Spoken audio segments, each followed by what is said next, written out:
This is Audible. Harper Audio presents Secrets of the Millionaire Mind, Mastering the Inner Game by T. Harv Eker. Read by Charles Constant.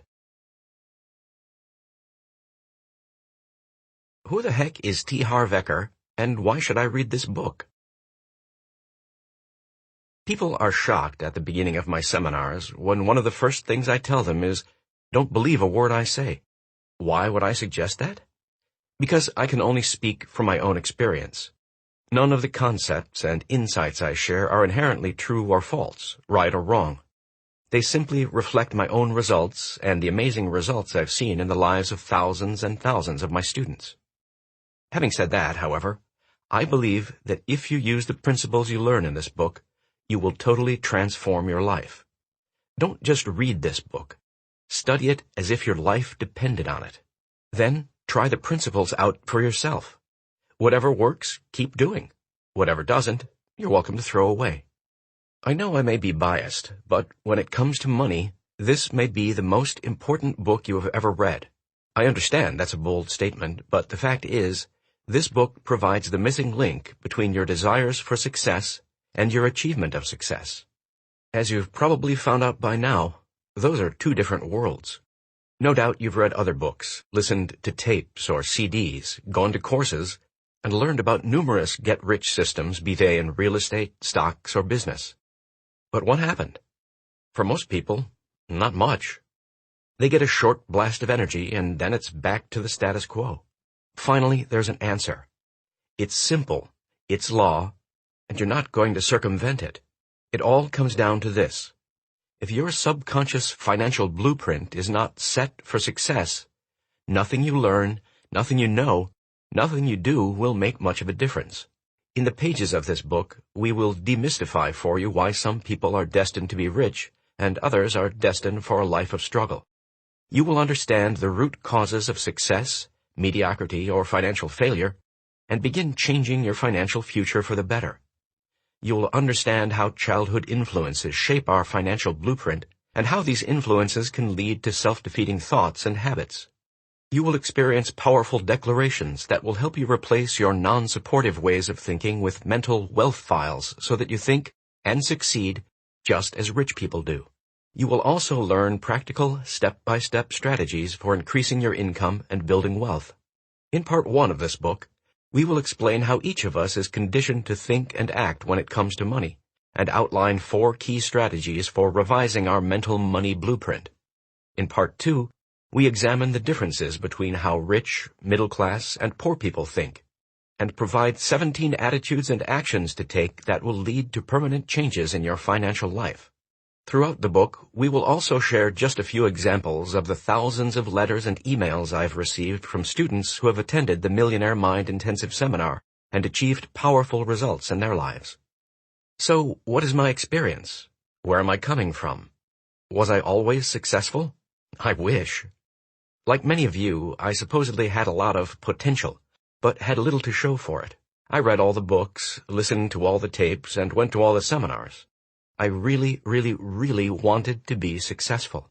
I don't know whether it was for the money, the freedom, the sense of achievement, or just to prove I was good enough in my parents' eyes, but I was almost obsessed with becoming a success. During my 20s, I started several different businesses, each with the dream of making my fortune, but my results went from dismal to worse. I worked my butt off, but kept coming up short. I had Loch Ness Monster disease. I had heard of this thing called profit. I just never saw any of it. I kept thinking, if I just get into the right business, get on the right horse, I'll make it. But I was wrong. Nothing was working, at least for me. And it was the last part of that sentence that finally struck me. How come others were succeeding in the exact same business I was in, and I was still broke? What happened to Mr. Potential? So I began doing some serious soul-searching. I examined my true beliefs and saw that even though I said I really wanted to be rich, I had some deep-rooted worries about it. Mostly, I was afraid. Afraid that I might fail, or worse, succeed, and then somehow lose it all. Then I'd really be a schmuck. Worse, I would blow the one thing I had going for me, my story that I had all this potential. What if I found out I didn't have what it took, and I was destined to a life of struggle. Then, as luck would have it, I got some advice from an extremely rich friend of my father's. He was at my parents' house playing cards with the boys and, in passing, noticed me. This was the third time I'd moved back home, and I was living in the lower-level suite, otherwise known as the basement. I suppose my dad had complained to him of my woeful existence because when he saw me, he had the sympathy in his eyes usually reserved for the bereaved at a funeral. He said, "Harv, I started in the same way as you, a complete disaster." Great, I thought. This was making me feel a lot better. I should have let him know that I was busy, watching the paint peel off the wall. He kept going. "But then I got some advice that changed my life, and I'd like to pass it on to you." Oh no, here comes the father-son lecture, and he's not even my father. Finally, he came out with it. "Harv, if you're not doing as well as you'd like, all that means is there's something you don't know." Being a brash young man at the time, I thought I knew pretty well everything, but alas, my bank account said something different. So I finally began to listen. He continued, "Did you know that most rich people think in very similar ways?" I said, "No, I never really considered that." To which he replied, "It's not an exact science, but for the most part, rich people think a certain way, and poor people think a completely different way. And those ways of thinking determine their actions and therefore determine their results." He went on, "If you thought the way rich people do and did what rich people do you believe you could become rich too?" I remember answering with all the confidence of a mushball. "I think so." Then, he replied, "all you have to do is copy how rich people think." Being the skeptic I was at the time, I said, "So, what are you thinking right now?" To which he replied, "I'm thinking that rich people keep their commitments and mine is to your dad right now. The guys are waiting for me. See ya." Although he walked out, what he said sank in. Nothing else was working in my life, so I figured what the heck, and threw myself wholeheartedly into studying rich people and how they think. I learned everything I could about the inner workings of the mind, but concentrated primarily on the psychology of money and success. I discovered that it was true. Rich people really do think differently from poor and even middle-class people. Eventually, I became aware of how my own thoughts were holding me back from wealth. More important, I learned several powerful techniques and strategies to actually recondition my mind so that I would think in the same ways rich people do. Finally, I said, "Enough yakking about it, let's put it to the test." I decided to attempt yet another business.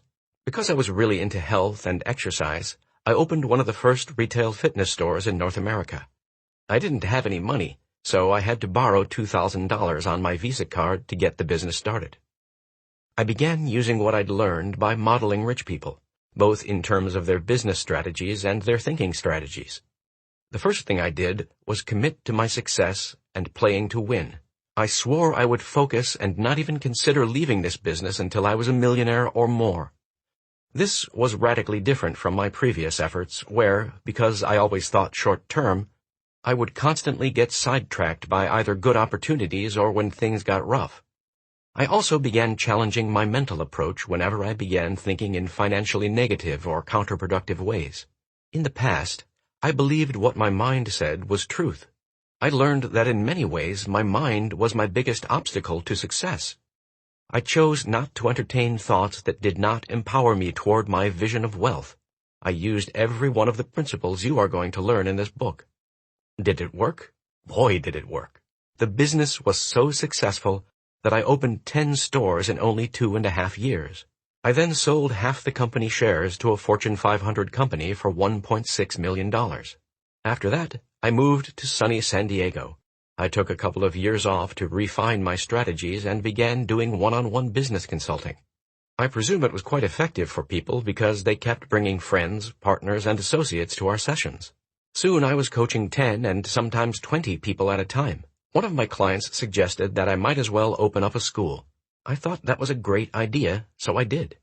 I founded the Street Smart Business School and taught thousands of people all across North America street-smart business strategies for high-speed success. As I traveled across the continent giving my seminars, I noticed something strange. You could have 2 people sitting side by side in exactly the same room learning exactly the same principles and strategies. One person would take these tools and skyrocket to success. But what do you think might happen to the person sitting right next to him or her? The answer is not much. That's when it became obvious that you can have the greatest tools in the world, but if you've got a tiny leak in your toolbox, I'm pointing to my head right now, you've got a problem. So I designed a program called the Millionaire Mind Intensive, based on the inner game of money and success. When I combined the inner game, the toolbox, with the outer game, the tools, virtually everybody's results went through the roof. So that's what you're going to learn in this book. How to master the inner game of money to win the game of money. How to think rich to get rich. People often ask me whether my success was a one-shot deal or whether it has continued. Let me put it this way.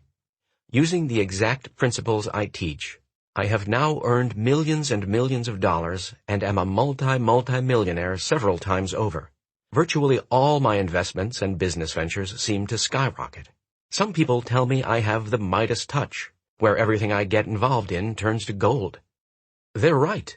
But what they may not realize is that having a Midas touch is simply another way of saying having a financial blueprint for success, which is exactly what you will have once you learn these principles and do this work. Early on during our Millionaire Mind Intensive seminar, I generally ask the audience, how many of you came here to learn? It's a bit of a trick question because, as author Josh Billings says, it's not what we don't know that prevents us from succeeding. It's what we know that just ain't so that is our greatest obstacle. This book is not as much about learning as it is about unlearning. It is essential you recognize how your old ways of thinking and acting have gotten you exactly where you are right now.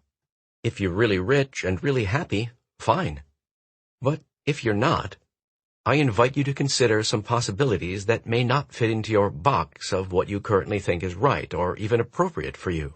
Even though I suggest that you don't believe a word I say and want you to test these concepts out in your own life, I'm going to ask you to trust the ideas you're reading. Not because you know me personally, but because thousands and thousands of people have already changed their lives as a result of the principles in this book. Speaking of trust, it reminds me of one of my favorite stories. It's about a man who is walking along a cliff and all of a sudden loses his balance, slips, and falls off. Fortunately, he has the presence of mind to grab onto the ledge, and he's hanging there for dear life. He hangs and finally yells out, "Is there anybody up there who can help me?" There's no answer. He keeps calling and calling. "Is there anybody up there who can help me?" Finally, this big, bellowing voice calls back, "This is God. I can help you. Just let go and trust." Next thing you hear, "Is there anybody else up there who can help me?" The lesson is simple. If you want to move to a higher level of life, you have to be willing to let go of some of your old ways of thinking and being and adopt new ones. The results will eventually speak for themselves. Part 1. Your Money Blueprint. We live in a world of duality, up and down, light and dark, hot and cold, in and out, fast and slow, right and left. These are but a few examples of the thousands of opposite poles. For one pole to exist, the other pole must also exist. Is it possible to have a right side without a left side? Not a chance.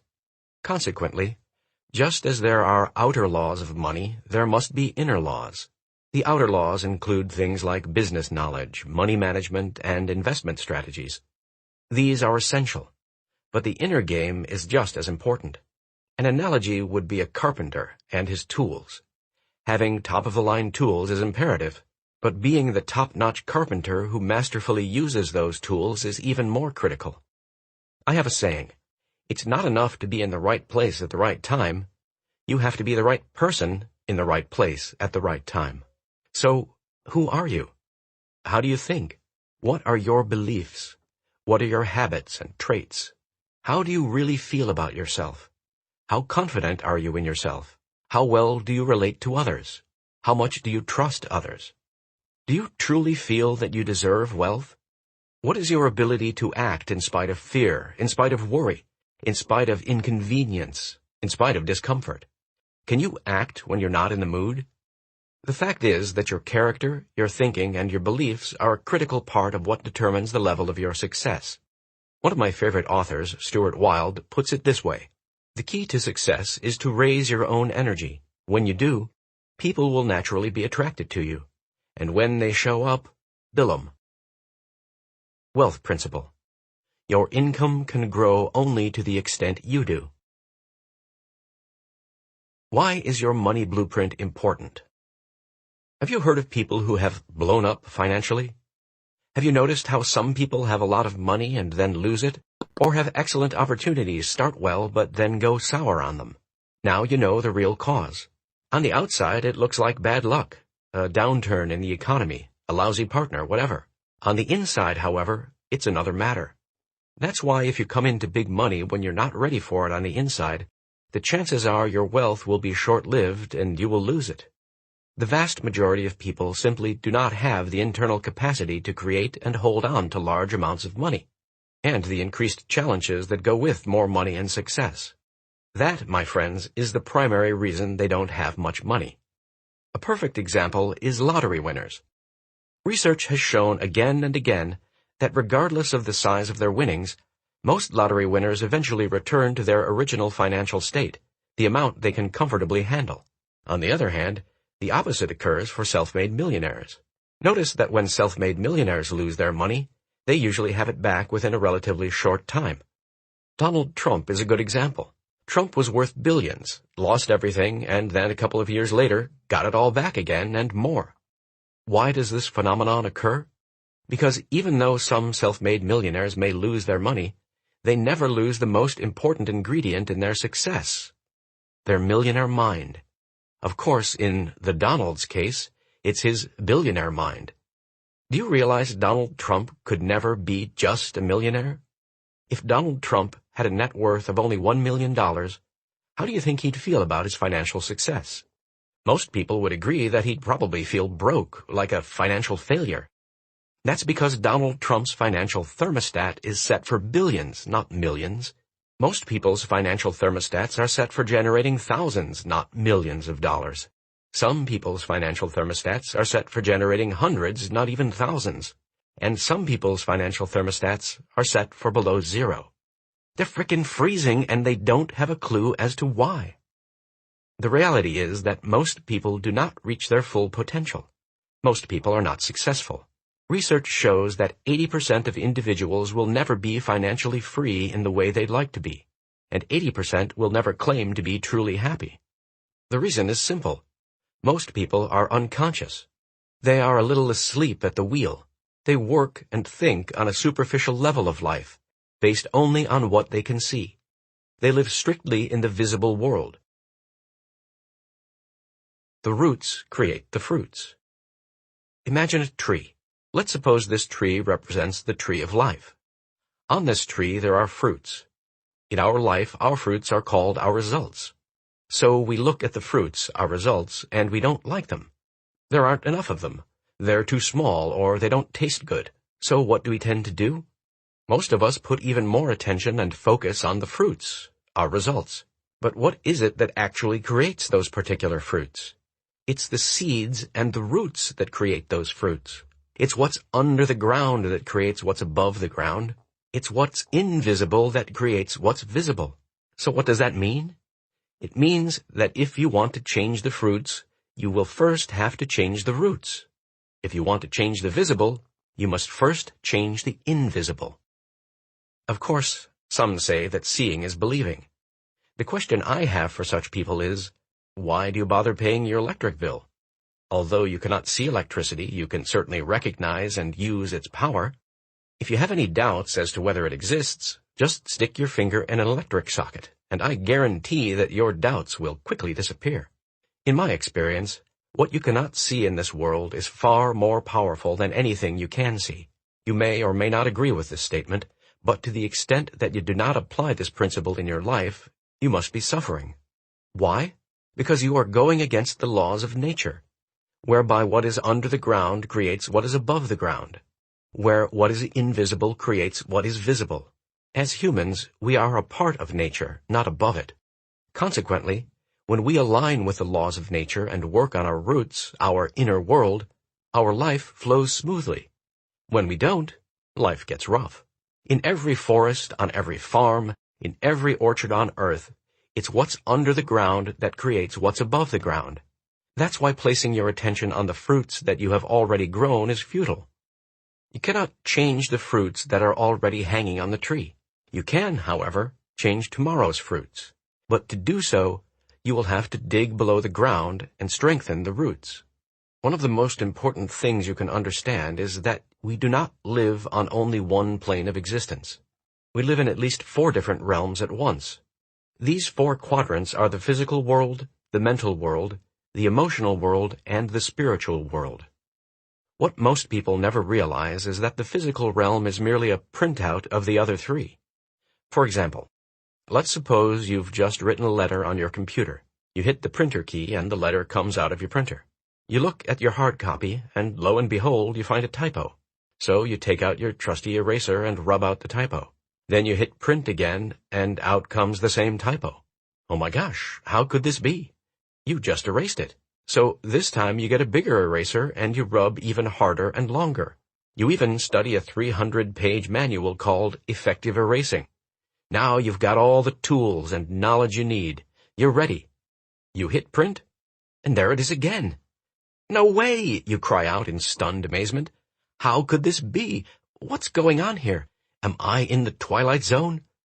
What's going on here is that the real problem cannot be changed in the printout, the physical world. It can only be changed in the program, the mental, emotional, and spiritual worlds. Money is a result. Wealth is a result. Health is a result. Illness is a result. Your weight is a result. We live in a world of cause and effect. Have you ever heard someone assert that a lack of money was a bit of a problem? Now hear this. A lack of money is never, ever, ever a problem. A lack of money is merely a symptom of what is going on underneath. Lack of money is the effect. But what is the root cause? It boils down to this. The only way to change your outer world is to first change your inner world. Whatever results you're getting, be they rich or poor, good or bad, positive or negative, always remember that your outer world is simply a reflection of your inner world. If things aren't going well in your outer life, it's because things aren't going well in your inner life. It's that simple. Declarations. A powerful secret for change. In my seminars, we use accelerated learning techniques that allow you to learn faster and remember more of what you learn. The key is involvement. Our approach follows from the old saying, what you hear, you forget. What you see, you remember. What you do, you understand. So I'm going to ask that every time you reach the end of a major principle in this book, you first put your hand on your heart, then make a verbal declaration. Then touch your head with your index finger and make another verbal declaration. What's a declaration? It's simply a positive statement that you make emphatically out loud. Why are declarations such a valuable tool? Because everything is made of one thing, energy. All energy travels in frequencies and vibrations. Therefore, each declaration you make carries its own vibrational frequency. When you state a declaration aloud, its energy vibrates throughout the cells of your body, and by touching your body at the same time, you can feel its unique resonance. Declarations not only send a specific message to the universe, they also send a powerful message to your subconscious mind. The difference between a declaration and an affirmation is slight, but in my mind, powerful. The definition of an affirmation is a positive statement asserting that a goal you wish to achieve is already happening. The definition of a declaration is to state an official intention to undertake a particular course of action or adopt a particular status. An affirmation states that a goal is already happening. I'm not crazy about this because often when we affirm something that is not yet real, the little voice in our head usually responds with, "This isn't true. This is BS." On the other hand, a declaration is not saying something is true. It's stating that we have an intention of doing or being something. This is a position the little voice can buy, because we're not stating it's true right now, but again, it's an intention for us in the future. A declaration, by definition, is also official. It is a formal statement of energy into the universe and throughout your body. Another word from the definition is important: action. You must take all the actions necessary to make your intention a reality. I recommend that you state your declarations aloud each morning and each evening. Doing your declarations while looking into a mirror will accelerate the process even more. Now, I have to admit that when I first heard of all this, I said, no way. This declaration stuff is far too hokey for me. But because I was broke at the time, I decided, what the heck, it can't hurt, and started doing them. Now, I'm rich, so it shouldn't come as a big surprise that I believe that declarations really work. Either way, I'd rather be really hokey and really rich than really cool and really broke. How about you? That said, I invite you to place your hand on your heart and repeat the following. Declaration. My inner world creates my outer world. Now touch your head and say, I have a millionaire mind. As a special bonus, if you go to www.millionairemindbook.com and click on Free Book Bonuses, we will give you a free list of all the declarations in this book presented in calligraphy in a printable format suitable for framing. What is your money blueprint, and how is it formed? Whether I'm appearing on radio or television, I'm well known for making the following statement. Give me 5 minutes, and I can predict your financial future for the rest of your life. Wealth principle. Give me 5 minutes, and I can predict your financial future for the rest of your life. How? In a short conversation, I can identify what's called your money and success blueprint. Each of us has a personal money and success blueprint already embedded in our subconscious mind. And this blueprint, more than anything and everything else combined, will determine your financial destiny. What's a money blueprint? As an analogy, let's consider the blueprint for a house, which is a preset plan or design for that particular home. In the same way, your money blueprint is simply your preset program or way of being in relation to money. I want to introduce you to an extremely important formula. It determines how you create your reality and wealth. Many of the most respected teachers in the field of human potential have used this formula as a foundation for their teachings. Called the process of manifestation, it goes like this. T leads to F, F leads to A equals R. Wealth principle. Thoughts lead to feelings, feelings lead to actions, actions lead to results. Your financial blueprint consists of a combination of your thoughts, feelings, and actions in the arena of money. So, how is your money blueprint formed? The answer is simple. Your financial blueprint consists primarily of the information or programming you received in the past, and especially as a young child. Who were the primary sources of this programming or conditioning? For most people, the list includes parents, siblings, friends, authority figures, teachers, religious leaders, media, and your culture, to name a few. Let's take culture. Isn't it true that certain cultures have one way of thinking and dealing with money, while other cultures have a different approach? Do you think a child comes out of the womb with his or her attitudes toward money? Or do you believe the child is taught how to deal with money? That's right. Every child is taught how to think about and act in relation to money. The same holds true for you, for me, for everyone. You were taught how to think and act when it comes to money. These teachings become your conditioning, which becomes automatic responses that run you for the rest of your life. Unless, of course, you intercede and revise your mind's money files. This is exactly what we're going to do in this book, and what we do for thousands of people each year, on a deeper and more permanent level at the Millionaire Mind Intensive Seminar. We said earlier that thoughts lead to feelings, that feelings lead to actions, that actions lead to results. So here's an interesting question. Where do your thoughts come from? Why do you think differently from the next person? Your thoughts originate from the files of information you have in the storage cabinets of your mind. So where does this information come from? It comes from your past programming. That's right. Your past conditioning determines every thought that bubbles up in your mind. That's why it's often referred to as the conditioned mind. To reflect this understanding, we can now revise our process of manifestation in the following manner. P leads to T, T leads to F, F leads to A equals R. Your programming leads to your thoughts. Your thoughts lead to your feelings. Your feelings lead to your actions. Your actions lead to your results. Therefore, just as is done with a personal computer, by changing your programming, you take the first essential step to changing your results. So, how are we conditioned? We are conditioned in three primary ways in every arena of life, including money. Verbal programming. What did you hear when you were young? Modeling. What did you see when you were young? Specific incidents. What did you experience when you were young? The three aspects of conditioning are important to understand, so let's go over each of them.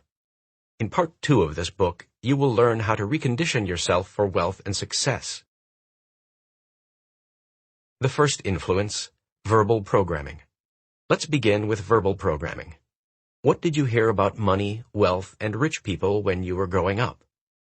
Did you ever hear phrases like, "Money is the root of all evil," "Save your money for a rainy day," "Rich people are greedy," "Rich people are criminals," "Filthy rich," "You have to work hard to make money," "Money doesn't grow on trees," "You can't be rich and spiritual," "Money doesn't buy happiness," "Money talks," "The rich get richer and the poor get poorer." That's not for people like us. Not everyone can be rich. There's never enough. And the infamous, "We can't afford it." In my household, every time I asked my father for any money, I'd hear him scream, "What am I made of? Money?" Jokingly, I'd respond, "I wish. I'll take an arm, a hand, even a finger." He never laughed once. Here's the rub. All the statements you heard about money when you were young remain in your subconscious mind as part of the blueprint that is running your financial life. Verbal conditioning is extremely powerful. For example, when my son Jesse was 3 years old, he ran over to me and excitedly said, "Daddy, let's go see the Ninja Turtle movie. It's playing near us." For the life of me, I couldn't figure out how this toddler could already be a master of geography. A couple of hours later, I got my answer in the form of a TV commercial advertising the movie, which had at the end the usual tagline, "Now playing at a theater near you." Another example of the power of verbal conditioning came at the expense of one of our Millionaire Mind seminar participants. Stephen didn't have a problem earning money. His challenge was keeping it.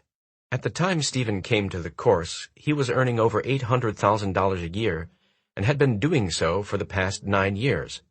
Yet he was still barely scraping by. Somehow he managed to spend his money, lend it, or lose it all by making poor investment decisions. Whatever the reason, his net worth was exactly zero. Stephen shared with us that when he was growing up, his mom always used to say, "Rich people are greedy. They make their money off the sweat of the poor. You should have just enough to get by. After that, you're a pig."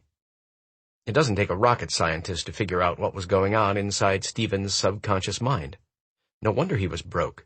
He was verbally conditioned by his mother to believe that rich people are greedy. Therefore, his mind linked up rich with greedy, which of course is bad. Since he didn't want to be bad, subconsciously, he couldn't be rich. Stephen loved his mom and didn't want her to disapprove of him. Obviously, based on her beliefs, if he were to get rich, she wouldn't approve. Therefore, the only thing for him to do was to get rid of any extra money beyond just getting by, otherwise he'd be a pig. Now, you would think that in choosing between being rich and being approved of by mom or anyone else for that matter, most people would take being rich. Not a chance. The mind just doesn't work that way. Sure, riches would seem to be the logical choice, but when the subconscious mind must choose between deeply rooted emotions and logic, emotions will almost always win. Let's get back to our story. In less than 10 minutes at the course, using some extremely effective experiential techniques, Stephen's money blueprint changed dramatically. In only 2 years, he went from being broke to becoming a millionaire. At the course, Stephen began to understand that these non-supportive beliefs were his mom's, based on her past programming and not his. We then took it a step further and helped him to create a strategy whereby he wouldn't lose his mother's approval if he got rich. It was simple. His mom loved Hawaii. So Stephen invested in a beachfront condo on Maui. He sends her there for the entire winter. She's in heaven, and so is he. First, she now loves that he's rich and tells everyone how generous he is. Second, he doesn't have to deal with her for 6 months of the year. Brilliant! In my own life, after a slow start, I began doing well in business but never seemed to make money with my stocks. In becoming aware of my money blueprint, I recalled that when I was young, each day after work, my dad would sit down at the dinner table with the newspaper, check the stock pages, slam his fist on the table and shout, "Those stinking stocks!" He then spent the next half hour ranting about how stupid the whole system is and how you have a better chance of making money playing the slot machines in Las Vegas. Now that you understand the power of verbal conditioning, can you see that it's no wonder I couldn't make any money in the stock market? I was literally programmed to fail, programmed to unconsciously pick the wrong stocks at the wrong price at the wrong time. Why?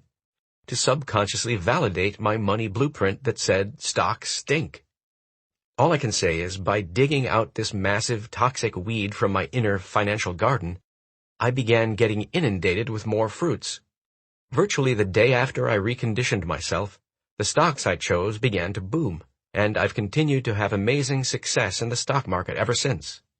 It seems incredibly strange, but when you really understand how the money blueprint works, it makes perfect sense. Again, your subconscious conditioning determines your thinking. Your thinking determines your decisions, and your decisions determine your actions, which eventually determine your outcomes. There are 4 key elements of change, each of which is essential in reprogramming your financial blueprint. They are simple but profoundly powerful. The first element of change is awareness. You can't change something unless you know it exists. The second element of change is understanding. By understanding where your way of thinking originates, you can recognize that it has to come from outside you. The third element of change is disassociation. Once you realize this way of thinking isn't you, you can separate yourself from it and choose in the present whether to keep it or let it go, based on who you are today and where you want to be tomorrow. You can observe this way of thinking and see it for what it is, a file of information that was stored in your mind a long, long time ago and may not hold any truth or value for you anymore. The fourth element of change is reconditioning. We will begin this process in part 2 of this book, where we will introduce you to the mental files that generate wealth. Should you want to take this a step further, I invite you to attend the Millionaire Mind Intensive Seminar, where you will be led through a series of powerful experiential techniques that will rewire your subconscious on a cellular and permanent level, retraining your mind to respond supportively in terms of money and success. The elements of frequency and ongoing support are also important for lasting change to occur. So, I've got another gift to help you. If you go to www.millionairemindbook.com and click on Free Book Bonuses, you can subscribe to the Millionaire Mind Thought of the Week. Every 7 days you will receive a profound lesson that can assist your success. Meanwhile, let's go back to our discussion on verbal conditioning and the steps you can take now to begin revising your money blueprint. Steps for change. Verbal programming. Awareness. Write down all the statements you heard about money, wealth, and rich people when you were young. Understanding. Write down how you believe these statements have affected your financial life so far. Disassociation. Can you see that these thoughts represent only what you learned and are not part of your anatomy and not who you are? Can you see that you have a choice in the present moment to be different? Declaration. Place your hand over your heart and say, "What I heard about money isn't necessarily true. I choose to adopt new ways of thinking that support my happiness and success." Touch your head and say, "I have a millionaire mind." The second influence. Modeling. The second way we are conditioned is called modeling. What were your parents or guardians like in the arena of money when you were growing up? Did one or both of them manage their money well, or did they mismanage it? Were they spenders or savers? Were they shrewd investors or were they non-investors? Were they risk-takers or conservative? Was money consistently there, or was the flow more sporadic? Did money come easily in your family, or was it always a struggle? Was money a source of joy in your household, or the cause of bitter arguments? Why is this information important? You've probably heard the saying, monkey see, monkey do. Well, humans aren't far behind. As kids, we learn just about everything from modeling. Although most of us would hate to admit it, there is more than a grain of truth in the old saying, "The apple doesn't fall too far from the tree." This reminds me of the story about a woman who prepares a ham for dinner by cutting off both ends. Her bewildered husband asks why she cuts off the ends. She replies, "That's how my mom cooked it." Well, it just so happened that her mom was coming for dinner that night. So they asked her why she cut off the ends of the ham. Mom replies, "That's how my mom cooked it."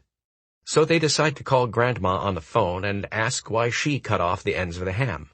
Her answer? "Because my pan was too small." The point is that, generally speaking, we tend to be identical to one or a combination of our parents in the arena of money. For example, my dad was an entrepreneur. He was in the home building business. He built anywhere from a dozen to 100 homes per project. Each project took a huge amount of capital investment. My dad would have to put up everything we had and borrow heavily from the bank until the homes were sold and the cash came through. Consequently, at the beginning of each project, we had no money and were in debt up to our eyeballs. As you can imagine, during this period, my dad was not in the best of moods, nor was generosity his strong suit. If I asked him for anything that cost even a penny, his standard reply after the usual, "What am I made of money?" was, "Are you crazy?" Of course, I wouldn't get a dime, but what I would get was that "don't even think of asking again" glare. I'm sure you know the one. The scenario would last for about a year or two until the homes were finally sold. Then we'd be rolling in dough. All of a sudden, my dad was a different person. He'd be happy, kind, and extremely generous. He'd come over and ask me if I needed a few bucks. I felt like giving him his glare back. But I wasn't that stupid, so I just said, "Sure, Dad, thanks," and rolled my eyes. Life was good, until that dreaded day when he'd come home and announce, "I found a good piece of land. We're going to build again." I distinctly remember saying, "Great, Dad. Good luck," as my heart sank, knowing the struggle that was about to unfold again. This pattern lasted from the time I could remember, when I was about 6, until the age of 21, when I moved out of my parents' house for good. Then it stopped, or so I thought. At 21 years of age, I finished school and became, you guessed it, a builder. I then went on to several other types of project-based businesses. For some strange reason, I'd make a small fortune, but just a short time later, I'd be broke. I'd get into another business and believe I was on top of the world again, only to hit bottom a year later. This up and down pattern went on for nearly 10 years before I realized that maybe the problem wasn't the type of business I was choosing, the partners I was choosing, the employees I had, the state of the economy, or my decision to take time off and relax when things were going well. I finally recognized that maybe, just maybe, I was unconsciously reliving my dad's up and down income pattern. All I can say is, thank goodness I learned what you're learning in this book and was able to recondition myself out of that yo-yo model and into having a consistently growing income. Today, the urge to change when things are going well, and to sabotage myself in the process, still comes up. But now, there's another file in my mind that observes this feeling and says, "Thank you for sharing. Now let's get refocused and back to work." Another example comes from one of my seminars in Orlando, Florida. As usual, people were filing up to the stage one by one to get an autograph and say hello or thank you or whatever. I'll never forget one older gentleman because he came up sobbing. He could barely catch his breath and kept wiping his tears with his sleeve. I asked him what was wrong. He said, "I'm 63 years old, and I've been reading books and going to seminars since they were invented. I've seen every speaker and tried everything they taught. I've tried stocks, real estate, and been in over a dozen different businesses. I went back to university and got an MBA. I've got more knowledge than 10 average men, yet I've never made it financially. I'd always get a good start, but end up empty-handed. And in all those years, I never knew why. I thought I must just be plain old stupid. Until today. Finally, after listening to you and doing the processes, it all makes sense. There's nothing wrong with me. I just had my dad's money blueprint stuck in my head, and that's been my nemesis. My dad went through the heart of the Depression era. Every day he would try getting jobs or selling things and come home empty-handed. I wish I would have understood modeling and money patterns 40 years ago. What a waste of time all that learning and knowledge has been." He began to cry even harder. I replied, "No way is your knowledge a waste of time. It has just been latent, waiting in a mind bank, waiting for the opportunity to come out.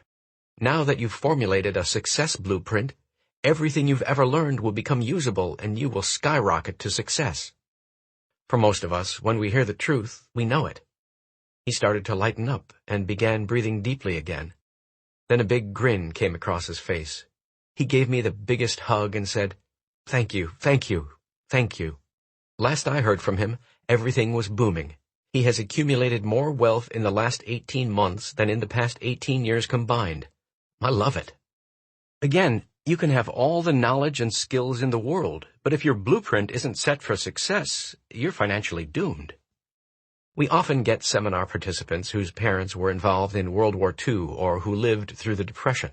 These people are often in shock when they realize how much of their parents' experiences have influenced their beliefs and habits around money.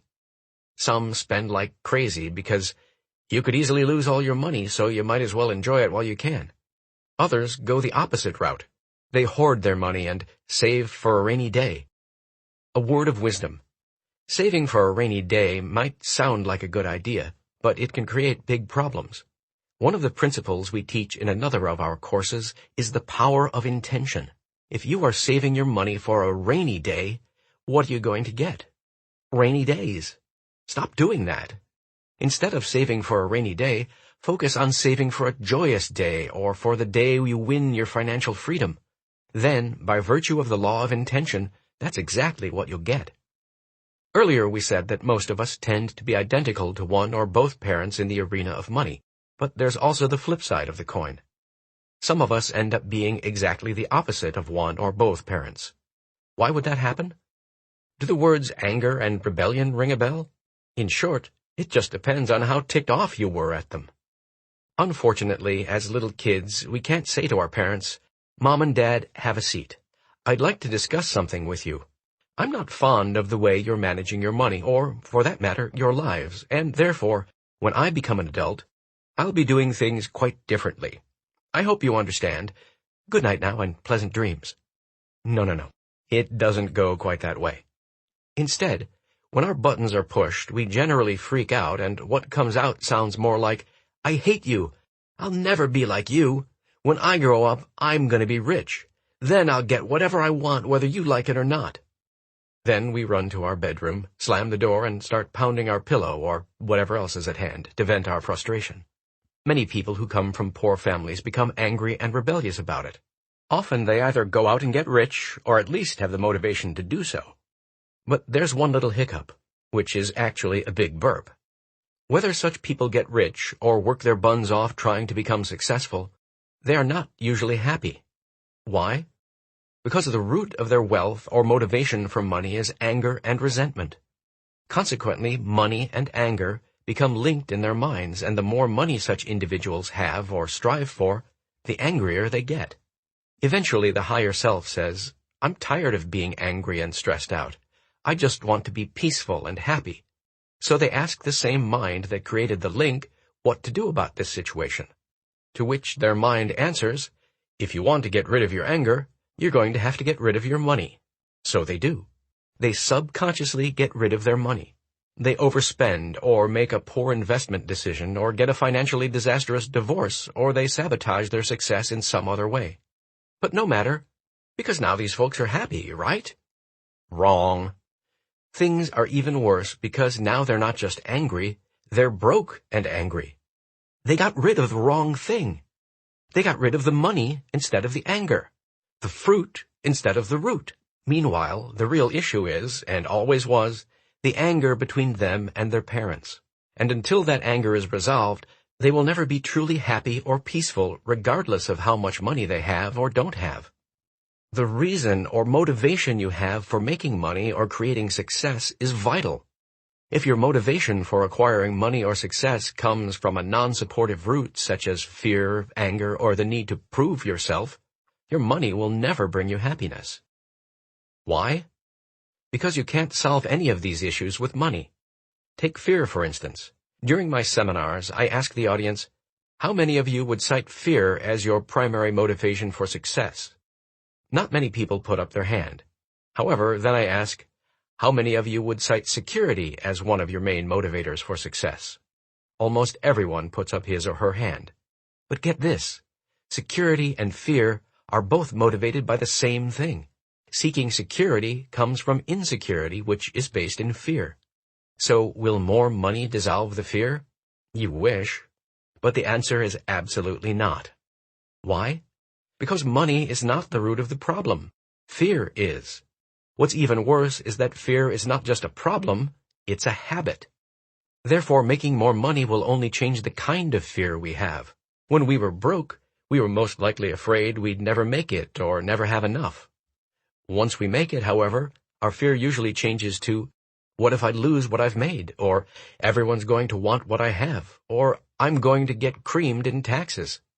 In short, until we get to the root of this issue and dissolve the fear, no amount of money will help.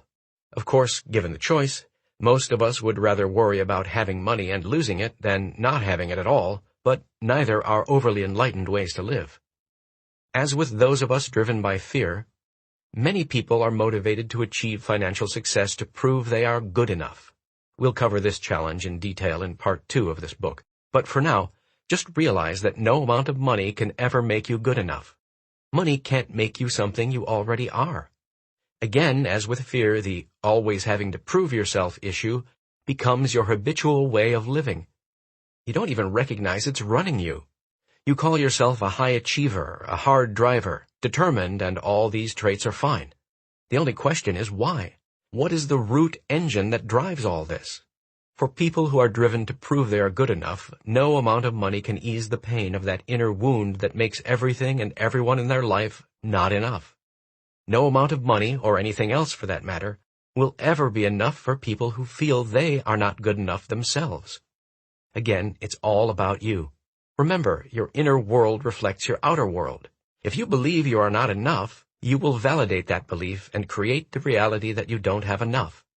On the other hand, if you believe you are plenty, you will validate that belief and create plenty of abundance. Why? Because plenty will be your root, which will then become your natural way of being. By unlinking your money motivation from anger, fear, and the need to prove yourself, you can install new links for earning your money through purpose, contribution, and joy. That way, you'll never have to get rid of your money to be happy. Being a rebel or the opposite of your parents is not always a problem.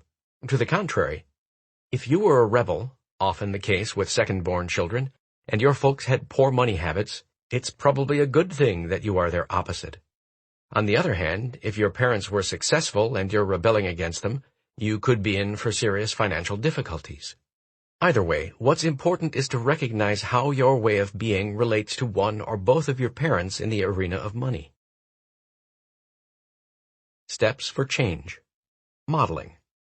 Awareness. Consider the ways of being and habits each of your parents had around money and wealth.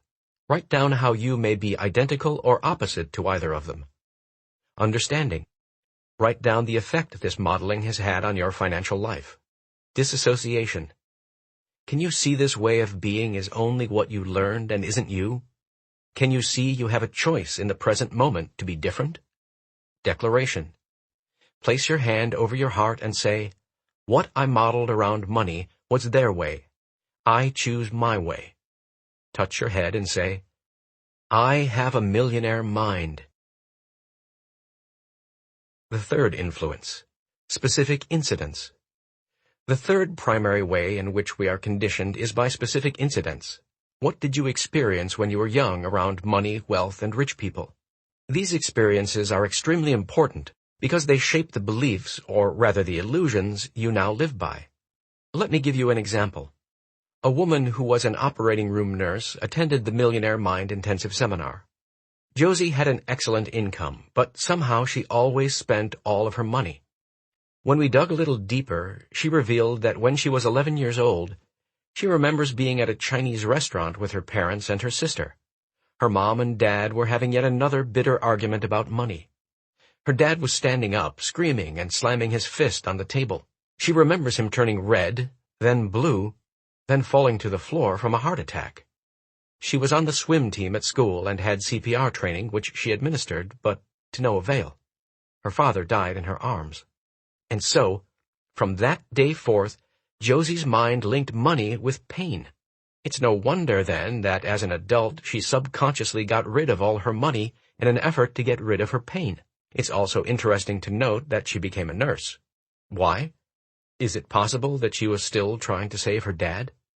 At the course, we helped Josie identify her old money blueprint and revise it. Today, she's well on her way to becoming financially free. She's also not a nurse anymore. Not that she didn't enjoy her job. It's just that she was in the nursing profession for the wrong reason. She's now a financial planner, still helping people, but this time one-on-one, to understand how their past programming runs every aspect of their financial lives. Let me give you another example of a specific incident, one that's closer to home. When my wife was 8 years old, she would hear the clanging bells of the ice cream truck coming down the street. She would run to her mom and ask for a quarter. Her mom would reply, "Sorry, dear, I don't have any money. Go ask Dad. Dad's got all the money." My wife would then go ask her dad. He'd give her a quarter. She'd go get her ice cream cone, and she was a happy camper. Week after week, the same incident would repeat itself. So what did my wife learn about money? First, that men have all the money.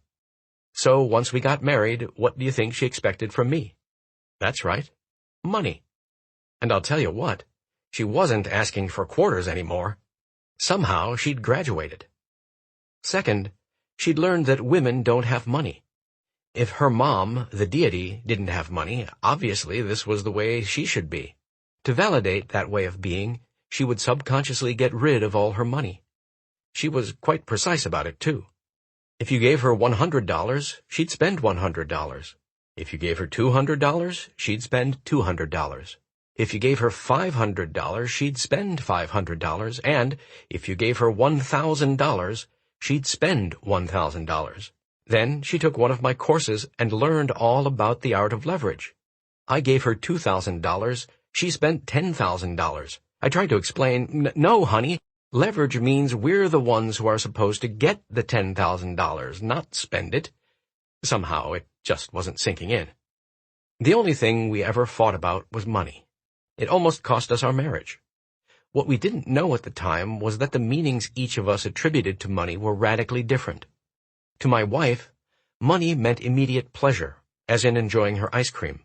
I, on the other hand, grew up with the belief that money was meant to be accumulated as the means to create freedom.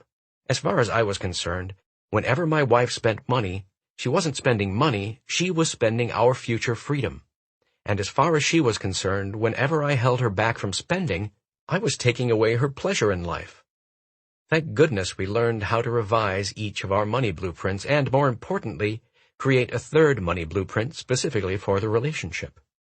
Does all this work? Let me put it this way.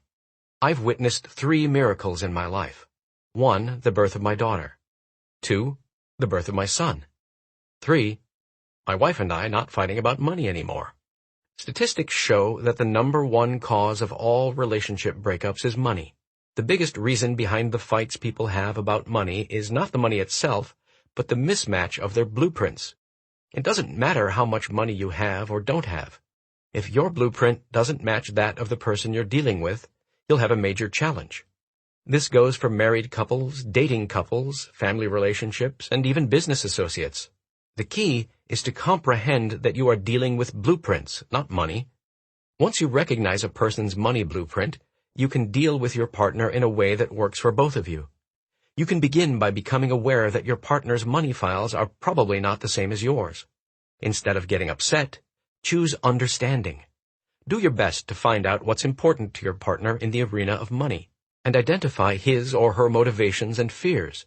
In this way, you'll be dealing with the roots instead of the fruits, and have a good shot of making it work. Otherwise, no way, Jose.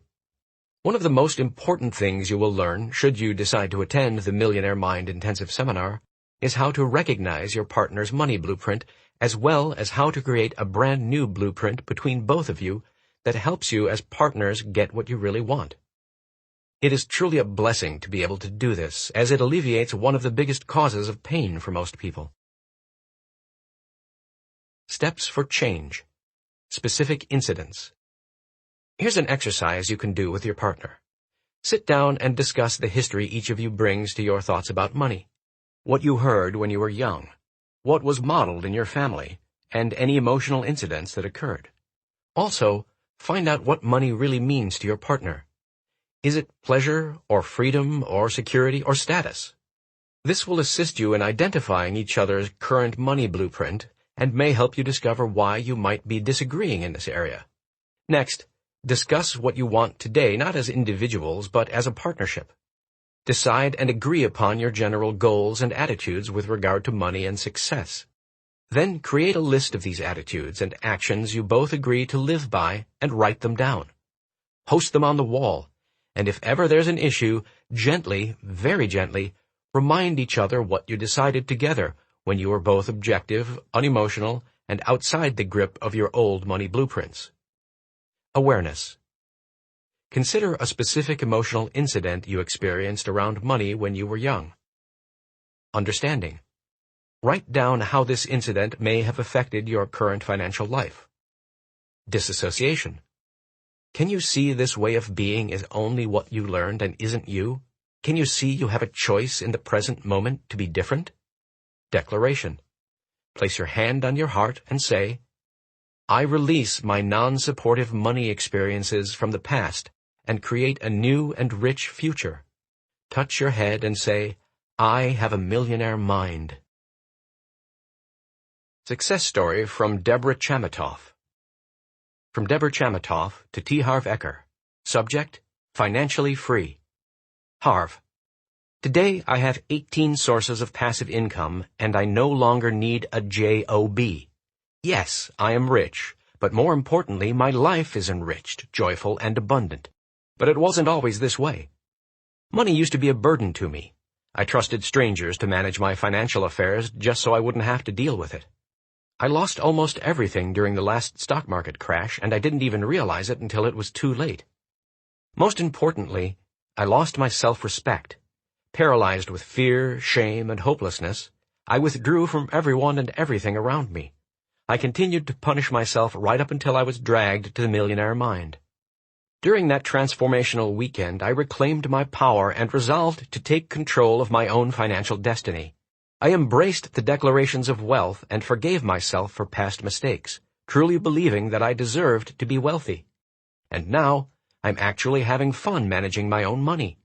I am financially free and know I always will be because I have a millionaire mind. Thank you, Harv. Thank you.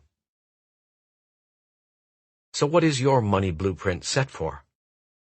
Now it's time to answer the million-dollar question. What is your current money and success blueprint? And what results is it subconsciously moving you toward? Are you set for success, mediocrity, or financial failure? Are you programmed for struggle or for ease around money? Are you set for working hard for your money or working in balance? Are you conditioned for having a consistent income or an inconsistent income? You know the scoop. First you have it, then you don't. Then you have it, then you don't. It always appears as though the reason for these drastic fluctuations comes from the outside world. For instance, I got a great-paying job, but then the company folded. Then I started my own business and things were booming, but the market dried up. My next business was doing super, but then my partner left, etc. Don't be fooled. This is your blueprint at work. Are you set for having a high income, a moderate income, or a low income? Did you know there are actual dollar amounts for which many of us are programmed? Are you set for earning $20,000 to $30,000 a year? $40,000 to $60,000? $75,000 to $100,000? $150,000 to $200,000? $250,000 a year or more? A few years ago, I had an unusually well-dressed gentleman in the audience during one of my 2-hour evening seminars. When the seminar was complete, he came over and asked if I thought the 3-day Millionaire Mind course could do anything for him, considering he was already earning $500,000 a year. I asked him how long he'd earned that kind of money. He responded, consistently for about 7 years now. That was all I needed to hear. I asked him why he wasn't earning $2 million a year. I told him that the program was for people who wanted to reach their full financial potential, and asked him to consider why he was stuck at $500,000. He decided to come to the program. I got an email from him a year later that said, "The program was incredible, but I made a mistake. I only reset my money blueprint to earn $2 million a year, as we discussed. I'm already there, so I'm attending the course again to reset it for earning $10 million a year." The point I want to make is that the actual amounts don't matter. What matters is whether you are reaching your full financial potential. I know many of you might be asking why on earth would anyone need that kind of money. First, the very question is not overly supportive to your wealth, and is a sure sign you'll want to revise your money blueprint. Second, the main reason this gentleman wanted to earn massive amounts of money was to support his work as a huge donor to a charity that assists AIDS victims in Africa. So much for the belief that rich people are greedy. Let's go on. Are you programmed for saving money or for spending money? Are you programmed for managing your money well or mismanaging it? Are you set for picking winning investments or picking losers? You might wonder, how could whether or not I make money in the stock market or in real estate be part of my blueprint? Simple. Who picks the stock or the property? You do. Who picks when you buy it?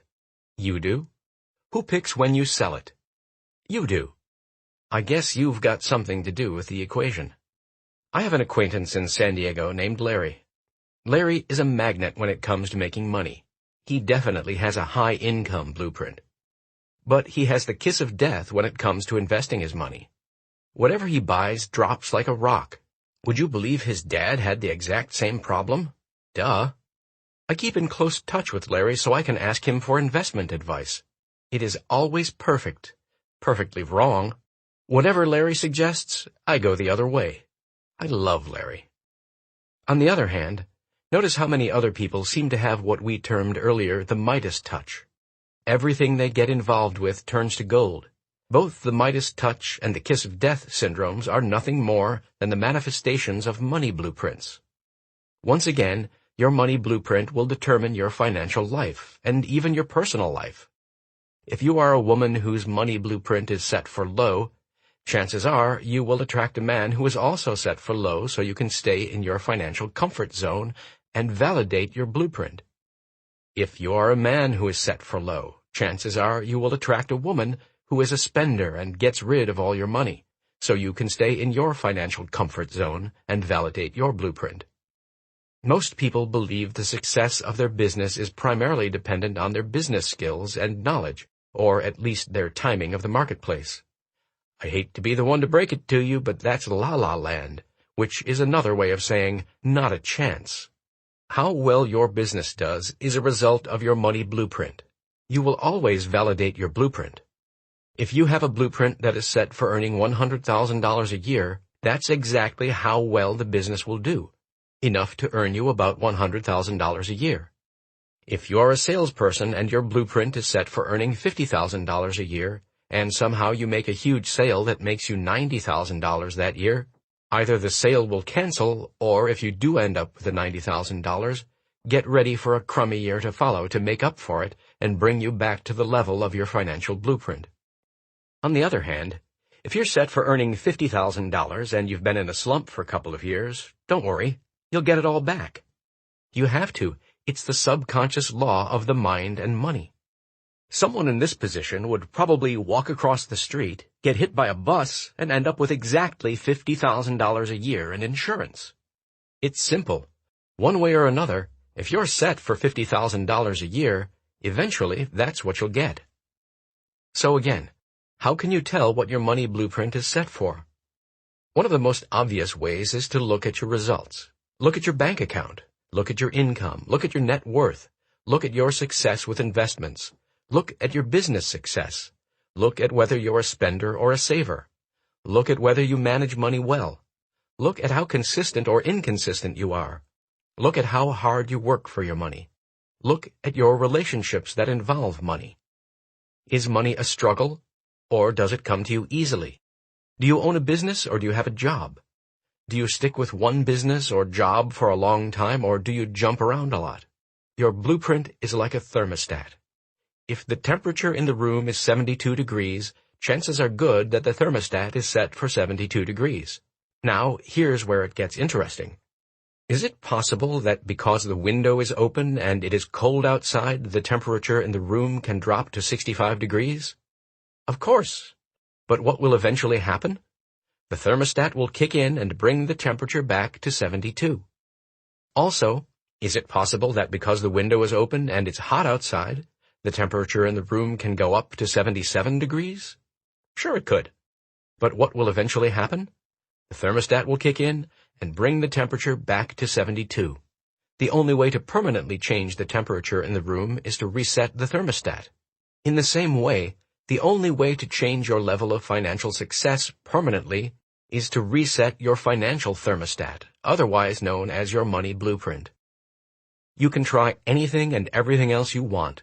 You can develop your knowledge in business, in marketing, in sales, in negotiations, and in management. You can become an expert in real estate or the stock market. All of these are tremendous tools, but in the end, without an inner toolbox that is big enough and strong enough for you to create and hold on to large amounts of money, all the tools in the world will be useless to you. Once again, it's simple arithmetic. Your income can grow only to the extent that you do. Fortunately or unfortunately, your personal money and success blueprint will tend to stay with you for the rest of your life, unless you identify and change it. And that is exactly what we will continue to do in part 2 of this book and do even further with you at the Millionaire Mind Intensive Seminar. Remember that the first element of all change is awareness. Watch yourself, become conscious. Observe your thoughts, your fears, your beliefs, your habits, your actions, and even your inactions. Put yourself under a microscope. Study yourself. Most of us believe that we live our lives based on choice. Not usually. Even if we're really enlightened, we might make just a few choices during the average day that reflect our awareness of ourselves in the present moment. But for the most part, we're like robots, running on automatic, ruled by our past conditioning and old habits. That's where consciousness comes in. Consciousness is observing your thoughts and actions so that you can live from true choice in the present moment rather than being run by programming from the past. By achieving consciousness, we can live from who we are today rather than who we were yesterday.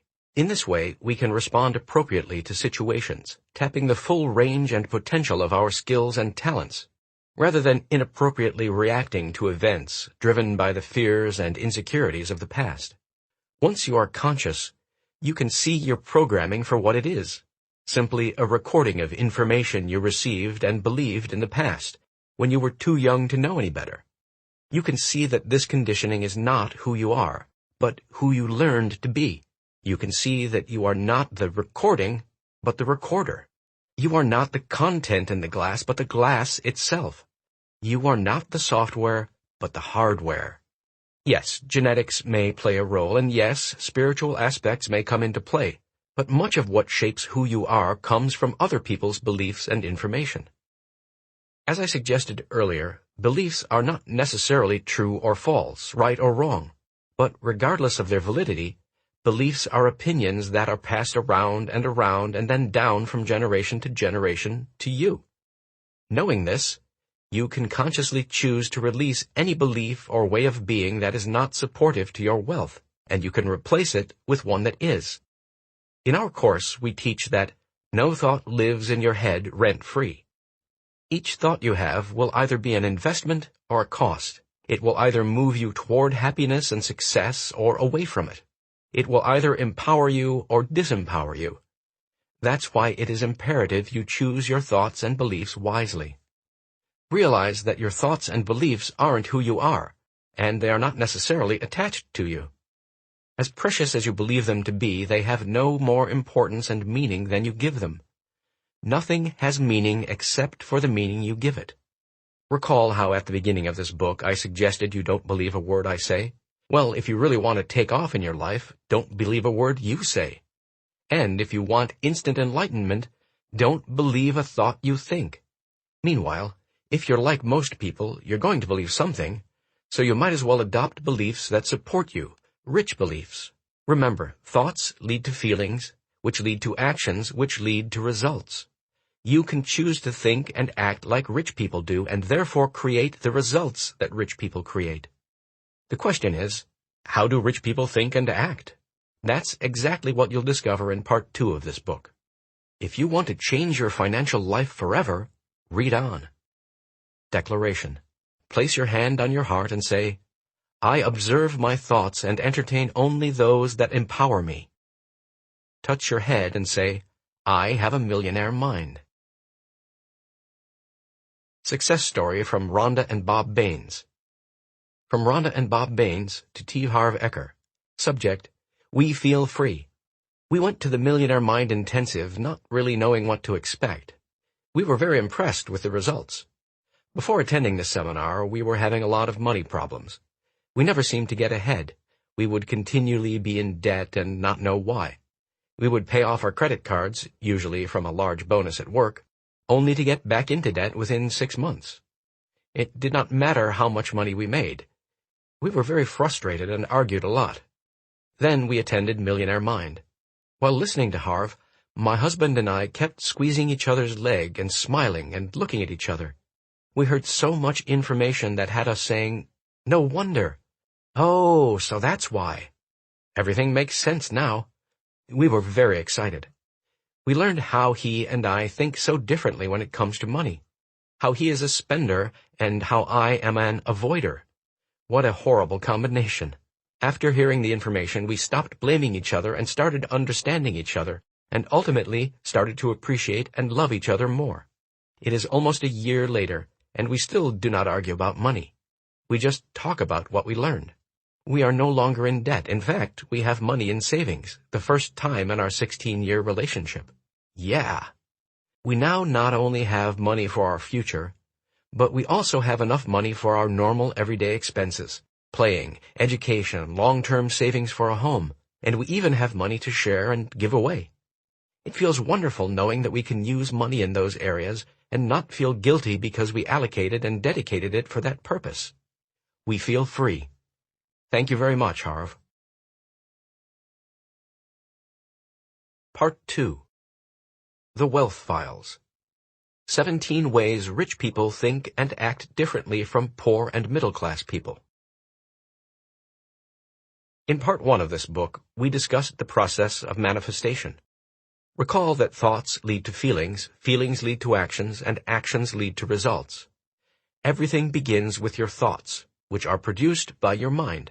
Isn't it amazing that our mind is pretty much the basis for our life, and yet most of us have no clue as to how this powerful apparatus functions? So let's start by taking a simple look at how your mind works. Metaphorically, your mind is nothing more than a big file cabinet, similar to what you'd find in your office or home. All information that comes in is labeled and filed in folders so that it's easy to retrieve to help you survive. Did you hear that? I didn't say thrive, I said survive. In every situation, you go to the files of your mind to determine how to respond. Say, for example, you're considering a financial opportunity. You automatically go to your file labeled money, and from there decide what to do. The only thoughts you can have about money will be what are stored in your money file. That's all you can think about because that's all that's in your mind under that category. You decide based on what you believe is logical, sensible, and appropriate for you at the time. You make what you think is the right choice. The problem, however, is that your right choice may not be a successful choice.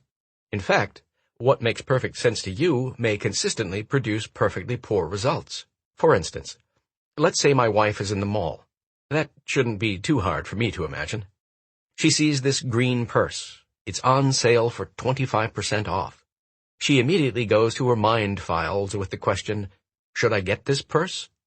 In a nanosecond, her mind files come back with the answer. You've been looking for a green purse to go with those green shoes you bought last week. Plus, it's just the right size. Buy it. As she rushes to the checkout counter, her mind is not only thrilled that she's going to have this beautiful purse, but glowing with pride that she got it for 25% off.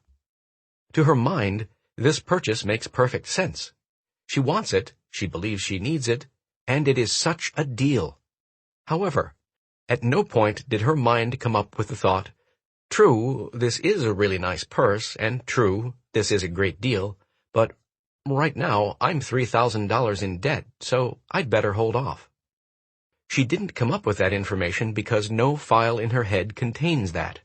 The file of "when you're in debt, don't buy anymore" was never installed in her and doesn't exist, which means that particular choice is not an option. Do you catch my drift? If you've got files in your cabinet that are non-supportive to financial success, those will be the only choices you can make. They'll be natural, automatic, and make perfect sense to you. But in the end, they will still produce financial failure or mediocrity at best. Conversely, if you've got mind files that support financial success, you will naturally and automatically make decisions that produce success. You won't have to think about it.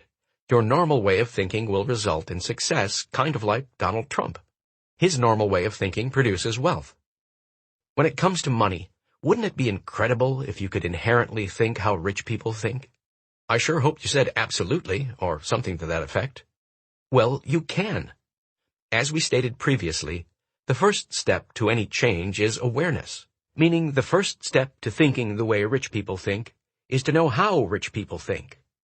Rich people think very differently from poor and middle-class people. They think differently about money, wealth, themselves, other people, and pretty well every other facet of life. In Part 2 of this book, we're going to examine some of these differences and, as part of your reconditioning, install 17 alternative wealth files into your mind. With new files come new choices. You can then catch yourself when you're thinking like poor and middle-class people and consciously shift your focus to how rich people think. Remember, you can choose to think in ways that will support you in your happiness and success instead of ways that don't. A few caveats to begin. First, in no way, shape, or form do I mean to degrade poor people or want to appear to be without compassion for their situation. I do not believe that rich people are better than poor people. They're just richer. At the same time, I want to make sure you get the message, so I'm going to make the distinctions between the rich and poor as extreme as possible. Second, when I discuss rich, poor, and middle-class people, what I'm referring to is their mentality, how different folks think and act, rather than the actual amount of money they've got or their value to society. Third, I will be generalizing big time. I understand that not all rich and not all poor people are the way I'm describing them to be. Again, my objective is to make sure you get the point of each principle and use it. Fourth, for the most part, I will not always be referring to the middle class specifically, because middle-class people usually have a mix of rich and poor mentalities. Again, my goal is for you to become aware of where you fit on the scale, and to think more like the rich if you want to create more wealth. Fifth, several of the principles in this section may appear to deal with more habits and actions than with ways of thinking. Remember, our actions come from our feelings, which come from our thoughts. Consequently, every rich action is preceded by a rich way of thinking. Finally, I'm going to ask you to be willing to let go of being right. What I mean by that is, be willing to let go of having to do it your way. Why? Because your way has gotten you exactly what you've got right now. If you want more of the same, keep doing it your way.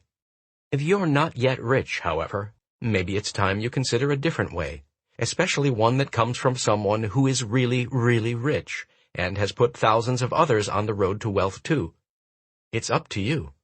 The concepts you're about to learn are simple but profound. They make real changes for real people in the real world. How do I know? At my company, we get thousands of letters and emails each year telling us how each individual wealth file has transformed people's lives. If you learn them and use them, I am confident they will transform your life too. At the end of each section, you will find a declaration and a physical movement with which to anchor it into your body. You will also find actions to take to support you in adopting this wealth file. It is imperative you put each file into action in your life as quickly as possible, so that the knowledge can move to a physical, cellular level and create lasting and permanent change. Most people understand we are creatures of habit, but what they don't realize is that there are actually two kinds of habits, doing habits and not doing habits. Everything you are not doing right now, you are in the habit of not doing. The only way to change these not-doing habits into doing habits is to do them. Reading will assist you, but it's a whole different world when you go from reading to doing. If you are truly serious about success, prove it, and do the actions suggested. Wealth file number 1. Rich people believe, I create my life. Poor people believe, life happens to me. If you want to create wealth, it is imperative that you believe that you are at the steering wheel of your life, especially your financial life. If you don't believe this, then you must inherently believe that you have little or no control over your life, and therefore you have little or no control over your financial success. That is not a rich attitude. Did you ever notice that it's usually poor people who spend a fortune playing the lottery? They actually believe their wealth is going to come from someone picking their name out of a hat. They spend Saturday night glued to the TV, excitingly watching the draw to see if wealth is going to land on them this week. Sure, everyone wants to win the lottery, and even rich people play for fun once in a while. But first, they don't spend half their paycheck on tickets, and second, winning the lotto is not their primary strategy for creating wealth. You have to believe that you are the one who creates your success, that you are the one who creates your mediocrity, and that you are the one creating your struggle around money and success. Consciously or unconsciously, it's still you. Instead of taking responsibility for what's going on in their lives, poor people choose to play the role of the victim. A victim's predominant thought is often, poor me. So, presto, by virtue of the law of intention, that's literally what victims get. They get to be poor. Notice that I said they play the role of victim. I didn't say they are victims. I don't believe anyone is a victim. I believe people play the victim because they think it gets them something. We'll discuss this in more detail shortly. That said, how can you tell when people are playing the victim? They leave 3 obvious clues.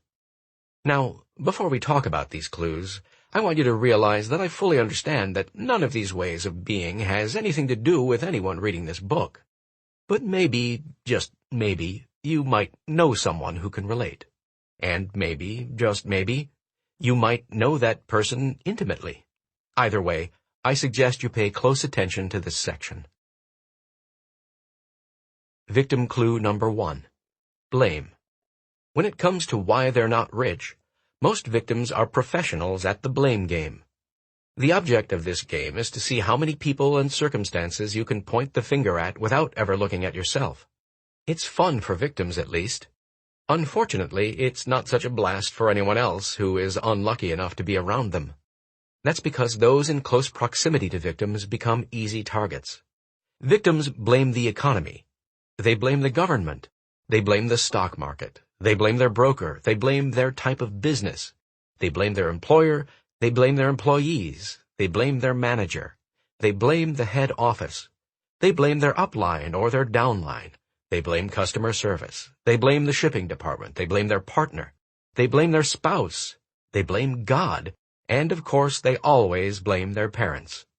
It's always someone else or something else that is to blame.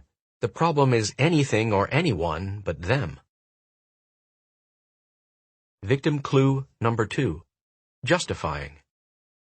If victims aren't blaming, you'll often find them justifying or rationalizing their situation by saying something like, money's not really important. Let me ask you this question. If you said that your husband or your wife, or your boyfriend or your girlfriend, or your partner or your friend weren't all that important, would any of them be around for long? I don't think so, and neither would money. At my live seminars, some participants always come up to me and say, you know, Harv, money's not really that important. I look them directly in the eyes and say, you're broke, right? They usually look down at their feet and meekly reply with something like, well, right now I'm having a few financial challenges, but I interrupt. No, it's not just right now, it's always. You've always been broke or close to it, yes or yes. At this point, they usually nod their head in agreement and woefully return to their seats, ready to listen and learn, as they finally realize what a disastrous effect this one belief has had on their lives. Of course they're broke. Would you have a motorcycle if it wasn't important to you? Of course not. Would you have a pet parrot if it wasn't important to you? Of course not. In the same way, if you don't think money is important, you simply won't have any. You can actually dazzle your friends with this insight. Imagine you're in a conversation with a friend who tells you, money's not important. Put your hand on your forehead and look up as though you're getting a message from the heavens. Then exclaim, "You're broke." To which your shocked friend will undoubtedly respond, "How did you know?" Then, you stretch out your palm and you reply, "What else do you want to know? That'll be $50, please." Let me put it bluntly. Anyone who says money isn't important doesn't have any. Rich people understand the importance of money and the place it has in our society. On the other hand, poor people validate their financial ineptitude by using irrelevant comparisons. They'll argue, well, money isn't as important as love. Now, is that comparison dumb or what? What's more important, your arm or your leg? Maybe they're both important. Listen up, my friends. Money is extremely important in the areas in which it works, and extremely unimportant in the areas in which it doesn't. And although love may make the world go round, it sure doesn't pay for the building of any hospitals, churches, or homes. It also doesn't feed anybody. Not convinced? Try paying your bills with love. Still not sure? Then pop on over to the bank and try depositing some love and see what happens. I'll save you the trouble. The teller will look at you as if you've just gone AWOL from the loony bin and scream only one word, "Security!" No rich people believe money is not important. And if I've failed to persuade you and you still somehow believe that money's not important, then I have only two words for you. You're broke, and you always will be until you eradicate that non-supportive file from your financial blueprint. Victim clue number 3. Complaining. Complaining is the absolute worst possible thing you could do for your health or your wealth. The worst. Why? I'm a big believer in the universal law that states, what you focus on expands. When you are complaining, what are you focusing on? What's right with your life or what's wrong with it? You are obviously focusing on what's wrong with it, and since what you focus on expands, you'll keep getting more of what's wrong. Many teachers in the personal development field talk about the law of attraction. It states that like attracts like, meaning that when you are complaining, you're actually attracting crap into your life. Wealth principle.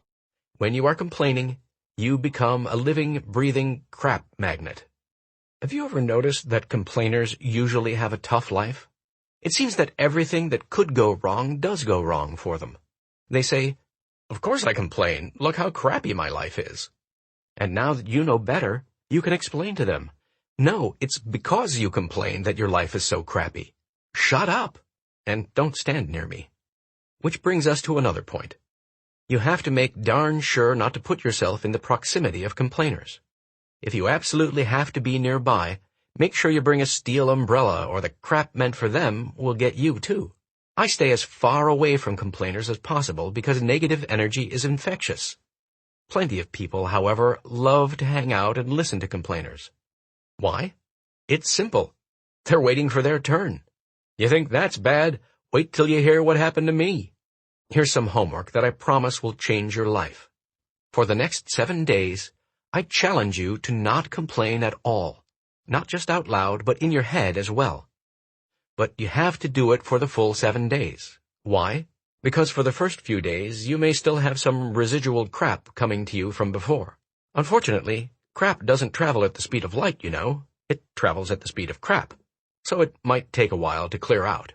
I've given this challenge to thousands of people, and I'm blown away at how many of them have told me that this one teensy-weensy exercise has transformed their lives. I guarantee you'll be astonished at how amazing your life will be when you stop focusing on, and thereby stop attracting, crap into your life. If you've been a complainer, forget about attracting success for now.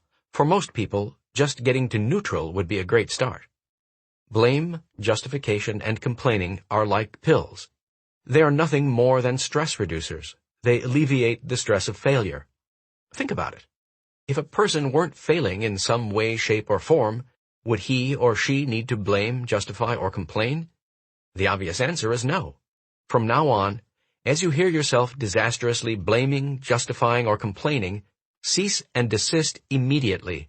Remind yourself that you are creating your life, and that at every moment you will be attracting either success or crap into your life. It is imperative you choose your thoughts and words wisely. Now you're ready to hear one of the greatest secrets in the world. Are you ready? Listen carefully. There is no such thing as a really rich victim. Did you get that? I'll say it again. There is no such thing as a really rich victim. Besides, who would listen? Tisk tisk, I got a scratch in my yacht. To which almost anyone would respond, who gives a hoot? Meanwhile, being a victim definitely has its rewards. What do people get out of being a victim? The answer is attention. Is attention important? You bet it is. In some form or another, it's what almost everyone lives for. And the reason people live for attention is that they've made a critical mistake. It is the same error that virtually all of us have made. We've confused attention with love. Believe me, it is virtually impossible to be truly happy and successful when you're constantly yearning for attention. Because if it's attention you want, you're at the mercy of others. You usually end up as a people pleaser, begging for approval. Attention-seeking is also a problem because people tend to do stupid things to get it. It is imperative to unhook attention and love for a number of reasons. First, you will be more successful. Second, you will be happier. Third, you can find true love in your life. For the most part, when people confuse love and attention, they don't love each other in the true spiritual sense of the word. They love each other largely from the place of their own ego, as in, I love what you do for me. Therefore, the relationship is really about the individual and not about the other person, or at least the both of you. By disconnecting attention from love, you will be freed up to love another for who they are, rather than what they do for you. Now, as I said, there is no such thing as a rich victim. So to stay a victim, attention seekers make darn sure they never get rich. It's time to decide. You can be a victim or you can be rich, but you can't be both. Listen up. Every time, and I mean every time, you blame, justify, or complain, you are slitting your financial throat. Sure, it would be nice to use a kindler and gentler metaphor, but forget it. I'm not interested in kind or gentle right now.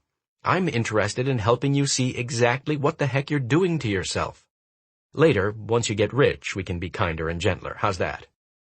It's time to take back your power and acknowledge that you create everything that is in your life and everything that is not in it.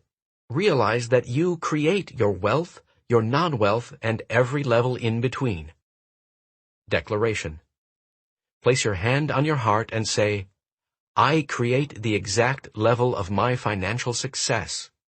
Touch your head and say, I have a millionaire mind. Millionaire Mind Actions. 1. Every time you catch yourself blaming, justifying, or complaining, slide your index finger across your neck as a trigger to remind yourself that you are slitting your financial throat. Once again, even though this gesture may seem a little crude to do to yourself, it's no more crude than what you're doing to yourself by blaming, justifying, or complaining, and it will eventually work to alleviate these destructive habits. 2. Do a debrief. At the end of each day, write down one thing that went well and one thing that didn't. Then write the answer to the following question. How did I create each of these situations? If others were involved, ask yourself, what was my part in creating each of these situations? This exercise will keep you accountable for your life and make you aware of the strategies that are working for you and the strategies that are not. Special bonus. Go to www.millionairemindbook.com and click on Free Book Bonuses to receive your free Millionaire Mind action reminders.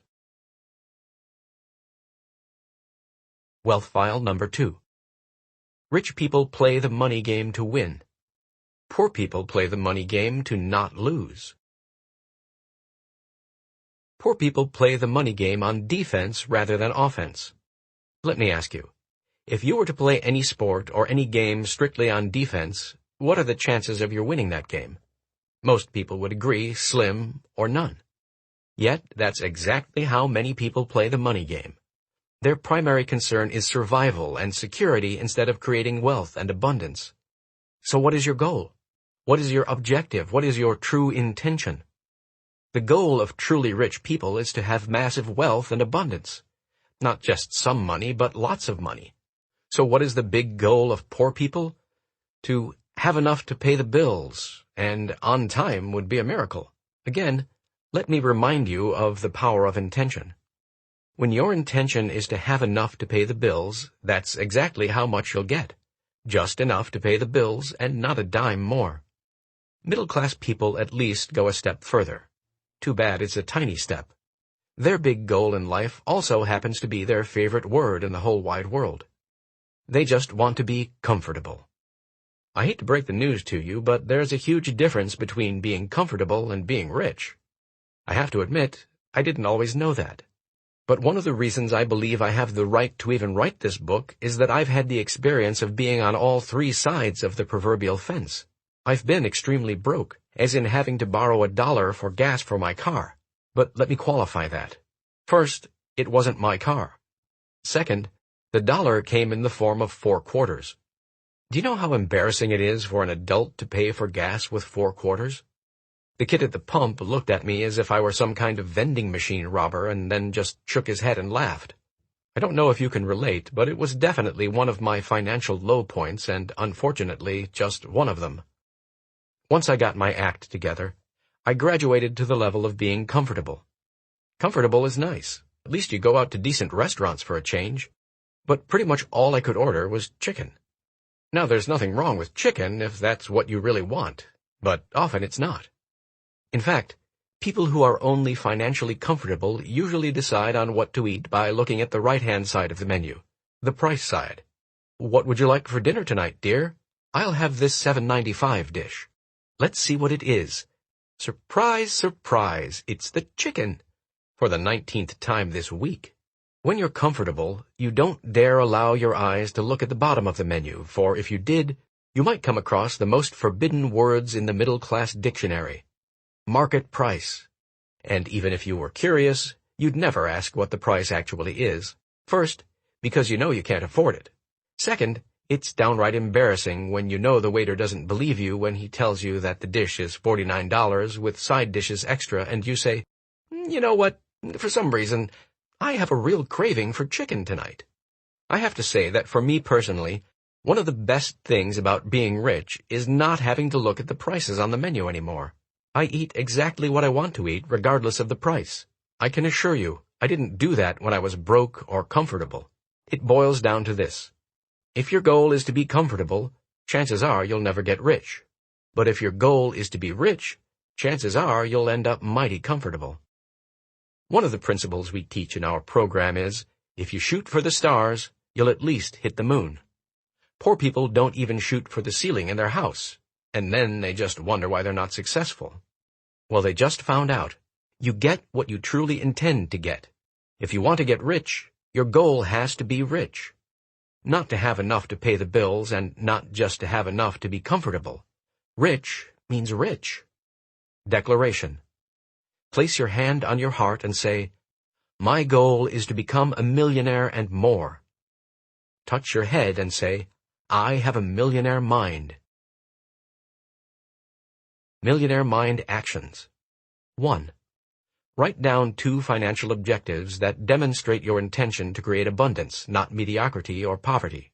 Write play-to-win goals for your A. Annual income, B. Net worth. Make these goals achievable with a realistic time frame, yet at the same time remember to shoot for the stars. 2. Go to an upscale restaurant and order a meal at market price without asking how much it costs. If funds are tight, sharing is acceptable. P.S. No chicken. Wealth file number 3.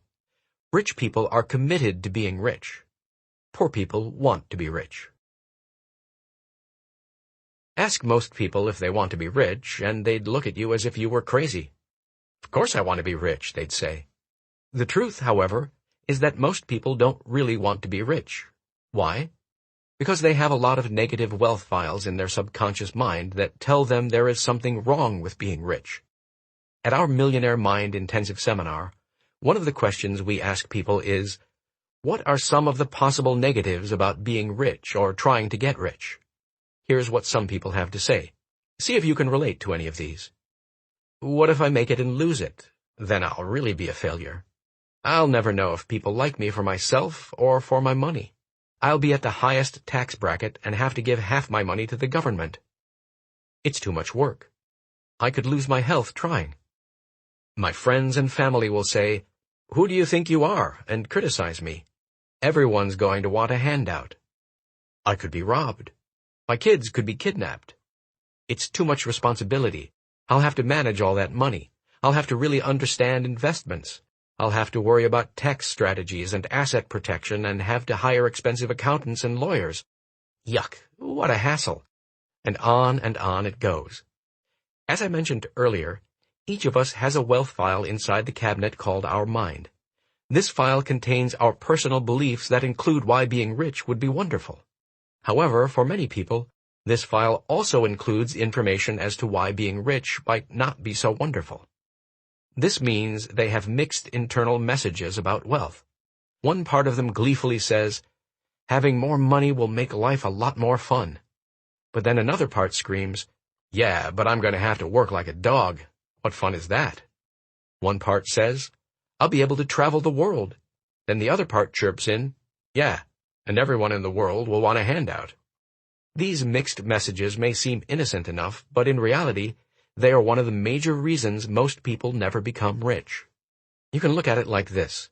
The universe, which is another way of saying higher power, is akin to a big mail-order department. It is constantly delivering people, events, and things to you. You order what you get by sending energetic messages out to the universe based on your predominant beliefs. Again, based on the law of attraction, the universe will do its best to say yes and support you. But if you have mixed messages in your file, the universe can't understand what you want. One minute, the universe hears that you want to be rich, so it begins sending you opportunities for wealth. But then it hears you say, "Rich people are greedy," so the universe begins to support you in not having much money. But then you think, "Having a lot of money makes life so much more enjoyable." So the poor universe, dazed and confused, restarts sending you opportunities for more money. The next day, you're in an uninspired mood, so you think, "Money's not that important." The frustrated universe finally screams, "Make up your frickin' mind. I'll get you what you want, just tell me what it is."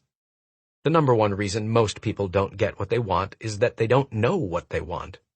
Rich people are totally clear that they want wealth. They are unwavering in their desire. They are fully committed to creating wealth.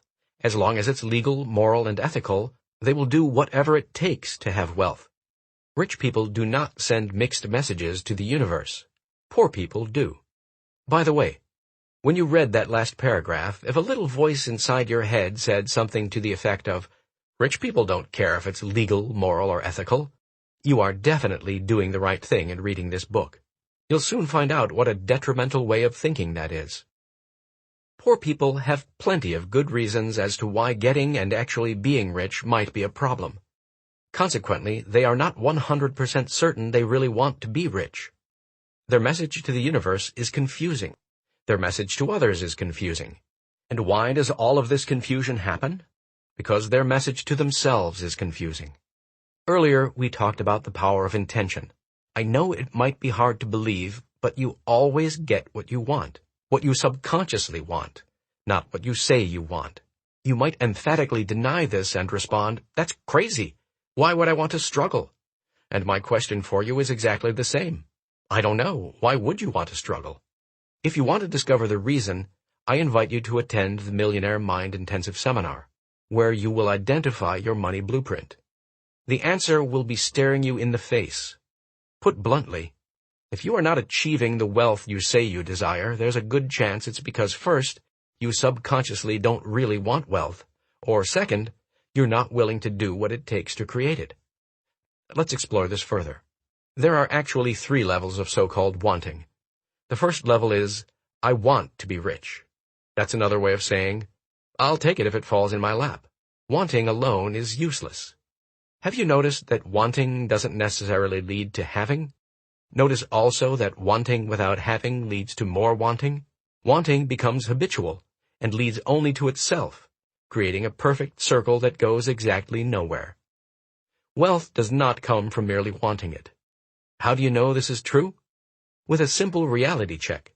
Billions of people want to be rich, relatively few are. The second level of wanting is, I choose to be rich. This entails deciding to become rich. Choosing is a much stronger energy and goes hand in hand with being responsible for creating your reality. The word decision comes from the Latin word decidere, which means to kill off any other alternatives. Choosing is better, but not best. The third level of wanting is, I commit to being rich. The definition of the word commit is to devote oneself unreservedly. This means holding absolutely nothing back, giving 100% of everything you've got to achieving wealth. It means being willing to do whatever it takes for as long as it takes. This is the warrior's way. No excuses, no ifs, no buts, no maybes, and failure is not an option. The warrior's way is simple. I will be rich or I will die trying. I commit to being rich. Try saying that to yourself. What comes up for you? For some, it feels empowering. For others, it feels daunting. Most people would never truly commit to being rich. If you asked them, would you bet your life that in the next 10 years you will be wealthy? Most would say, no way. That's the difference between rich people and poor people. It's precisely because people won't truly commit to being rich that they are not rich, and most likely never will be. Some might say, Harv, what are you talking about? I work my butt off. I'm trying real hard. Of course I'm committed to being rich.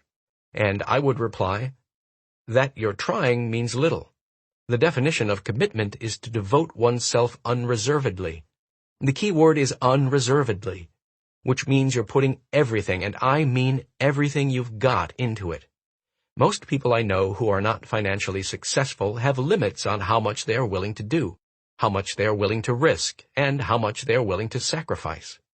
Although they think they're willing to do whatever it takes, upon deeper questioning, I always find they have plenty of conditions around what they are willing to do and not do to succeed. I hate to have to be the one to tell you this, but getting rich is not a stroll in the park, and anyone who tells you it is either knows a heck of a lot more than me, or is a little out of integrity.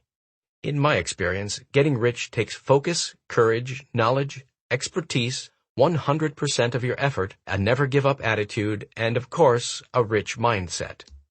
You also have to believe in your heart of hearts that you can create wealth and that you absolutely deserve it. Again, what this means is that if you are not fully, totally, and truly committed to creating wealth, chances are you won't. Are you willing to work 16 hours a day? Rich people are. Are you willing to work 7 days a week and give up most of your weekends? Rich people are. Are you willing to sacrifice seeing your family, your friends, and give up your recreations and hobbies? Rich people are. Are you willing to risk all your time, energy, and startup capital with no guarantee of returns? Rich people are. For a time, hopefully a short time, but often a long time, rich people are ready and willing to do all of the above. Are you? Maybe you'll be lucky and you won't have to work long or hard or sacrifice anything. You can wish for that, but I sure wouldn't count on it. Again, rich people are committed enough to do whatever it takes. Period. It's interesting to note, however, that once you do commit, the universe will bend over backward to support you. One of my favorite passages is by explorer W.H. Murray, who wrote the following during one of the first Himalayan expeditions. Until one is committed, there is hesitancy, the chance to draw back, always ineffectiveness. Concerning all acts of initiative and creation, there is one elementary truth, the ignorance of which kills countless ideas and splendid plans, that the moment one definitely commits oneself, then providence moves too. A whole stream of events issues from the decision, raising in one's favor all manner of unforeseen incidents, meetings, and material assistance, which no man could have dreamt would have come his way. In other words, the universe will assist you, guide you, support you, and even create miracles for you. But first, you have to commit. Declaration. Place your hand on your heart and say, I commit to being rich. Touch your head and say, I have a millionaire mind. Millionaire Mind Actions. 1. Write a short paragraph on exactly why creating wealth is important to you. Be specific. 2. Meet with a friend or family member who is willing to support you. Tell that person you want to evoke the power of commitment for the purpose of creating greater success. Put your hand on your heart. Look that person in the eye and repeat the following statement. I, your name, do hereby commit to becoming a millionaire or more by the date. Tell your partner to say, I believe in you. Then you say, thank you. P.S. To strengthen your commitment, I invite you to commit directly to me at www.millionairemindbook.com. Then print out your commitment and post it on your wall. P.P.S. Check in as to how you feel before your commitment and how you feel after it. If you feel a sense of freedom, you're on your way. If you feel a tinge of fear, you're on your way. If you didn't bother doing it, you're still in not being willing to do whatever it takes mode or I don't need to do any of this weird stuff mode. Either way, let me remind you, your way has gotten you exactly where you are right now. Wealth File Number 4. Rich people think big. Poor people think small. We once had a trainer teaching at one of our seminars who went from a net worth of $250,000 to over $600 million in only 3 years. When asked his secret, he said, Everything changed the moment I began to think big. I refer you to the law of income, which states you will be paid in direct proportion to the value you deliver according to the marketplace. The key word is value. It's important to know that 4 factors determine your value in the marketplace: supply, demand, quality, and quantity. In my experience, the factor that presents the biggest challenge for most people is the quantity. The quantity factor simply means how much of your value do you actually deliver to the marketplace. Another way of stating this is, how many people do you actually serve or affect? In my business, for instance, some trainers prefer teaching small groups of 20 people at a time. Others are comfortable with 100 participants in the room. Others like an audience of 500, and still others love audiences of 1,000 to 5,000 or more. Is there a difference in income among these trainers? You better believe there is. Consider the network marketing business.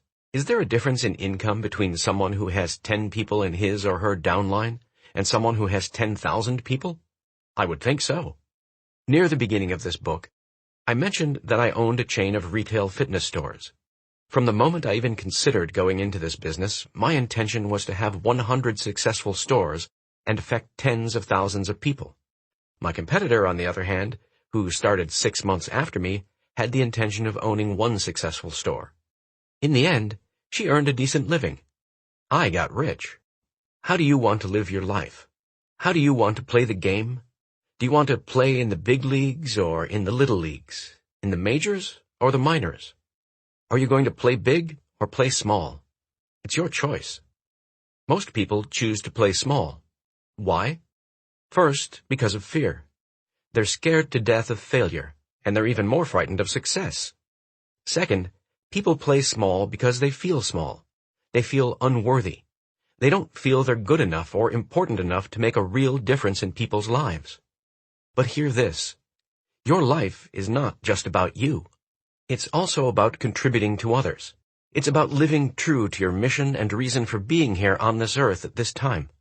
It's about adding your piece of the puzzle to the world. Most people are so stuck in their egos that everything revolves around me, and more me.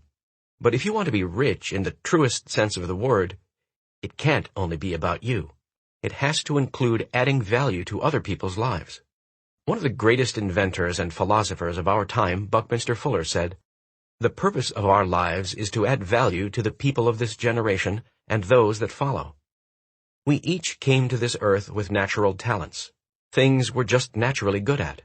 These gifts were given to you for a reason, to use and share with others. Research shows that the happiest people are those who use their natural talents to the utmost. Part of your mission in life, then, must be to share your gifts and value with as many people as possible. That means being willing to play big. Do you know the definition of an entrepreneur? The definition we use in our program is a person who solves problems for people at a profit. That's right. An entrepreneur is nothing more than a problem solver. So I ask you, would you rather solve problems for more people or fewer people? If you replied more, then you need to start thinking bigger and decide to help massive numbers of people, thousands, even millions. The byproduct is that the more people you help, the richer you become, mentally, emotionally, spiritually, and definitely financially. Make no mistake, every person on this planet has a mission. If you are living right now, there's a reason for it. Richard Bach, in his book Jonathan Livingston Seagull, is asked, "How will I know when I've completed my mission?" The answer? If you are still breathing, you are not done. What I have witnessed is too many people not doing their job, not fulfilling their duty, or dharma as it's called in Sanskrit. I watched too many people playing far too small and too many people allowing their fear-based ego selves to rule them. The result is that too many of us are not living up to our full potential in terms of both our own lives and our contribution to others. It comes down to this. If not you, then who? Again, everyone has his or her unique purpose. Maybe you're a real estate investor and buy properties to rent them out and make money on cash flow and appreciation. What's your mission? How do you help? There's a good chance you add value to your community by helping families find affordable housing they may not otherwise be able to find. Now the question is, how many families and people can you assist? Are you willing to help 10 instead of 1? 20 instead of 10? 100 instead of 20? This is what I mean by playing big. In her wonderful book, A Return to Love, author Marianne Williamson puts it this way. You are a child of God. Your playing small does not serve the world. There is nothing enlightened about shrinking so that other people won't feel insecure around you. We are all meant to shine as children do. We were born to make manifest the glory of God that is within us. It is not just in some of us. It is in everyone. And as we let our own light shine, we unconsciously give other people permission to do the same. As we are liberated from our own fear, our presence automatically liberates others. The world doesn't need more people playing small. It's time to stop hiding out and start stepping out. It's time to stop needing and start leading. It's time to start sharing your gifts instead of hoarding them or pretending they don't exist. It's time you started playing the game of life in a big way. In the end, small thinking and small actions lead to being both broke and unfulfilled. Big thinking and big action lead to having both money and meaning. The choice is yours. Declaration. Place your hand on your heart and say, I think big. I choose to help thousands and thousands of people. Touch your head and say, I have a millionaire mind. Millionaire Mind Actions. 1. Write down what you believe to be your natural talents. These are things you've always been naturally good at. Also write down how and where you can use more of these gifts in your life and especially your work life. 2. Write down or brainstorm with a group of people how you can solve problems for 10 times the number of people you affect in your job or business now. Come up with at least 3 different strategies. Think leverage. Success story from Jim Rosemary. From Jim Rosemary to T. Harv Eker.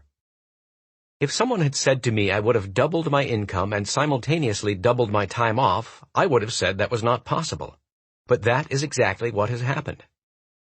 In 1 year, our business grew 175%, and in that same year we took a total of 7 weeks of vacation time, much of that spent at additional peak potential seminars.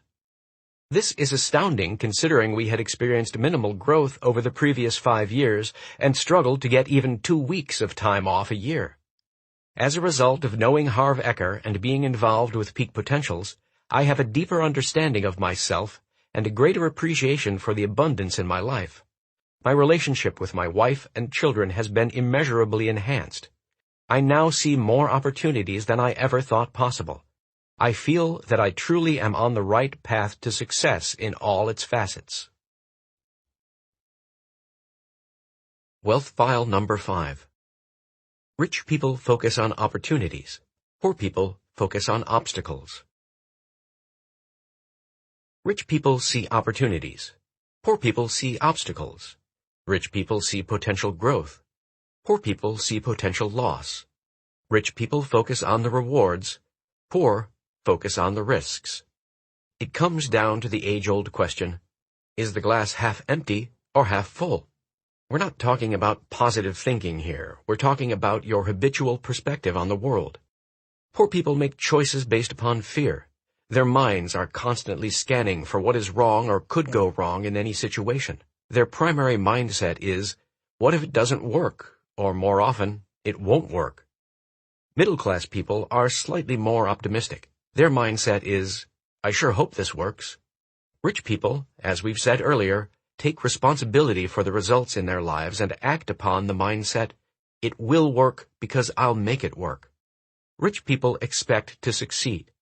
They have confidence in their abilities, they have confidence in their creativity, and they believe that should the doo-doo hit the fan, they can find another way to succeed. Generally speaking, the higher the reward, the higher the risk.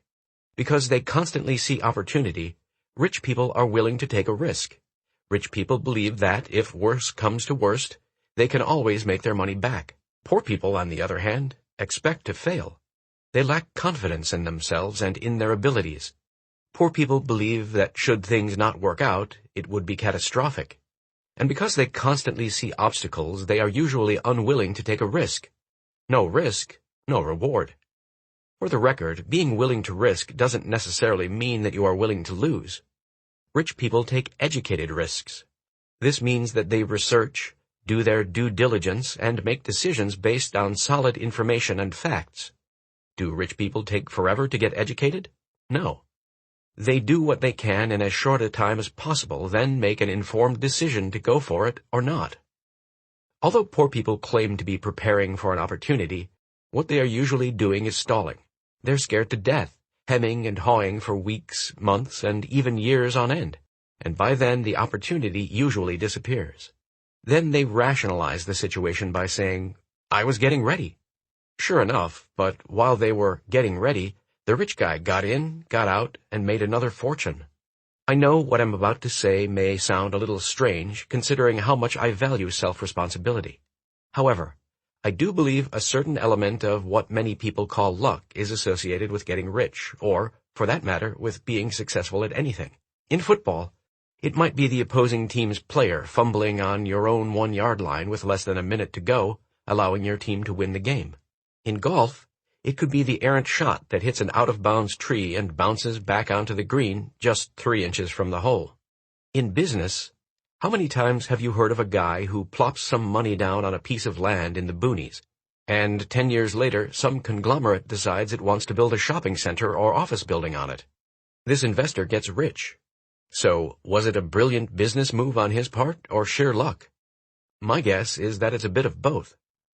The point, however, is that no luck or anything else worthwhile will come your way unless you take some form of action. To succeed financially, you have to do something, buy something, or start something. And when you do, is it luck or is it the universe or a higher power supporting you in its miraculous ways for having the courage and commitment to go for it? As far as I'm concerned, who cares what it is? It happens. Another key principle pertinent here is that rich people focus on what they want, while poor people focus on what they don't want. Again, the universal law states, what you focus on expands. Because rich people focus on the opportunities in everything, opportunities abound for them. Their biggest problem is handling all the incredible money-making possibilities they see. On the other hand, because poor people focus on the obstacles in everything, obstacles abound for them, and their biggest problem is handling all the incredible obstacles they see. It's simple. Your field of focus determines what you find in life. Focus on opportunities, and that's what you find. Focus on obstacles, and that's what you find. I'm not saying that you don't take care of problems. Of course, handle problems as they arise in the present. But keep your eye on your goal. Keep moving toward your goal. Put your time and energy into creating what you want. When obstacles arise, handle them. Then quickly refocus on your vision. You do not make your life about solving problems. You don't spend all your time fighting fires. Those who do move backward. You spend your time and energy in thought and deed, moving steadily forward toward your goal. Do you want some simple but extremely rare advice? Here it is. If you want to get rich, focus on making, keeping, and investing your money. If you want to be poor, focus on spending your money. You can read 1,000 books and take 100 courses on success, but it all boils down to that. Remember, what you focus on expands. Rich people also understand that you can never know all the information beforehand. In another of our programs, Enlightened Warrior Training, we train people to access their inner power and succeed in spite of anything. In this course, we teach a principle known as Ready, Fire, Aim. What do we mean? Get ready the best you can in as short a time as possible. Take action, then correct along the way. It's nuts to think you can know everything that may happen in the future. It's delusional to believe you can prepare for every circumstance that might someday occur and protect yourself from it. Did you know that there are no straight lines in the universe? Life doesn't travel in perfectly straight lines. It moves more like a winding river. More often than not, you can only see to the next bend, and only when you reach that next turn can you see more. The idea is to get in the game with whatever you've got, from wherever you are. I call this entering the corridor. For example, years ago I was planning on opening an all-night dessert cafe in Fort Lauderdale, Florida. I studied location options, the marketplace, and found out what equipment I'd need. I also researched the kinds of cakes, pies, ice creams, and coffees available. The first big problem? I got really fat. Eating my research wasn't helpful. So I asked myself, Harv, what would be the best way to study this business? Then I heard this guy named Harv, who was obviously a lot smarter than me, answer, if you really want to learn a business, get into it. You don't have to own the darn thing from day one. Get in the corridor by getting a job in the arena. You'll learn more by sweeping up a restaurant and washing dishes than by 10 years of research from the outside. I told you he was a lot smarter than me. And that's what I did. I got a job at Mother Butler's Pie Shop. I wish I could tell you that they immediately recognized my superb talents and started me as CEO. But alas, somehow they just didn't see, nor did they care about my executive leadership skills, and so I began as a busboy. That's right, sweeping the floor and clearing dishes. Funny how the power of intention works, isn't it? You might think that I must really have had to swallow my pride to do this, but the truth is, I never looked at it that way. I was on a mission to learn the dessert business. I was grateful for the opportunity to learn it on someone else's ticket, and make some pocket change to boot. During my tenure as the pie busboy, I spent as much time as possible shooting the doo-doo with the manager about revenues and profits, checking boxes to find out the names of the suppliers, and helping the baker at 4 a.m. to learn about equipment, ingredients, and problems that could occur. A full week went by, and I guess I was pretty good at my job, because the manager sat me down, fed me some pie, yuck, and promoted me to, drum roll please, cashier. I thought about it long and hard, for exactly a nanosecond, and replied, thanks, but no thanks. First, there was no way I could learn much being stuck behind a cash register. Second, I'd already learned what I came to learn. Mission accomplished. So that's what I mean by being in the corridor. It means entering the arena where you want to be in the future, in any capacity, to get started. This is far and away the best way to learn about a business because you see it from the inside. Second, you can make the contacts you need, which you could never have made from the outside. Third, once you're in the corridor, many other doors of opportunity may open to you. That is, once you witness what's really going on, you may discover a niche for yourself that you hadn't recognized before. Fourth, you may find that you don't really like this field, and thank goodness you found out before you got in too deep. So which of the above happened for me? By the time I was done with Mother Butler's, I couldn't stand the smell or sight of pie. Second, the baker quit the day after I left, phoned me, and explained that he had just found out about a hot new piece of exercise equipment known as gravity guidance inversion boots. You may have seen Richard Gere hang upside down in these in the movie American Gigolo, and wanted to know if I was interested in looking at them. I checked things out and decided the boots were dynamite, but he wasn't, so I got involved on my own. I began selling the boots to sporting goods and department stores. I noticed these retail outlets all had one thing in common: crummy exercise equipment. My brain bells went berserk. Opportunity, opportunity, opportunity. Funny how things happen. This was my first experience selling exercise equipment, which eventually led me to opening one of the first retail fitness stores in North America and making my very first million. And to think, it all started with me being a busboy at Mother Butler's Pies shop. The moral is simple. Get in the corridor. You never know what doors will open unto you. I have a motto. Action always beats inaction. Rich people get started.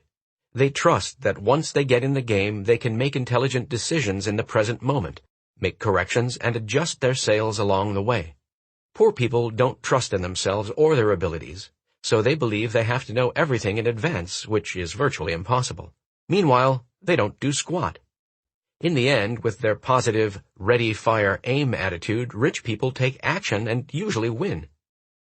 In the end, by telling themselves, I'm not doing anything until I've identified every possible problem and know exactly what to do about it, poor people never take action and therefore always lose. Rich people see an opportunity, jump on it, and get even richer. As for poor people, they're still preparing. Declarations. Place your hand on your heart and say, I focus on opportunities over obstacles. I get ready, I fire, I aim. Touch your head and say, I have a millionaire mind. Millionaire Mind Actions. 1. Get in the game. Consider a situation or project you've wanted to start. Whatever you've been waiting for, forget it. Begin now from wherever you are with whatever you've got. If possible, do it while working for or with someone else, first to learn the ropes. If you've already learned, no more excuses. Go for it. 2. Practice optimism.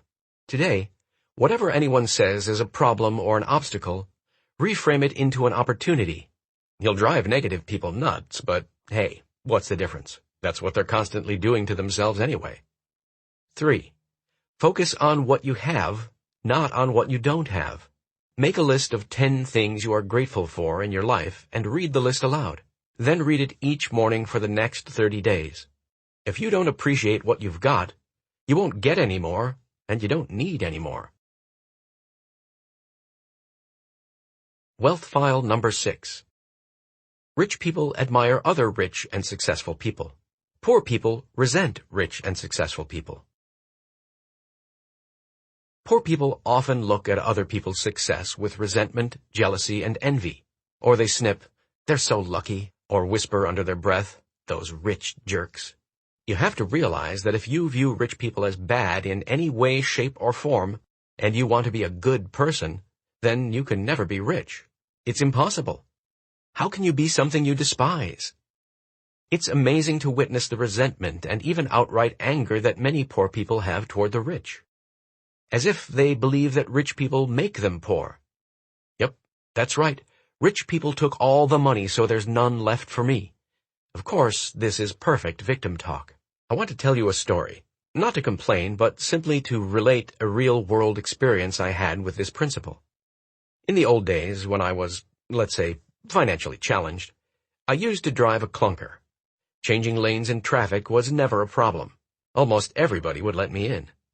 But when I got rich and bought a gorgeous new black Jaguar, I couldn't help but notice how things changed. All of a sudden, I started getting cut off and sometimes given the finger for added measure. I even got things thrown at me, all for one reason. I drove a Jag. One day, I was driving through a lower-end neighborhood in San Diego, delivering turkeys for a charity at Christmas time. I had the sunroof open and noticed 4 grimy guys perched in the back of a pickup truck behind me. Out of nowhere, they started playing basketball with my car by attempting to shoot beer cans into my open sunroof. 5 dents and several deep scratches later, they passed me screaming, "You rich bastard!" Of course, I figured this to be an isolated incident until just 2 weeks later, in a different lower-end neighborhood, I parked my car on the street and returned to it less than 10 minutes later to discover the entire side of my car had been keyed.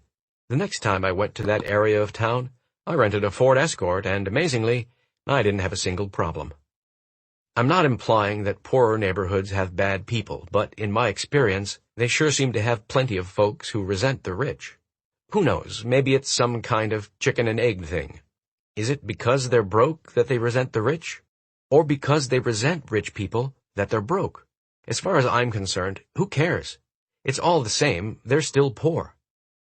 It's easy to talk about not resenting the rich, but depending on your mood, falling into the trap can happen to anyone, even me. Recently, I was eating dinner in my hotel room about an hour before going on stage to teach an evening session of the Millionaire Mind seminar. I turned on the tube to check the sports scores and found that Oprah was on. Although I'm not a big fan of television, I love Oprah. That woman has affected more people in a positive way than almost anyone else on the planet, and consequently, she deserves every penny she's got, and more. Meanwhile, she's interviewing actress Halle Berry. They're discussing how Halle has just received one of the largest film contracts in history for a female actor, $20 million. Halle then says that she doesn't care about the money and that she fought for this humongous contract to blaze a trail for other women to follow. I heard myself say skeptically, "Yeah, right. Do you think I and everyone else watching this show is an idiot? You should take a hunk of that dough and give your public relations agent a raise. That's the best soundbite writing I've ever heard." I felt the negativity welling up inside me, and just in the nick of time I caught myself before the energy took me over. "Cancel, cancel, thank you for sharing," I yelled out loud to my mind to drown out that voice of resentment. I couldn't believe it. Here I was, Mr. Millionaire Mind himself, actually resenting Halle Berry for the money she made. I quickly turned it around and began screaming at the top of my lungs, "Way to go, girl! You rock! You let 'em off too cheap. You should have got $30 million. Good for you. You're incredible and you deserve it." I felt a lot better. Regardless of her reason for wanting all that money, the problem wasn't her, it was me. Remember, my opinions make no difference to Halle's happiness or wealth, but they do make a difference to my happiness and wealth. Also remember that thoughts and opinions aren't good or bad, right or wrong as they enter your mind, but they can sure be empowering or disempowering to your happiness and success as they enter your life.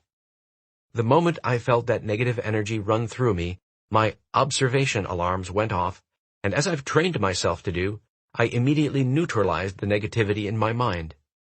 You don't have to be perfect to get rich, but you do need to recognize when your thinking isn't empowering yourself or others. Then quickly refocus on more supportive thoughts. The more you study this book, the faster and easier this process will be.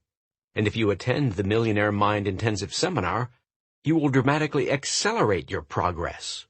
I know I keep mentioning the Millionaire Mind course, but please understand, I wouldn't be so adamant about this program if I didn't see for myself the phenomenal results people get in their lives. In their outstanding book, The 1-Minute Millionaire, my good friends Mark Victor Hansen and Robert Allen quote the poignant story of Russell H. Conwell in his book, Acres of Diamonds, which was written over 100 years ago. "I say that you ought to get rich, and it is your duty to get rich. How many of my pious brethren say to me, 'Do you, a Christian minister, spend your time going up and down the country advising young people to get rich, to get money?' Yes, of course I do. They say, 'Isn't that awful? Why don't you preach the gospel instead of preaching about man's making money?' Because to make money honestly is to preach the gospel. That is the reason. The men who get rich may be the most honest men you find in the community. Oh, but says some young man here tonight, I have been told all my life that if a person has money, he is very dishonest and dishonorable and mean and contemptible. My friend, that is the reason you have none, because you have that idea of people. The foundation of your faith is altogether false. Let me say clearly, 98 out of 100 of the rich men and women of America are honest. That is why they are rich. That is why they are trusted with money. That is why they carry on great enterprises and find plenty of people to work with them. Says another young man, I hear sometimes of men that get millions of dollars dishonestly. Yes, of course you do, and so do I.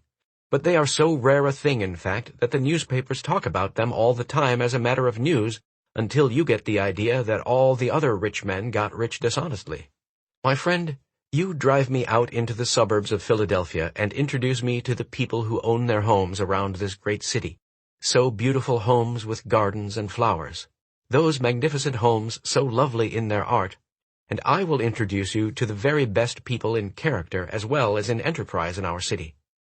They that own their homes are made more honorable and honest and pure, and true and economical and careful by owning them. We preach against covetousness in the pulpit, and use the terms filthy lucre so extremely that Christians get the idea that it is wicked for any man to have money. Money is power, and you ought to be reasonably ambitious to have it. You ought, because you can do more good with it than you can without it. Money printed your Bibles. Money builds your churches. Money sends your missionaries, and money pays your preachers. I say then, you ought to have money. If you can honestly attain unto riches, it is your godly duty to do so. It is an awful mistake of these pious people to think you must be awfully poor in order to be pious. Cornwell's passage makes several excellent points. The first refers to the ability to be trusted. Of all the attributes necessary for getting rich, having others trust you has to be near the top of the list. Think about it. Would you do business with a person you didn't trust, at least to some extent? No way. Meaning that to get rich, there is a good chance many people must trust you, and there's a good chance that for that many people to trust you, you have to be quite trustworthy. What other traits does a person need to get rich and, even more importantly, stay rich? No doubt there are always exceptions to any rule, but for the most part, who do you have to be to succeed at anything? Try some of these characteristics on for size.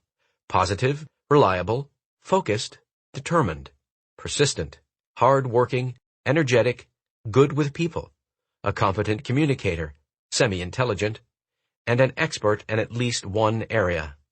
Another interesting element in Cornwell's passage is that so many people have been conditioned to believe that you can't be rich and a good person, or rich and spiritual. I too used to think this way. Like many of us, I was told by friends, teachers, media, and the rest of society that rich people were somehow bad, that they were all greedy. Once again, another way of thinking that ended up being pure crapola. Backed by my own real-world experience, rather than old, fear-based myth, I found that the richest people I know are also the nicest. When I moved to San Diego, we moved into a home in one of the richest parts of town. We loved the beauty of the home and the area. But I had some trepidation because I didn't know anyone and felt I didn't yet fit in. My plan was to stay low-key and not mix much with these rich snobs. As the universe would have it, however, my kids, who were 5 and 7 years old at the time, made friends with the other kids in the neighborhood, and pretty soon I was driving them to these mansions to drop them off to play. I remember knocking on a stunningly carved wooden door that was at least 20 feet high. The mom opened it up and, with the friendliest voice I'd ever heard, said, "Harv, it's so great to meet you. Come on in." I was a bit bewildered as she poured me some iced tea and got me a bowl of fruit. What's the catch? My skeptical mind kept wanting to know. Then her husband came in from playing with his kids in the pool. He was even friendlier. "Harv, we're so happy to have you in the neighborhood. You have to come to our barbecue tonight with the rest of your family.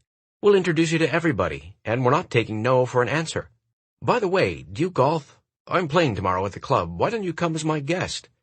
By now I was in shock. What happened to the snobs I was sure I was going to meet?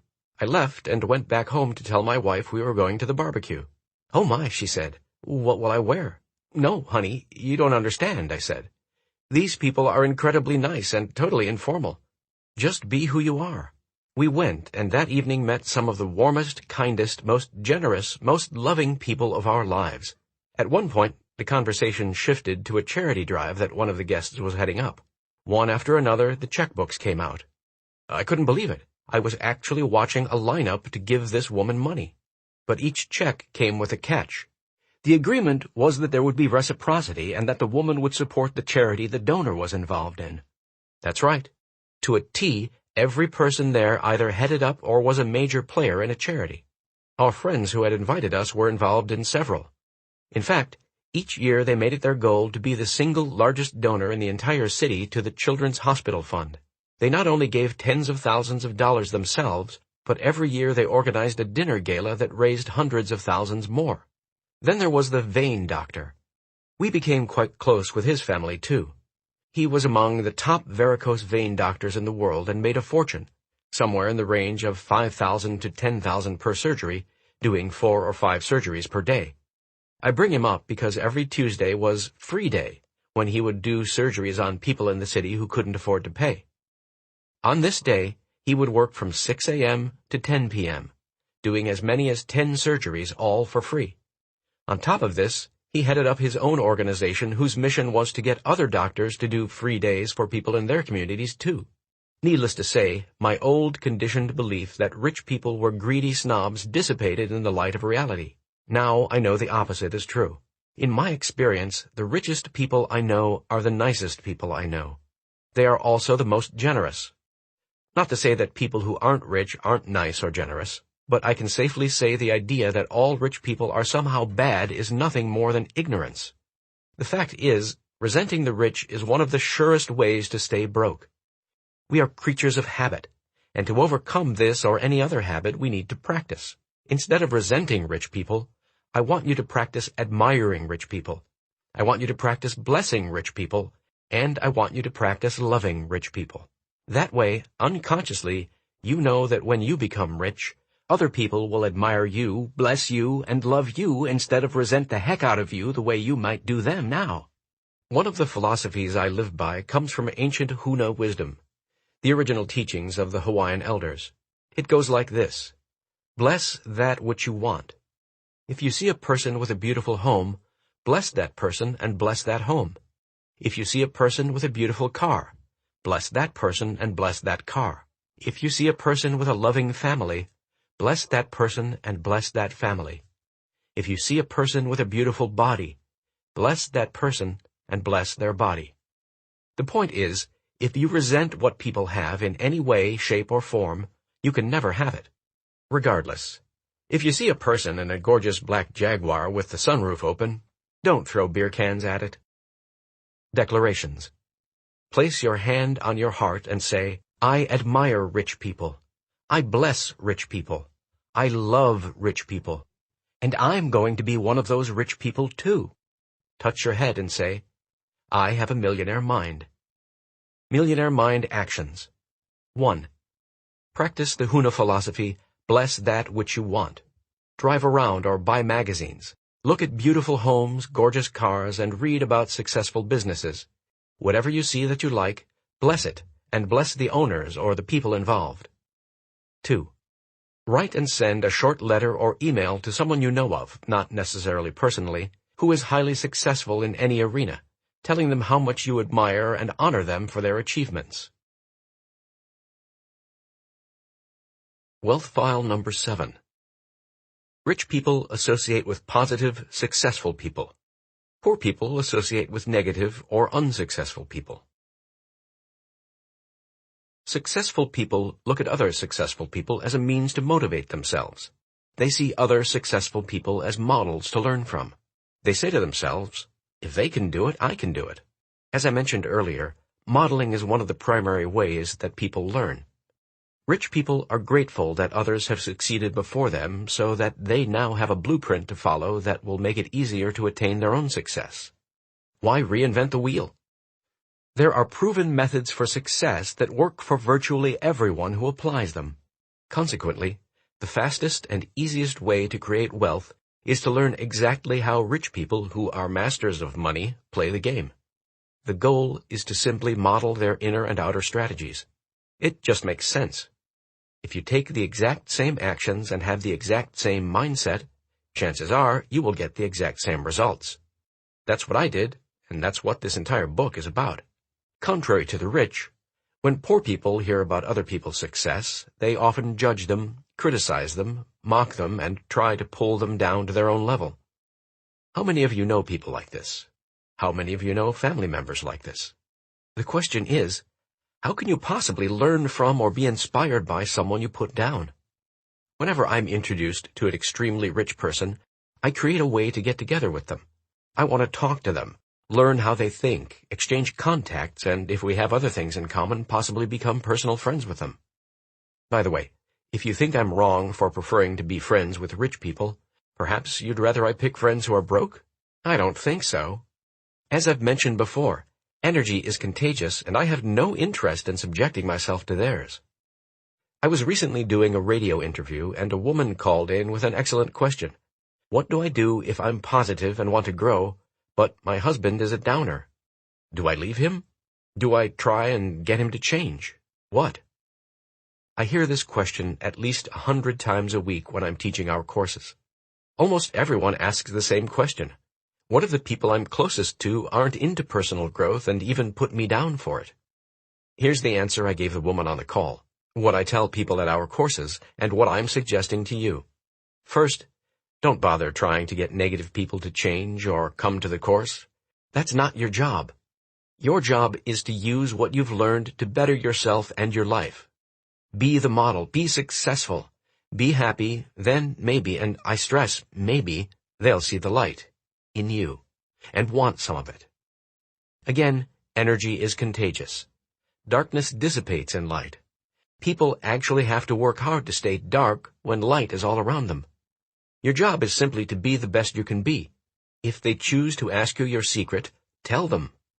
Second, keep in mind another principle that we feature in our wizard training, which is a course about manifesting what you want while staying calm, centered, and peaceful. It states, everything happens for a reason, and that reason is there to assist me. Yes, it's much more difficult to be positive and conscious around people and circumstances that are negative, but that's your test. Just as steel is hardened in the fire, if you can remain true to your values while others around you are full of doubt and even condemnation, you'll grow faster and stronger. Also remember that nothing has meaning except for the meaning we give it. Recall in part 1 of this book, we discussed how we usually end up identifying with or rebelling against one or both of our parents, depending on how we framed their actions. From now on, I want you to practice reframing other people's negativity as a reminder of how not to be. The more negative they are, the more reminders you have about how ugly that way of being really is.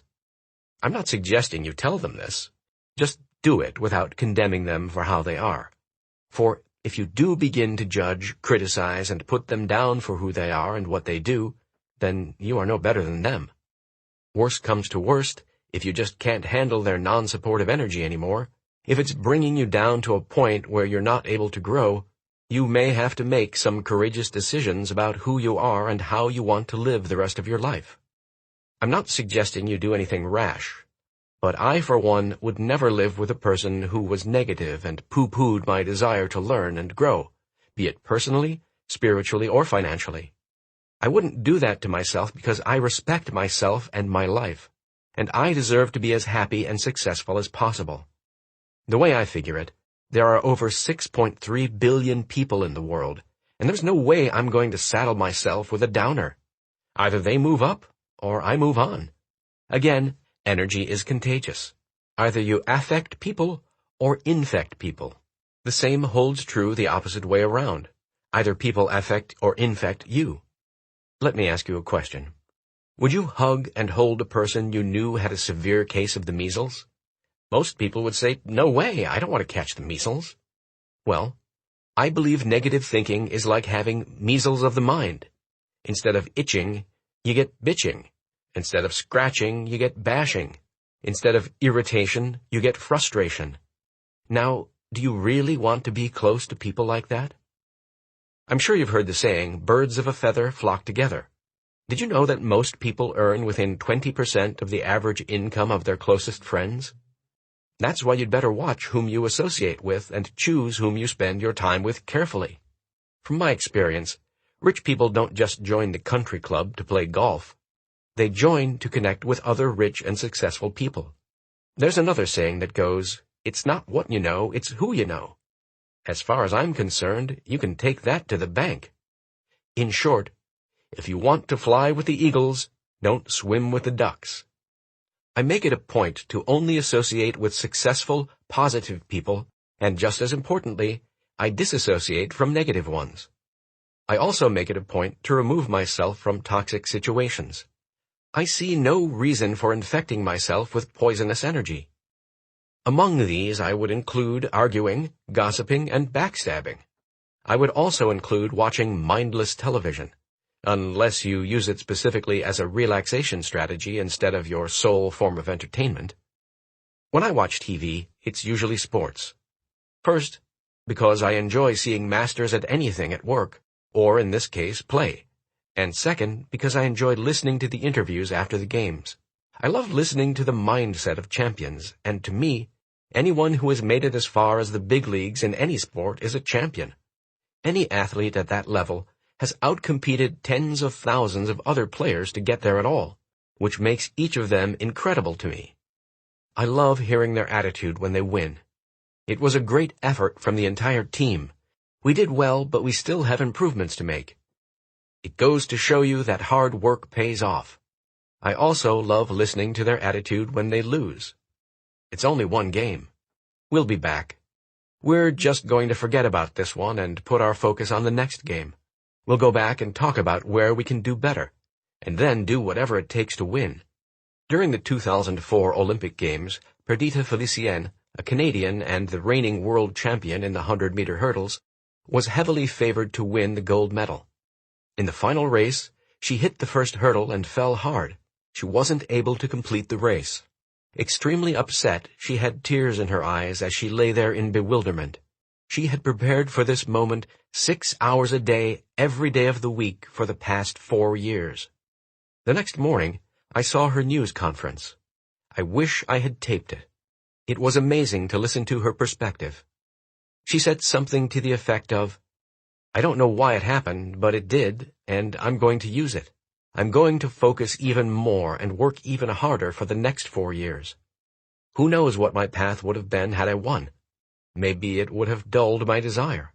I don't know, but I do know that now I'm hungrier than ever. I'll be back even stronger." As I heard her speak, all I could say was, wow. You can learn a lot from listening to champions. Rich people hang around with winners. Poor people hang around with losers. Why? It's a matter of comfort. Rich people are comfortable with other successful people. They feel fully worthy of being with them. Poor people are uncomfortable with highly successful people. They're either afraid they'll be rejected or feel as if they don't belong. To protect itself, the ego then goes into judgment and criticism. If you want to get rich, you will have to change your inner blueprint to fully believe you are every bit as good as any millionaire or multimillionaire out there. I'm shocked in my seminars when people come up to me and ask if they can touch me. They say, "I've never touched a multimillionaire before." I'm usually polite and smile, but in my mind I'm saying, get a frickin' life. I'm no better or different from you, and unless you start to understand that, you'll stay broke forever. My friends, it's not about touching millionaires. It's about deciding that you are just as good and worthy as they are, and then acting like it. My best advice is this. If you really want to touch a millionaire, become one. I hope you get the point. Instead of mocking rich people, model them. Instead of shying away from rich people, get to know them. Instead of saying, "Wow, they're so special," say, "If they can do it, I can do it." Eventually, if you want to touch a millionaire, you'll be able to touch yourself. Declarations. Place your hand on your heart and say, "I model rich and successful people. I associate with rich and successful people. If they can do it, I can do it." Touch your head and say, "I have a millionaire mind." Millionaire Mind Actions. 1. Go to the library, a bookstore, or the internet and read a biography of someone who is or was extremely rich and successful. Andrew Carnegie, John D. Rockefeller, Mary Kay, Donald Trump, Warren Buffett, Jack Welch, Bill Gates, and Ted Turner are some good examples. Use their story for inspiration, for learning specific success strategies, and most importantly, for copying their mindset. 2. Join a high-end club, such as for tennis, health, business, or golf. Mingle with rich people in a rich environment. Or, if there's no way you can afford to join a high-end club, have coffee or tea in the classiest hotel in your city. Get comfortable in this atmosphere and watch the patrons, noticing they're no different from you. 3. Identify a situation or a person who is a downer in your life. Remove yourself from that situation or association. If it's family, choose to be around them less. 4. Stop watching trash TV and stay away from bad news. Wealth file number 8. Rich people are willing to promote themselves and their value. Poor people think negatively about selling and promotion. Peak Potentials Training, one of the companies licensed with my programs, offers over a dozen different programs. During the initial seminar, usually the Millionaire Mind Intensive, they briefly mention a few of our other courses, then offer the participants special at-seminar tuition rates and bonuses. Most people are thrilled. They appreciate getting to hear what the other courses are about and to receive the special pricing. Some people, however, are not so thrilled.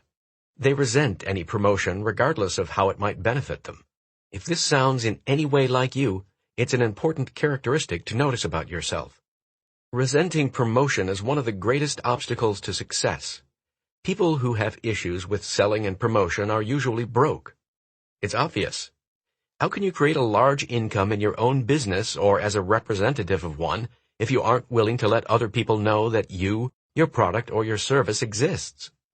Even as an employee, if you aren't willing to promote your virtues, someone who is willing will quickly bypass you on the corporate ladder. People have a problem with promotion or sales for several reasons. Chances are you might recognize one or more of the following. First, you may have had a bad experience in the past with people promoting to you inappropriately. Maybe you perceived they were doing the hard sell on you. Maybe they were bothering you at an inopportune time. Maybe they wouldn't take no for an answer. In any case, it's important to recognize that this experience is in the past and that holding on to it may not be serving you today.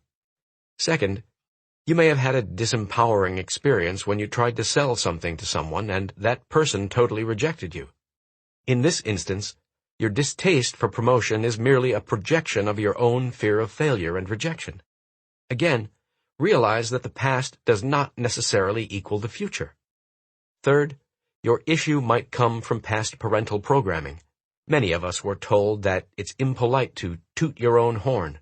Well, that's great if you make a living as Miss Manners, but in the real world when it comes to business and money, if you don't toot your horn, I guarantee nobody will. Rich people are willing to extol their virtues and value to anyone who will listen, and hopefully do business with them as well. Finally, some people feel that promotion is beneath them. I call this the high and mighty syndrome, otherwise known as the "aren't I so special" attitude. The feeling in this case is that if people want what you have, they should somehow find and come to you. People who have this belief are either broke, or soon will be, that's for sure. They can hope that everyone's going to scour the land searching for them, but the truth is that the marketplace is crowded with products and services, and even though theirs may be the best, no one will ever know that because they're too snooty to tell anyone. You're probably familiar with the saying, "Build a better mousetrap and the world will beat a path to your door." Well, that's only true if you add 5 words, if they know about it. Rich people are almost always excellent promoters. They can and are willing to promote their products, their services, and their ideas with passion and enthusiasm. What's more, they're skilled at packaging their value in a way that's extremely attractive. If you think there's something wrong with that, then let's ban makeup for women, and while we're at it, we might as well get rid of suits for men. All that is nothing more than packaging. Robert Kiyosaki, best-selling author of Rich Dad, Poor Dad, a book I highly recommend, points out that every business, including writing books, depends on selling. He notes that he is recognized as a best-selling author, not a best-writing author. One pays a lot more than the other. Rich people are usually leaders, and all great leaders are great promoters. To be a leader, you must inherently have followers and supporters, which means that you have to be adept at selling, inspiring, and motivating people to buy into your vision. Even the President of the United States of America has to continuously sell his ideas to the people, to Congress, and even to his own party to have them implemented. And way before all of that takes place, if he doesn't sell himself in the first place, he'll never even get elected. In short, Any leader who can't or won't promote will not be a leader for long, be it in politics, business, sports, or even as a parent. I'm harping on this because leaders earn a heck of a lot more money than followers. The critical point here isn't whether you like to promote or not. It is why you're promoting. It boils down to your beliefs. Do you really believe in your value? Do you really believe in the product or service you're offering? Do you really believe that what you have will be of benefit to whomever you're promoting it to? If you believe in your value, how could it possibly be appropriate to hide it from people who need it? Suppose you had a cure for arthritis, and you met someone who was suffering and in pain with the disease. Would you hide it from him or her? Would you wait for that person to read your mind or guess that you have a product that could help? What would you think of someone who didn't offer suffering people their opportunity because they were too shy, too afraid, or too cool to promote?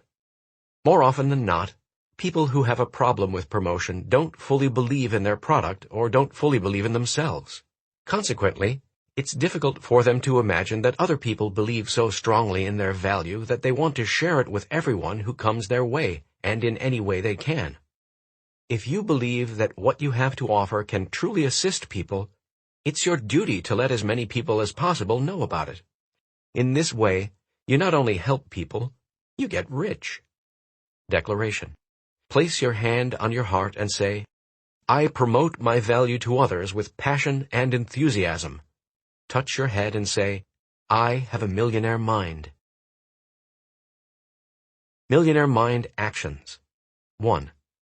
Rate the product or service you are currently offering, or you are planning to offer, from 1 to 10 in terms of how much you believe in its value. 1 being the lowest, 10 being the highest. If your rating result is 7 to 9, revise your product or service to increase the value. If your result is 6 or below, stop offering that product or service and start representing something you truly believe in. 2. Read books, listen to audios and CDs, and take courses on marketing and sales. Become an expert in both of these arenas to the point where you can promote your value successfully and with 100% integrity. Wealth File Number 9. Rich people are bigger than their problems. Poor people are smaller than their problems. As I said earlier, getting rich is not a stroll in the park. It is a journey that is full of twists, turns, detours, and obstacles. The road to wealth is fraught with traps and pitfalls, and that's precisely why most people don't take it. They don't want the hassles, the headaches, and the responsibilities. In short, they don't want the problems. Therein lies one of the biggest differences between rich people and poor people.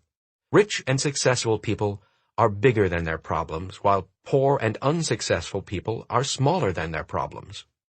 Poor people will do almost anything to avoid problems. They see a challenge and they run. The irony is that in their quest to make sure they don't have problems, they have the biggest problem of all. They're broke and miserable. The secret to success, my friends, is not to try to avoid or get rid of or shrink from your problems.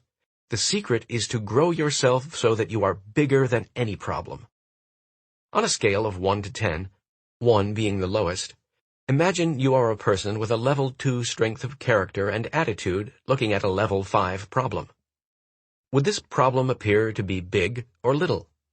From a level 2 perspective, a level 5 problem would seem like a big problem. Now imagine you've grown yourself and become a level 8 person. Would the same level 5 problem be a big problem or a little problem?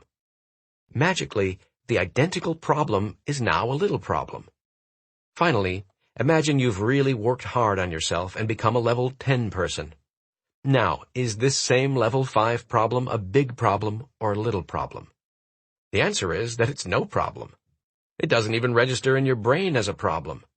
There's no negative energy around it. It's just a normal occurrence to handle, like brushing your teeth or getting dressed. Note that whether you are rich or poor, playing big or playing small, problems do not go away. If you're breathing, you will always have so-called problems and obstacles in your life. Let me make this short and sweet. The size of the problem is never the issue. What matters is the size of you. This may be painful, but if you're ready to move to the next level of success, you're going to have to become conscious of what's really going on in your life. Ready? Here goes. If you have a big problem in your life, all that means is that you are being a small person. Don't be fooled by appearances. Your outer world is merely a reflection of your inner world. If you want to make a permanent change, stop focusing on the size of your problems and start focusing on the size of you. One of the not-so-subtle reminders I give participants at my seminar is this. Whenever you feel as if you've got a big problem, point to yourself and scream, "Mini-me, mini-me, mini-me." That will abruptly wake you up and move your attention back to where it belongs, on yourself. Then, coming from your higher self, rather than your ego-based victim self, take a deep breath and decide right now, in this very moment, you will be a bigger person and not allow any problem or obstacle to take you out of either your happiness or success. The bigger the problems you can handle, the bigger the business you can handle. The bigger the responsibility you can handle, the more employees you can handle. The more customers you can handle, the more money you can handle, and ultimately, the more wealth you can handle. Again, your wealth can only grow to the extent that you do. The objective is to grow yourself to a place where you can overcome any problems or obstacles that get in the way of your creating wealth and keeping it once you have it. By the way, keeping your wealth is a whole other world. Who knew? I sure didn't. I thought that once you made it, you made it. Boy, was I in for a rude awakening as I proceeded to lose my first million almost as fast as I made it. Now, in hindsight, I understand what the issue was. At the time, my toolbox wasn't yet big and strong enough to hold the wealth I had achieved. Again, thank goodness I practiced the principles of the millionaire mind and was able to recondition myself.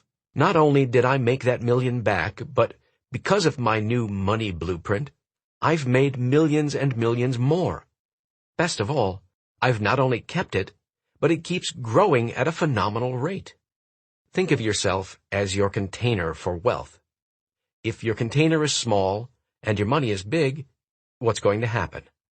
You will lose it. Your container will overflow and the excess money will spill out all over the place. You simply cannot have more money than the container. Therefore, you must grow to be a big container, so you can not only hold more wealth, but also attract more wealth. The universe abhors a vacuum, and if you have a very large money container, it will rush in to fill the space. One of the reasons rich people are bigger than their problems goes back to what we discussed earlier. They don't focus on the problem. They focus on their goal. Again, the mind generally focuses on one predominant thing at a time, meaning that either you are whining about the problem or you're working on the solution. Rich and successful people are solution-oriented. They spend their time and energy strategizing and planning the answers to challenges that come up, and creating systems to make certain that problem doesn't occur again. Poor and unsuccessful people are problem-oriented. They spend their time and energy bitching and complaining, and seldom come up with anything creative to alleviate the problem, let alone make sure it doesn't happen again. Rich people do not back away from problems, do not avoid problems, and do not complain about problems. Rich people are financial warriors. In our Enlightened Warrior Training Camp, the definition of a warrior we use is one who conquers oneself. The bottom line is that if you become a master at handling problems and overcoming any obstacle, what can stop you from success? The answer is nothing. And if nothing can stop you, you become unstoppable. And if you become unstoppable, what choices do you have in your life? The answer is all choices. If you are unstoppable, anything and everything is available to you. You simply choose it, and it's yours. How's that for freedom? Declarations. Place your hand on your heart and say, I am bigger than any problems. I can handle any problems. Touch your head and say, I have a millionaire mind. Millionaire Mind Actions. 1. Whenever you are feeling upset over a big problem, point to yourself and say, mini-me, mini-me. Then take a deep breath and say to yourself, I can handle this. I am bigger than any problem. 2. Write down a problem you are having in your life.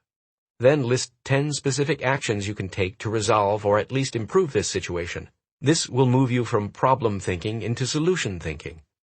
First, there's a good chance you'll solve the problem. Second, you'll feel a heck of a lot better. Wealth file number 10. Rich people are excellent receivers. Poor people are poor receivers. If I had to nail down the number one reason most people do not reach their full financial potential, it would be this. Most people are poor receivers. They may or may not be good at giving, but they are definitely bad at receiving. And because they are poor at receiving, they don't. People are challenged by receiving for several reasons. First, many people feel unworthy or undeserving. This syndrome runs rampant in our society. I would guess that over 90% of individuals have feelings of not being good enough running through their veins. Where does this low self-esteem come from? The usual, our conditioning. For most of us, it comes from hearing 20 no's for every yes, 10 you're doing it wrongs for every you're doing it right, and 5 you're stupids for every you're awesome. Even if our parents or guardians were incredibly supportive, many of us end up with feelings of not being able to continually measure up to their accolades and expectations. So once again, we're not good enough. In addition, most of us grew up with the element of punishment in our lives. This unwritten rule simply states that if you do something wrong, you will or should be punished. Some of us were punished by our parents, some of us by our teachers, and some of us in certain religious circles were threatened with the mother of all punishments, not getting into heaven. Of course, now that we're adults, all this is over, right? Wrong. For most people, the conditioning of punishment is so ingrained that because there is no one around to punish them, when they make a mistake or just aren't perfect, they subconsciously punish themselves. When they were young, this punishment might have come in the form of, "You were bad, so no candy." Today, however, it could take the form of, "You were bad, so no money." This explains why some people limit their earnings and why others will subconsciously sabotage their success. No wonder people have difficulty receiving. One tiny mistake, and you're doomed to carry the burden of misery and poverty for the rest of your life. A little harsh, you say?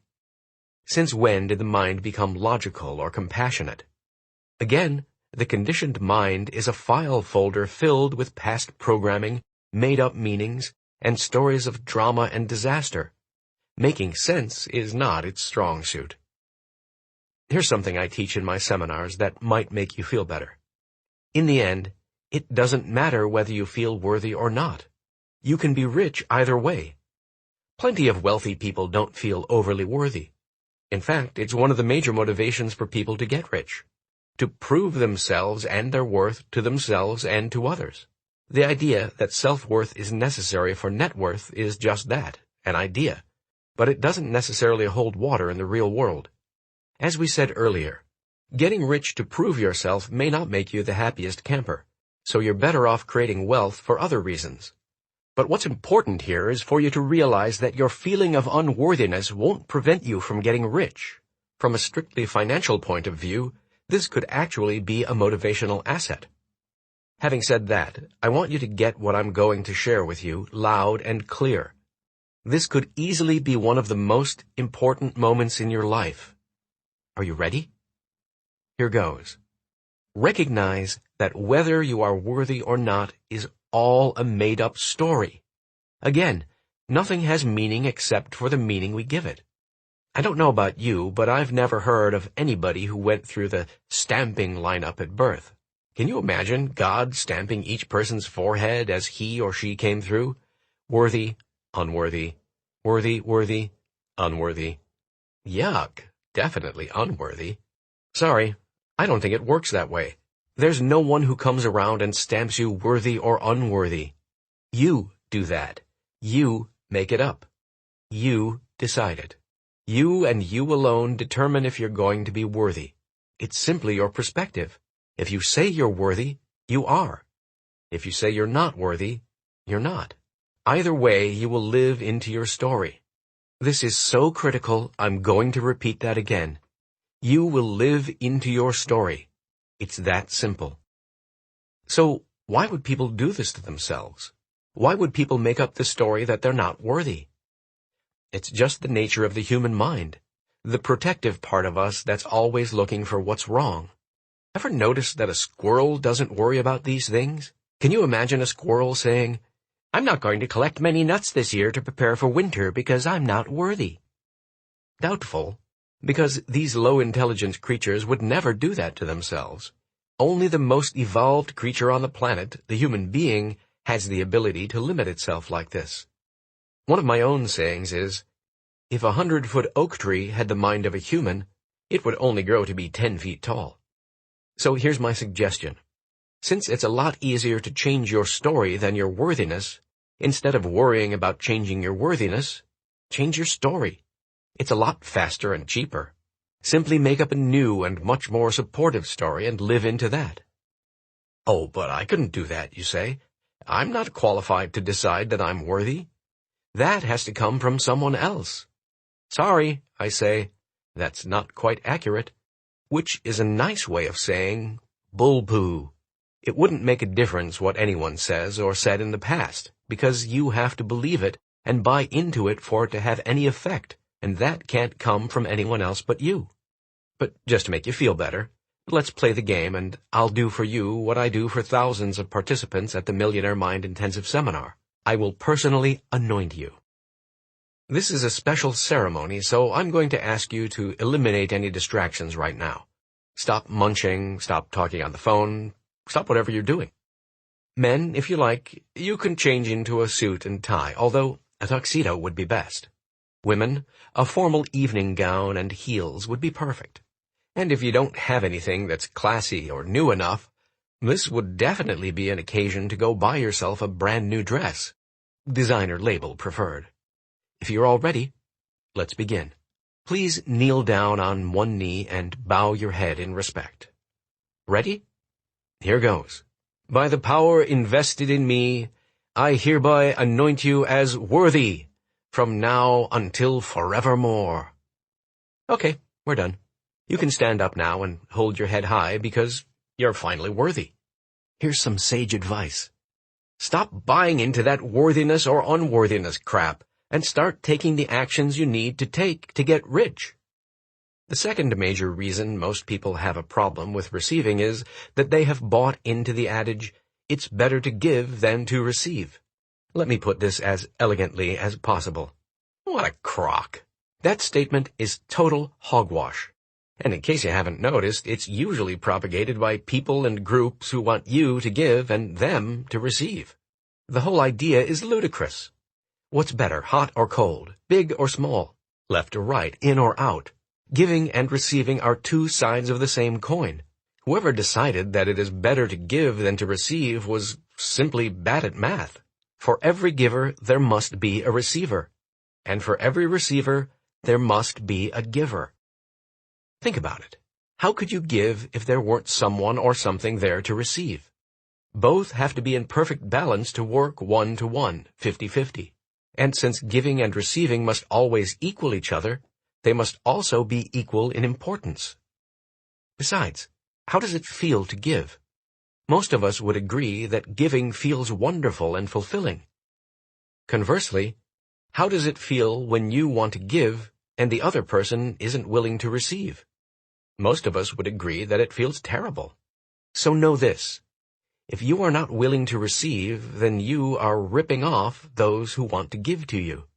You are actually denying them the joy and pleasure that comes from giving. Instead, they feel lousy. Why? Again, everything is energy, and when you want to give but can't, that energy cannot be expressed and gets stuck in you. That stuck energy then turns into negative emotions. To make matters worse, when you are not willing to fully receive, you are training the universe not to give to you. It's simple. If you aren't willing to receive your share, it will go to someone else who is. That's one of the reasons the rich get richer and the poor get poorer.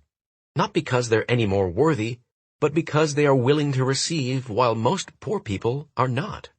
I learned this lesson in a big way while camping by myself in the forest. In preparation for my 2-day sojourn, I made what's called a lean-to. This means tying the top part of a tarp to a tree and then fastening the bottom to the ground to create a 45-degree roof over my head when I slept. Thank goodness I prepared this mini condo because it rained all night. When I came out of my shelter that morning, I noticed how dry I and everything else under the tarp was. At the same time, however, I couldn't help but notice this unusually deep puddle that had collected at the bottom of the tarp. All of a sudden, I heard this inner voice say to me, "Nature is totally abundant but not discriminating. When the rain falls, it has to go somewhere. If one part is dry, another part will be doubly wet." As I stood over the puddle, I realized this is exactly the way it works with money. There's plenty of it, trillions and trillions of dollars floating around. It's indefinite abundance, and it has to go somewhere. The deal is this: if somebody isn't willing to receive his or her share, it must go to whoever will. The rain doesn't care where it goes, and neither does money. At this point in the Millionaire Mind seminar, I teach people the special prayer I created after my experience under the tarp. Of course, it's a little tongue-in-cheek, but the lesson is obvious. It goes like this: Universe, if anyone has something great coming to them and they're not willing to take it, send it to me. I am open and willing to receive all of your blessings. Thank you. I have the entire audience repeat this with me, and they go crazy. They're excited because it feels amazing to be totally willing to receive, and it feels great because it's totally natural to do so. Anything you've made up to the contrary is, again, just a story that isn't serving you or anyone else. Let your story go, and your money will come. Rich people work hard and believe it's perfectly appropriate to be well rewarded for their efforts and the value they provide for others. Poor people work hard, but due to their feelings of unworthiness, they believe it is inappropriate for them to be well rewarded for their efforts and the value they provide. This belief sets them up to be perfect victims, and, of course, how can you be a good victim if you are well rewarded? Many poor people actually believe they are better people because they're poor. Somehow they believe they're more pious or spiritual or good. Baloney. The only thing poor people are is poor. I had a gentleman at the course come to me in tears. He said, "I just don't see how I could feel good about having a lot of money when others have so little." I asked him a few simple questions. What good do you do for poor people by being one of them? Whom do you help by being broke? Aren't you just another mouth to feed? Wouldn't it be more effective for you to create wealth for yourself and then be able to really help others from a place of strength instead of weakness? He stopped crying and said, "For the first time, I got it. I can't believe what garbage I've been thinking. Harv, I believe the time has come for me to get rich and, along the way, help others. Thank you." He went back to his seat a new man. I got an email from him not long ago telling me he's making 10 times what he used to earn, and that he's feeling awesome about it.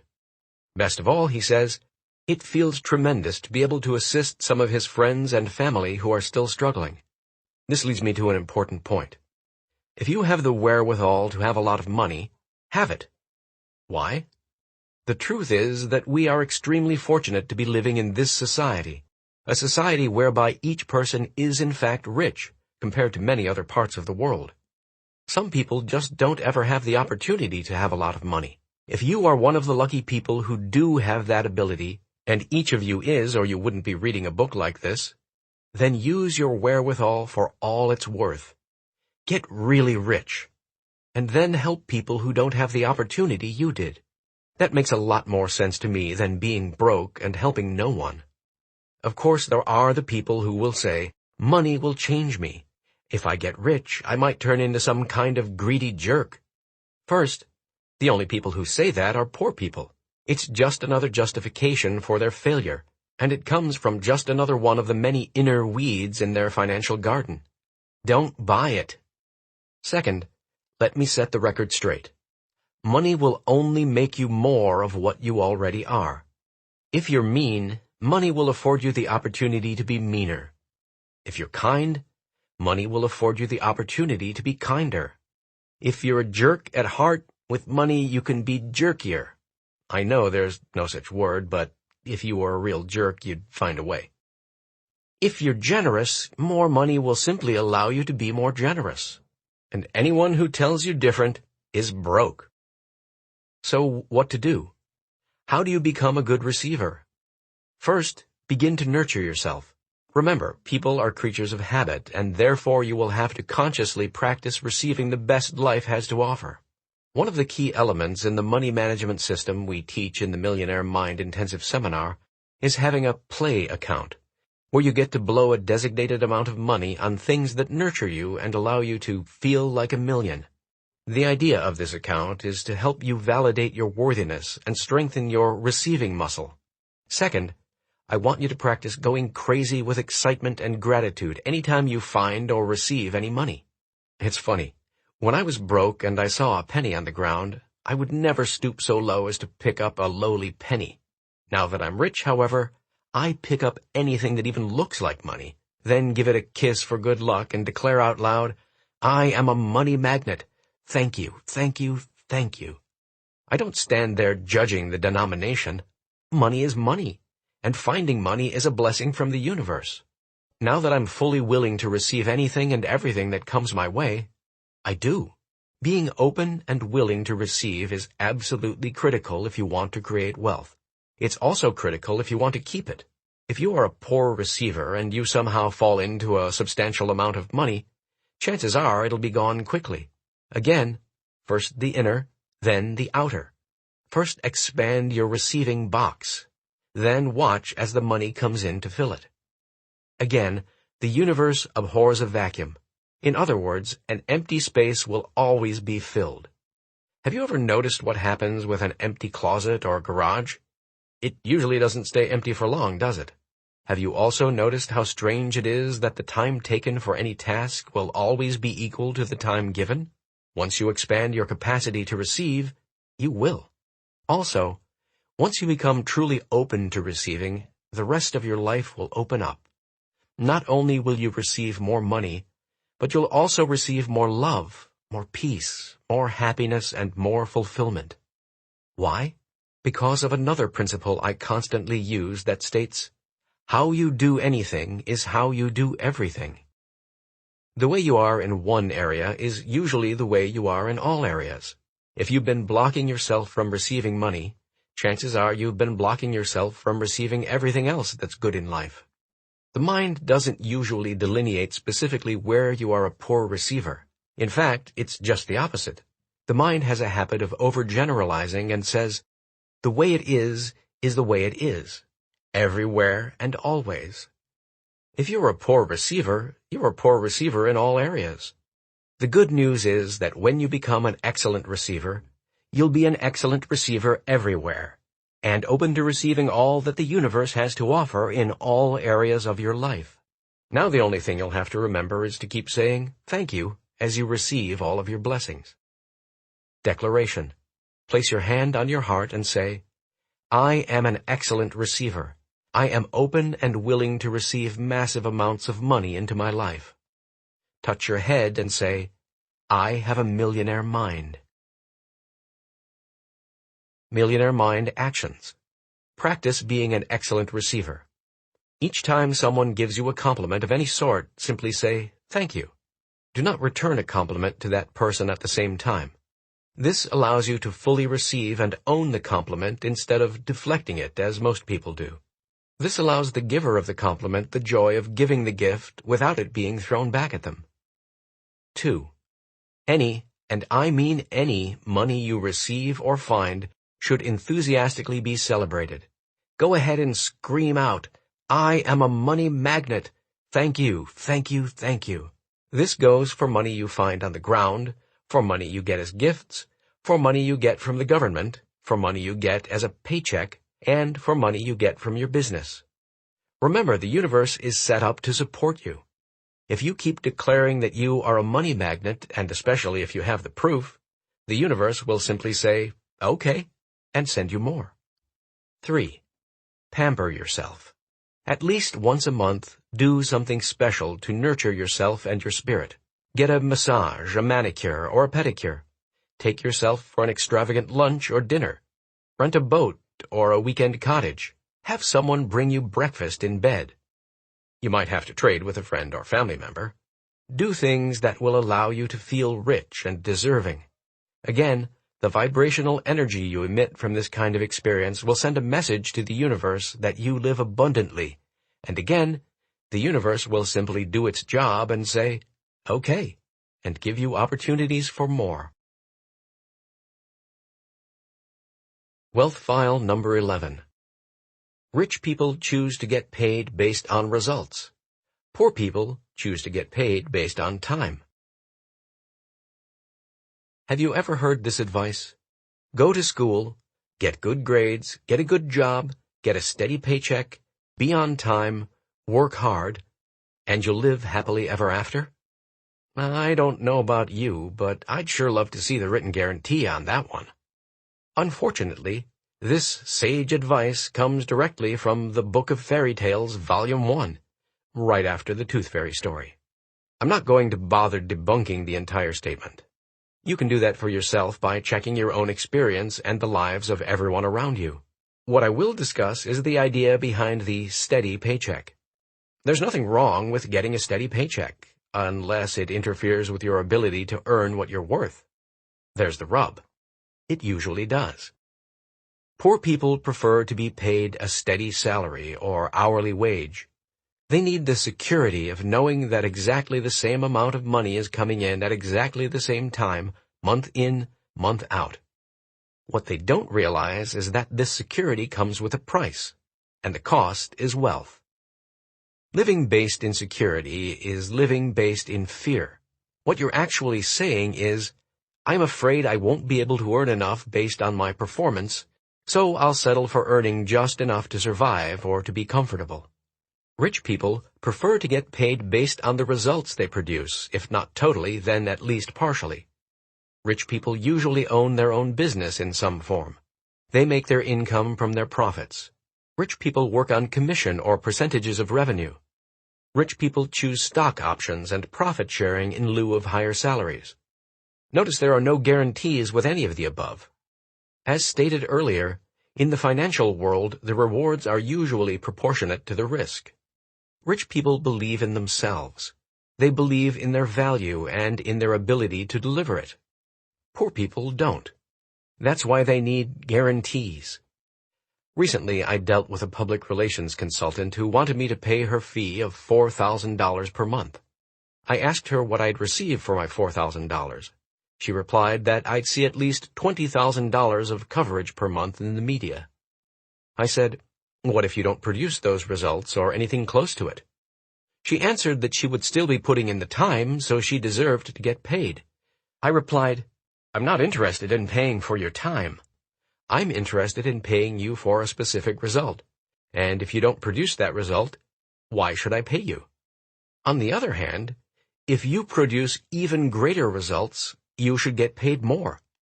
Tell you what, I'll give you 50% of whatever media value you produce. According to your figures, that would mean paying you $10,000 per month, which is more than double your fee. Did she go for it? Nope. Is she broke? Yep. And she will be for the rest of her life, or until she figures out that to get rich, you will need to be paid based on results. Poor people trade their time for money. The problem with this strategy is that your time is limited. This means that you invariably end up breaking wealth rule number 1, which states, never have a ceiling on your income.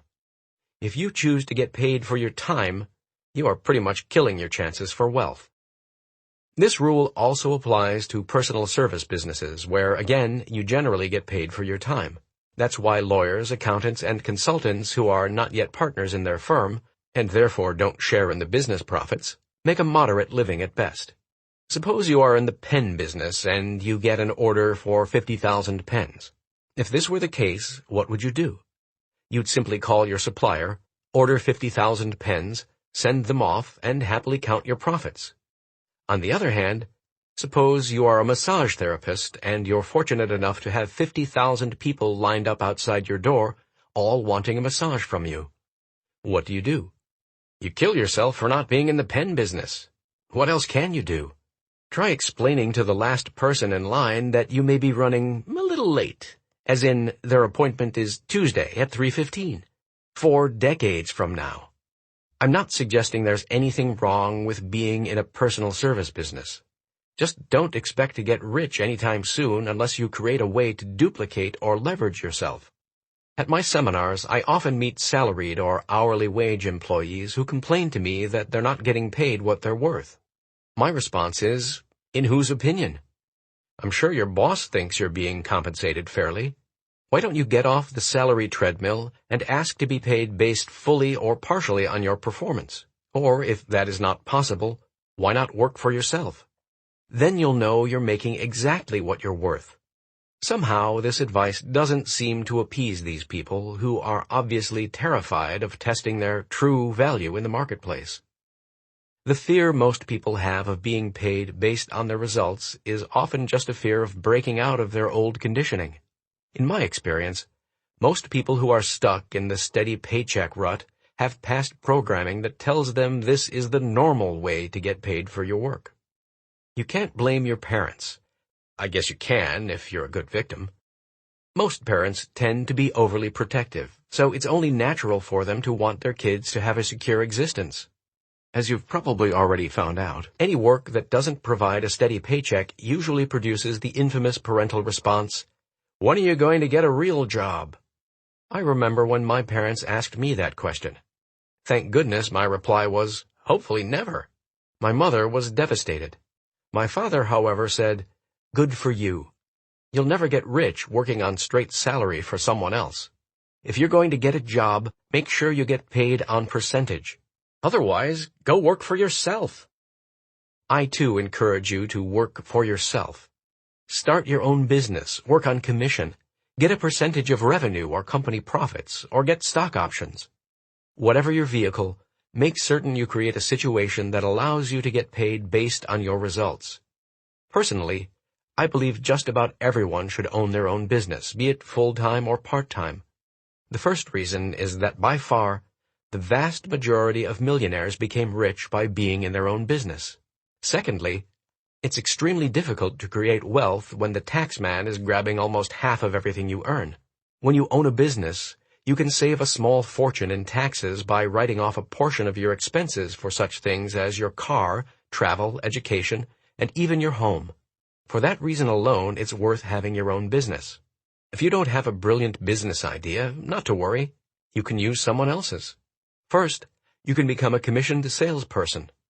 Selling is one of the world's highest paid professions. If you're good, you can earn a fortune. Second, you can join a network marketing company.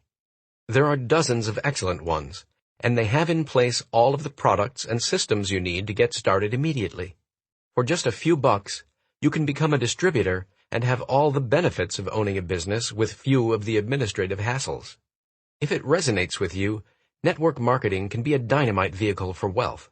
But, and this is a big but, don't think for a minute that you're going to get a free ride. Network marketing will only work if you do. It will take training, time, and energy to succeed. But if you do, incomes in the range of $20,000 to $50,000 per month, that's right, per month, are not uncommon.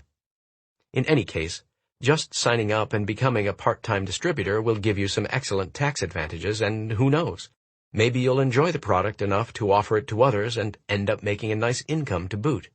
Another option is exchanging your job for a contract position.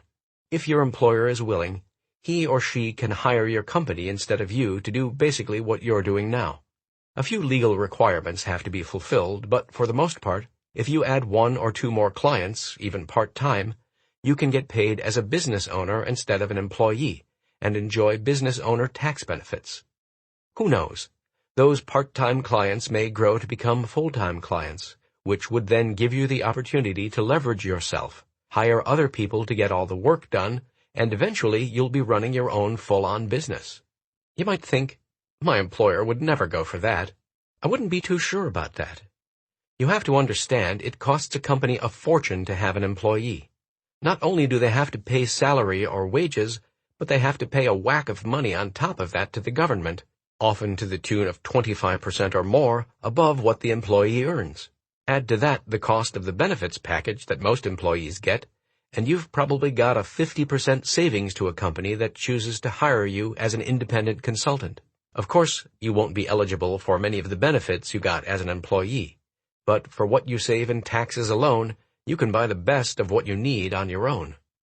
In the end, the only way to earn what you're really worth is to get paid based on your results.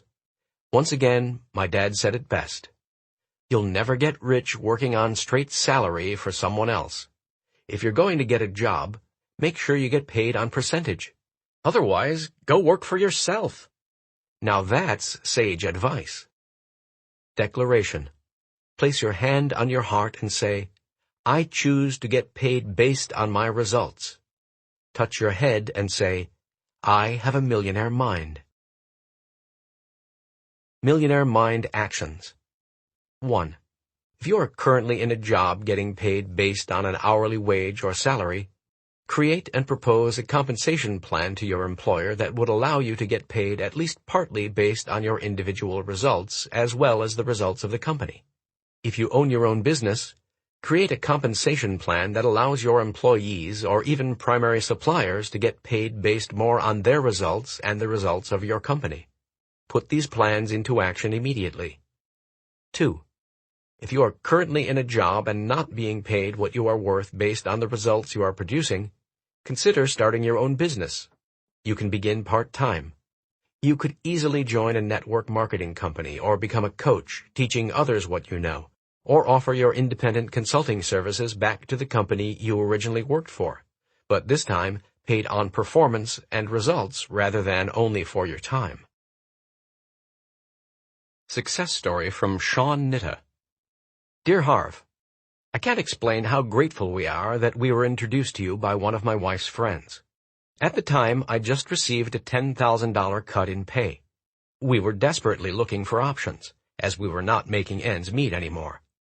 At the Millionaire Mind Intensive, we learned the tools that helped us create financial freedom. Once we put the tools in place, miracles started to happen. We were able to purchase 5 homes within the next year, all with a minimum profit of at least $18,000 each. The 5th house had a profit of $300,000, 6 times my previous yearly salary. I was able to quit my job of 14 years and become a full-time real estate investor, giving me free time to be with my family and friends. Your method of teaching at the cellular level has been a great key to our success. I cannot wait for what is ahead. I only wish I'd learned this when I was in my 20s. Thank you. Sincerely, Sean Nitta, Seattle, Washington. Wealth File Number 12. Rich people think both. Poor people think either or. Rich people live in a world of abundance. Poor people live in a world of limitations. Of course, both live in the same physical world, but the difference is in their perspective. Poor and most middle-class people come from scarcity. They live by mottos such as, there's only so much to go around, there's never enough, and you can't have everything. And although you may not be able to have everything, as in all the things in the world, I do think you can certainly have everything you really want. Do you want a successful career or a close relationship with your family? Both. Do you want to focus on business or have fun and play? Both. Do you want money or meaning in your life? Both. Do you want to earn a fortune or do the work you love? Both. Poor people always choose one. Rich people choose both. Rich people understand that with a little creativity you can almost always figure out a way to have the best of both worlds. From now on, when confronted with an either-or alternative, the quintessential question to ask yourself is, how can I have both? This question will change your life. It will take you from a model of scarcity and limitation to a universe of possibilities and abundance. This doesn't just pertain to things you want. It pertains to all areas of life. For example, right now, I'm preparing to deal with an unhappy supplier that believes my company should pay for certain expenses they've had that weren't originally agreed to. My feeling is that estimating his costs is his business, not mine, and if he's incurred higher expenses, that's something he has to deal with. I'm more than willing to negotiate a new agreement for next time, but I'm big on keeping agreements that were already made.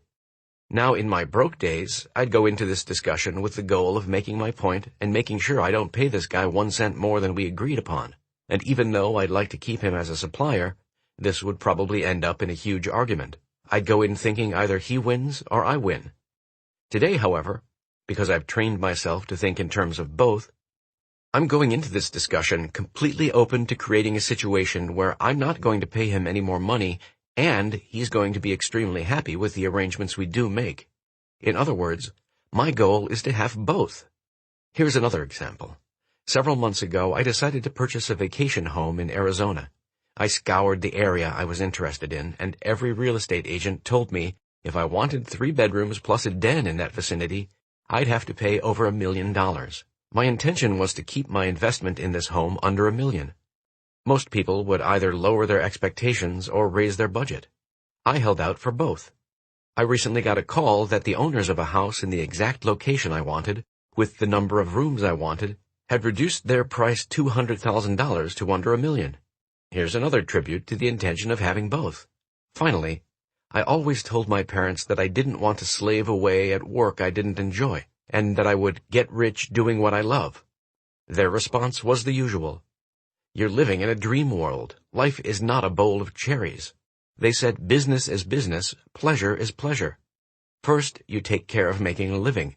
Then, if there's any time left over, you can enjoy your life. I remember thinking to myself, if I listen to them, I'll end up like them. No, I'm gonna have both. Was it tough? You bet. Sometimes I'd have to work at a job I hated for a week or two so I could eat and pay the rent. But I never lost my intention of having both. I never got stuck long-term in a job or business I didn't like. Eventually, I did become rich doing what I loved. Now that I know it can be done, I continue to pursue only the work and projects that I love. Best of all, I now have the privilege of teaching others to do the same. Nowhere is both thinking more important than when it comes to money. Poor and many middle-class people believe that they have to choose between money and the other aspects of life. Consequently, they've rationalized a position that money is not as important as other things. Let's set the record straight. Money is important. To say that it's not as important as any of the other things in life is ludicrous. What's more important, your arm or your leg? Could it be that both are important? Money is a lubricant. It enables you to slide through life instead of having to scrape by. Money brings freedom. Freedom to buy what you want, and freedom to do what you want with your time. Money allows you to enjoy the finer things in life as well as giving you the opportunity to help others have the necessities in life. Most of all, having money allows you to not have to spend your energy worrying about not having money. Happiness is important too. Again, here's where poor and middle-class people get confused. Many people believe money and happiness are mutually exclusive, that either you can be rich or you can be happy. Again, this is nothing more than poor programming. People who are rich in every sense of the word understand that you have to have both. Just as you have to have both your arms and your legs, you have to have money and happiness. You can have your cake and eat it too. So here's another major difference between rich people, middle-class people, and poor people. Rich people believe you can have your cake and eat it too. Middle-class people believe cake is too rich, so I'll only have a little piece. Poor people don't believe they deserve cake, so they order a donut, focus on the whole, and wonder why they have nothing. I ask you, what is the use of having your cake if you can't eat it? Exactly what are you supposed to do with it? Put it on your mantel and look at it? Cake is meant to be eaten and enjoyed. Either-or thinking also trips up people who believe that if I have more, then someone else will have less. Again, this is nothing more than fear-based, self-defeating programming. The notion that the wealthy people of the world have and are somehow hoarding all the money, so there's none left for anyone else, is preposterous. First, this belief assumes that there is a limited supply of money. I'm not an economist, but from what I can see, they just keep printing more of the stuff every day. The actual money supply hasn't been tied to any real asset for decades. So even if the wealthy had all the money today, tomorrow there'd be millions, if not billions more, available. The other thing people with this limited belief don't seem to realize is that the same money can be used over and over to create value for everyone. Let me give you an example I've used in our seminars. I'll ask 5 people to come on stage and bring an item with them. I ask them to stand in a circle. Then I give a $5 bill to the first person and ask them to buy something from person number 2 for that money. Suppose they buy a pen. So now person number 1 has a pen and person number 2 has the $5. Person 2 now uses the same $5 bill to buy, say, a clipboard from person number 3. Then number 3 uses the same $5 bill to buy a notebook from number 4. I hope you get the picture and the point. The exact same $5 was used to bring value to each person that had it.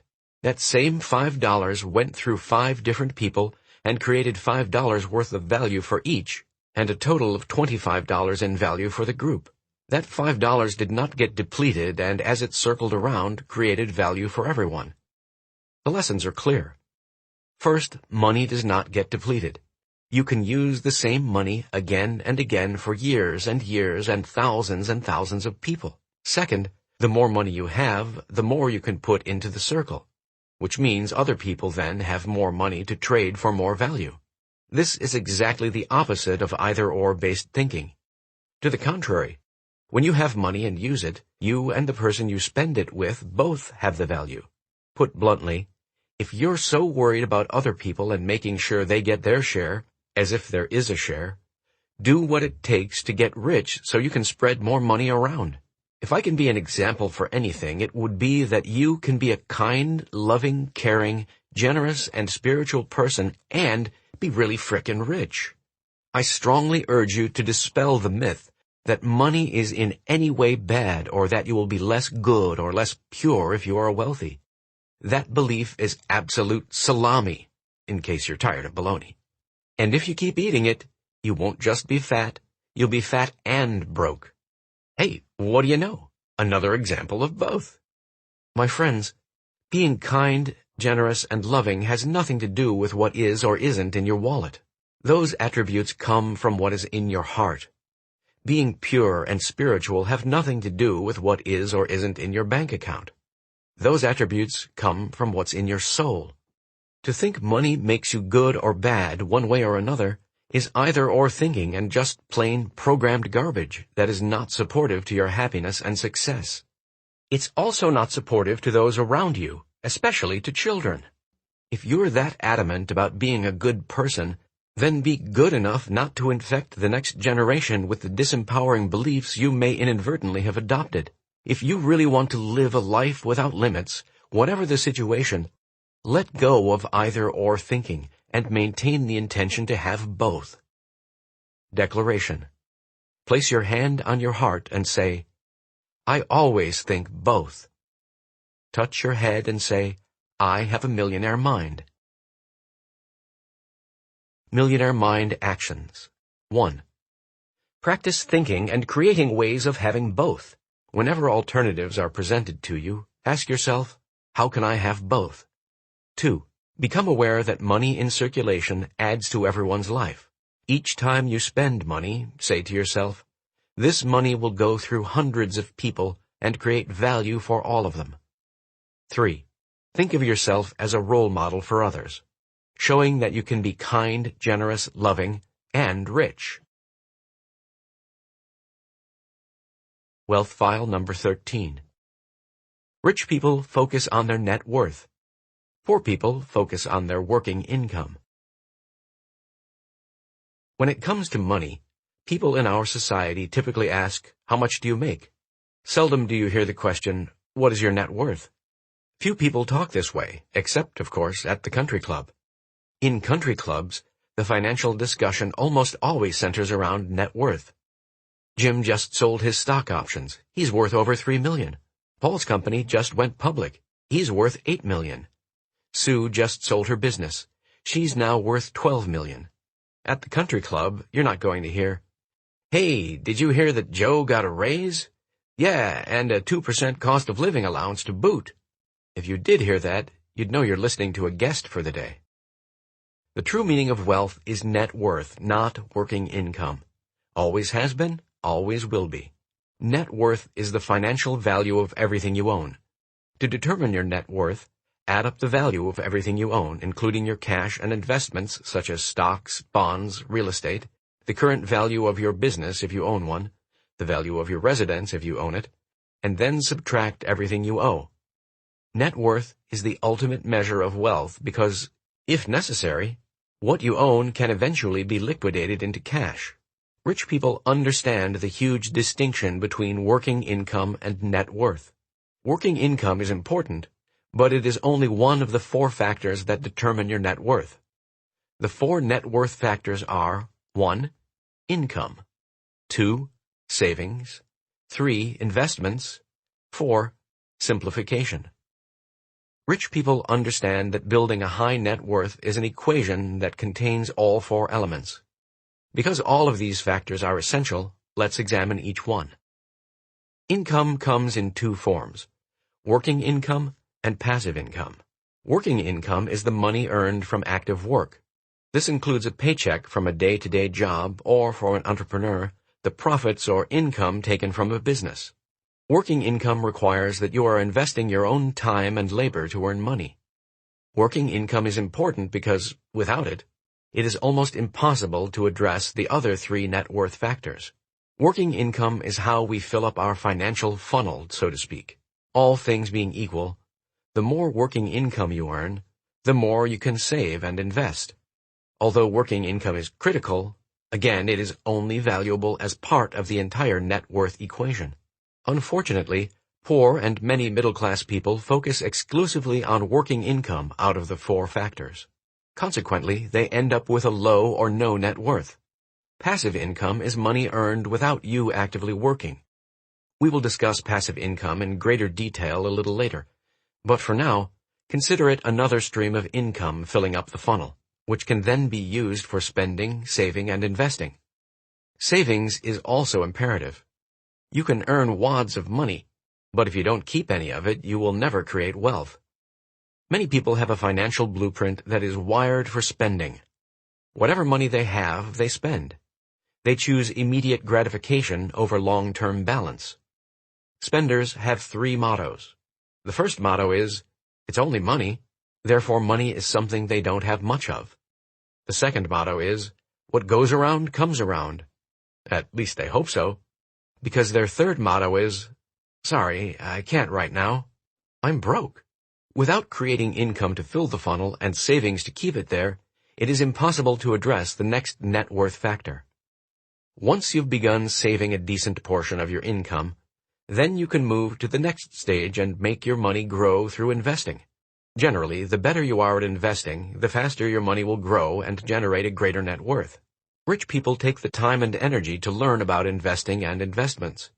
They pride themselves on being excellent investors, or at least hiring excellent investors to invest for them.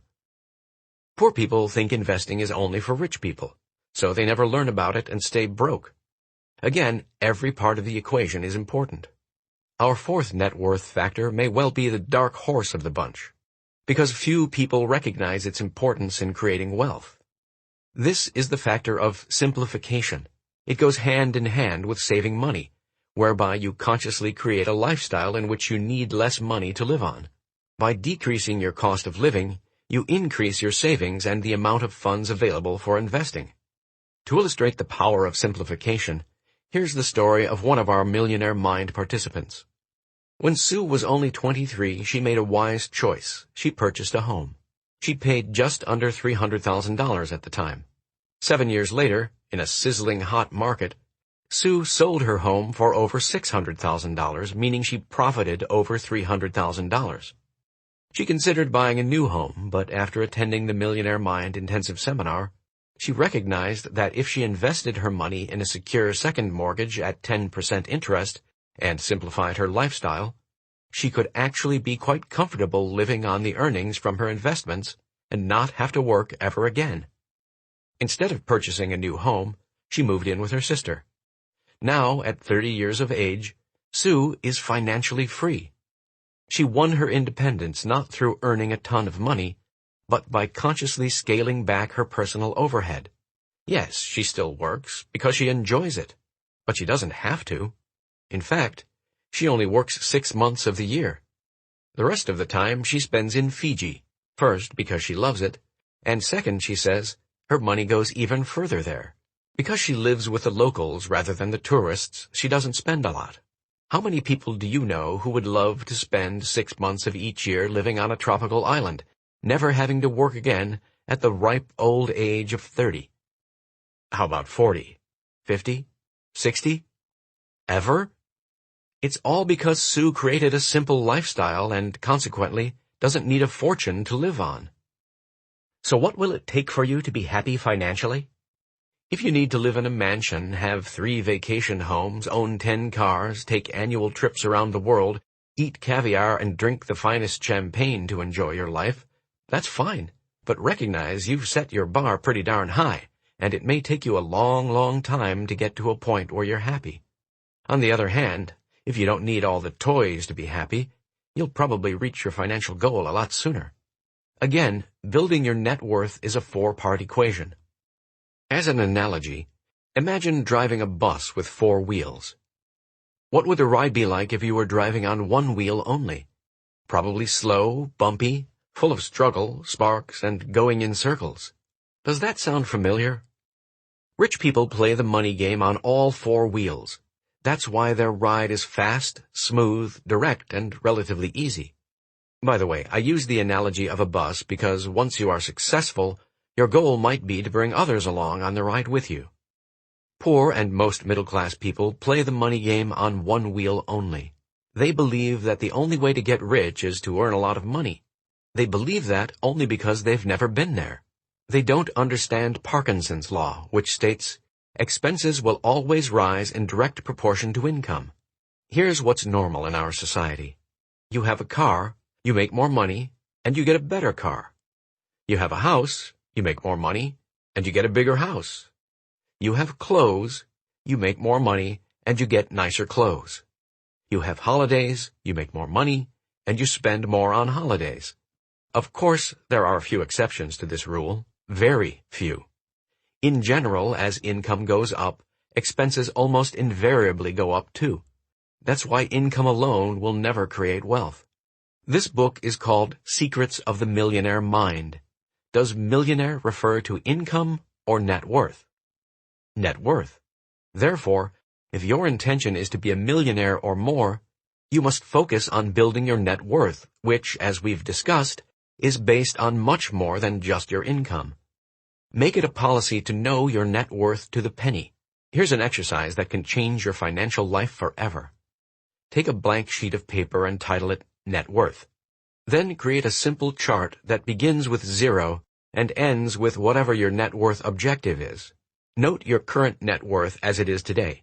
Then, every 90 days, enter your new net worth. That's it. If you do this, you will find yourself getting richer and richer. Why? Because you will be tracking your net worth. Remember, what you focus on expands. As I often say in our training, where attention goes, energy flows, and results show. By tracking your net worth, you are focusing on it, and because what you focus on expands, your net worth will expand.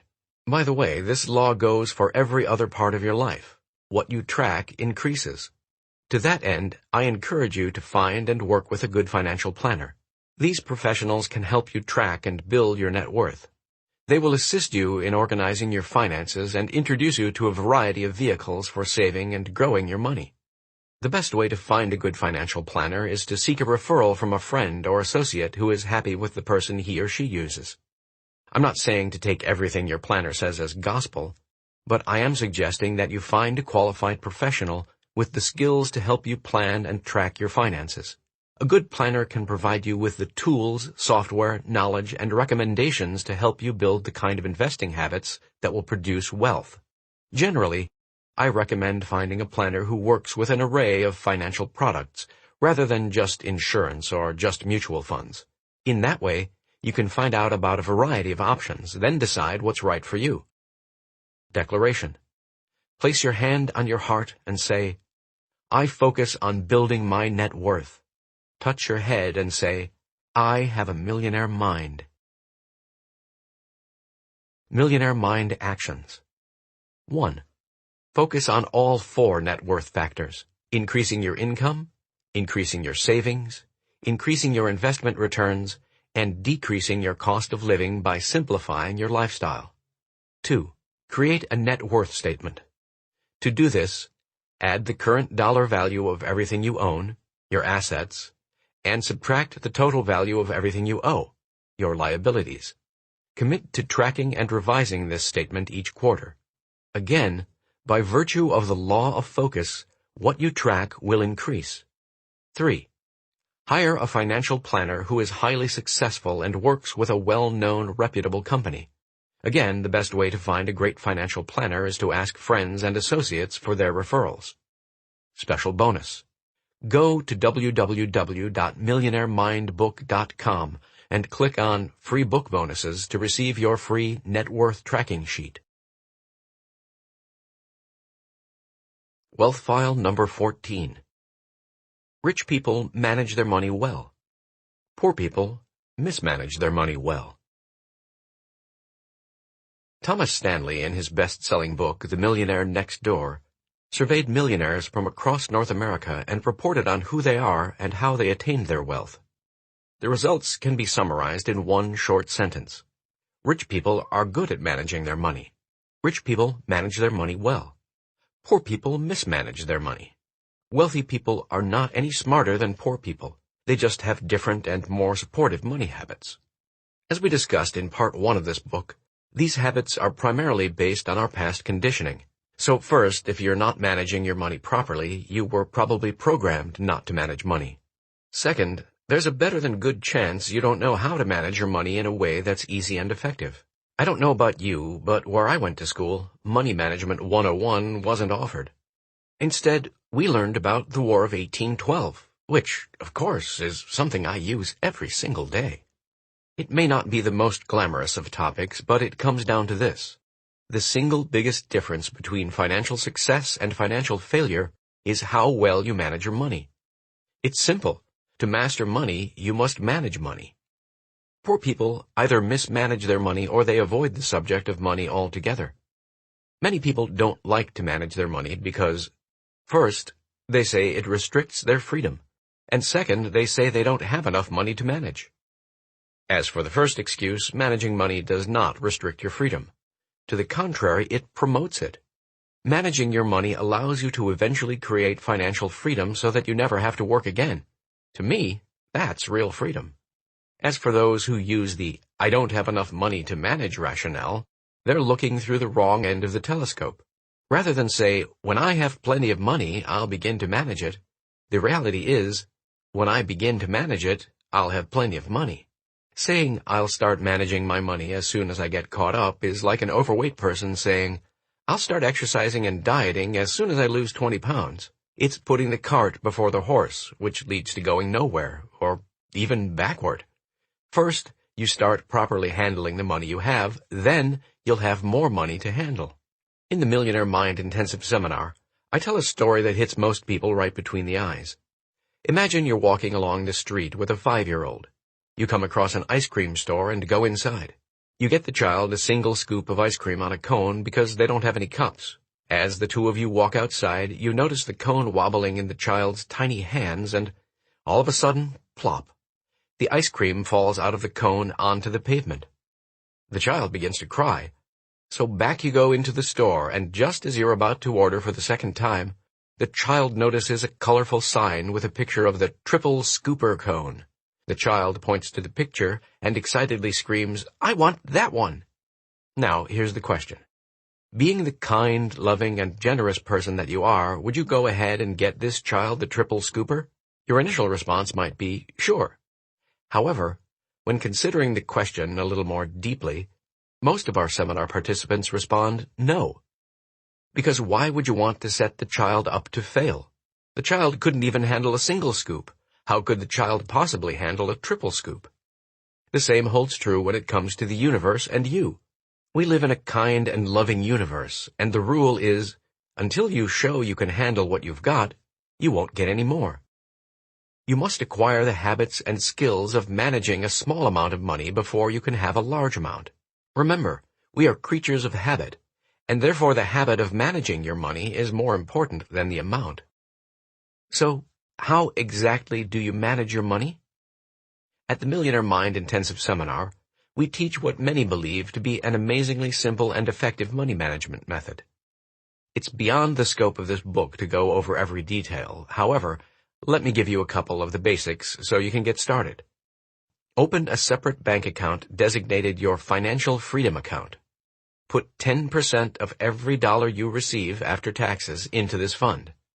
This money is only to be used for investments and buying or creating passive income streams. The job of this account is to build a golden goose that lays golden eggs called passive income.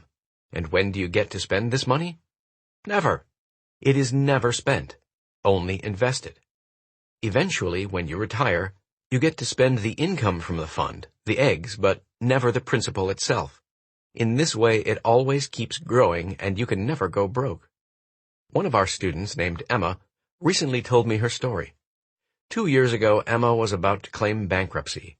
She didn't want to, however, she felt she had no other option. She was in debt beyond what she could handle. Then she attended the Millionaire Mind Intensive Seminar and learned about the money management system. Emma said, "This is it. This is how I'm going to get out of this mess." Emma, like all the participants, was told to divide her money into several different accounts. That's just great, she thought to herself. I don't have any money to divide up. But since she wanted to try, Emma decided to divide up $1 a month into the accounts. Yes, that's right. Only $1 a month. Based on the allocation system we teach, using that $1, she put 10 cents into her FFA, Financial Freedom Account. The first thing she thought to herself was, how the heck am I supposed to become financially free on 10 cents a month? So she committed to doubling that dollar every month. The second month, she divided up $2. The third month, $4. Then $8, $16, $32, $64, and so on until the 12th month was $2,048 that she was dividing up each month. Then, 2 years later, she began to collect some amazing fruits from her efforts. She was able to put $10,000 directly into her financial freedom account. She had developed the habit of managing her money so well that when a bonus check of $10,000 came her way, she didn't need the money for anything else. Emma is now out of debt and on her way to becoming financially free. All because she took action with what she'd learned, even if it was only with $1 a month. It doesn't matter if you have a fortune right now or virtually nothing. What does matter is that you immediately begin to manage what you've got, and you'll be in shock at how soon you get more. I had another student at the Millionaire Mind Intensive Seminar say, "How can I manage my money when I'm borrowing money to live on as it is?" The answer is, borrow an extra dollar and manage that dollar. Even if you are borrowing or finding just a few dollars a month, you must manage that money. Because more than a physical world principle is at play here. There is also a spiritual principle. Money miracles will occur once you demonstrate to the universe that you can handle your finances properly. In addition to opening a financial freedom bank account, create a financial freedom jar in your home and deposit money into it every day. It could be $10, $5, $1, a single penny, or all your loose change. The amount doesn't matter. The habit does. The secret again is to place daily attention on your objective of becoming financially free. Like attracts like. Money attracts more money. Let this simple jar become your money magnet, attracting more and more money and opportunities for financial freedom into your life. Now, I'm sure this isn't the first time you've heard the advice to save 10% of your money for long-term investing, but it may be the first time you've heard that you must have an equal and opposite account specifically designed for you to blow money and play. One of the biggest secrets to managing money is balance. On one side, you want to save as much money as possible so you can invest it and make more money. On the other side, you need to put another 10% of your income into a play account. Why? Because we are holistic in nature. You cannot affect one part of your life without affecting the others. Some people save, and while their logical and responsible self is fulfilled, their inner spirit is not. Eventually, this fun-seeking spirit side will say, "I've had enough. I want some attention too," and sabotage their results. On the other hand, If you spend, not only will you never become rich, but the responsible part of you will eventually create a situation where you don't even enjoy the things you spend your money on, and you'll end up feeling guilty. The guilt will then cause you to unconsciously overspend as a way of expressing your emotions. Although you might feel better temporarily, soon it's back to guilt and shame. It's a vicious cycle, and the only way to prevent it is to learn how to manage your money in a way that works. Your play account is primarily used to nurture yourself, to do the things you wouldn't normally do. It's for the extra special things like going to a restaurant and ordering a bottle of their finest wine or champagne, or renting a boat for the day, or staying in a high-class hotel for an extravagant night of fun and frolic. The play account rule is that it must be spent every month. That's right.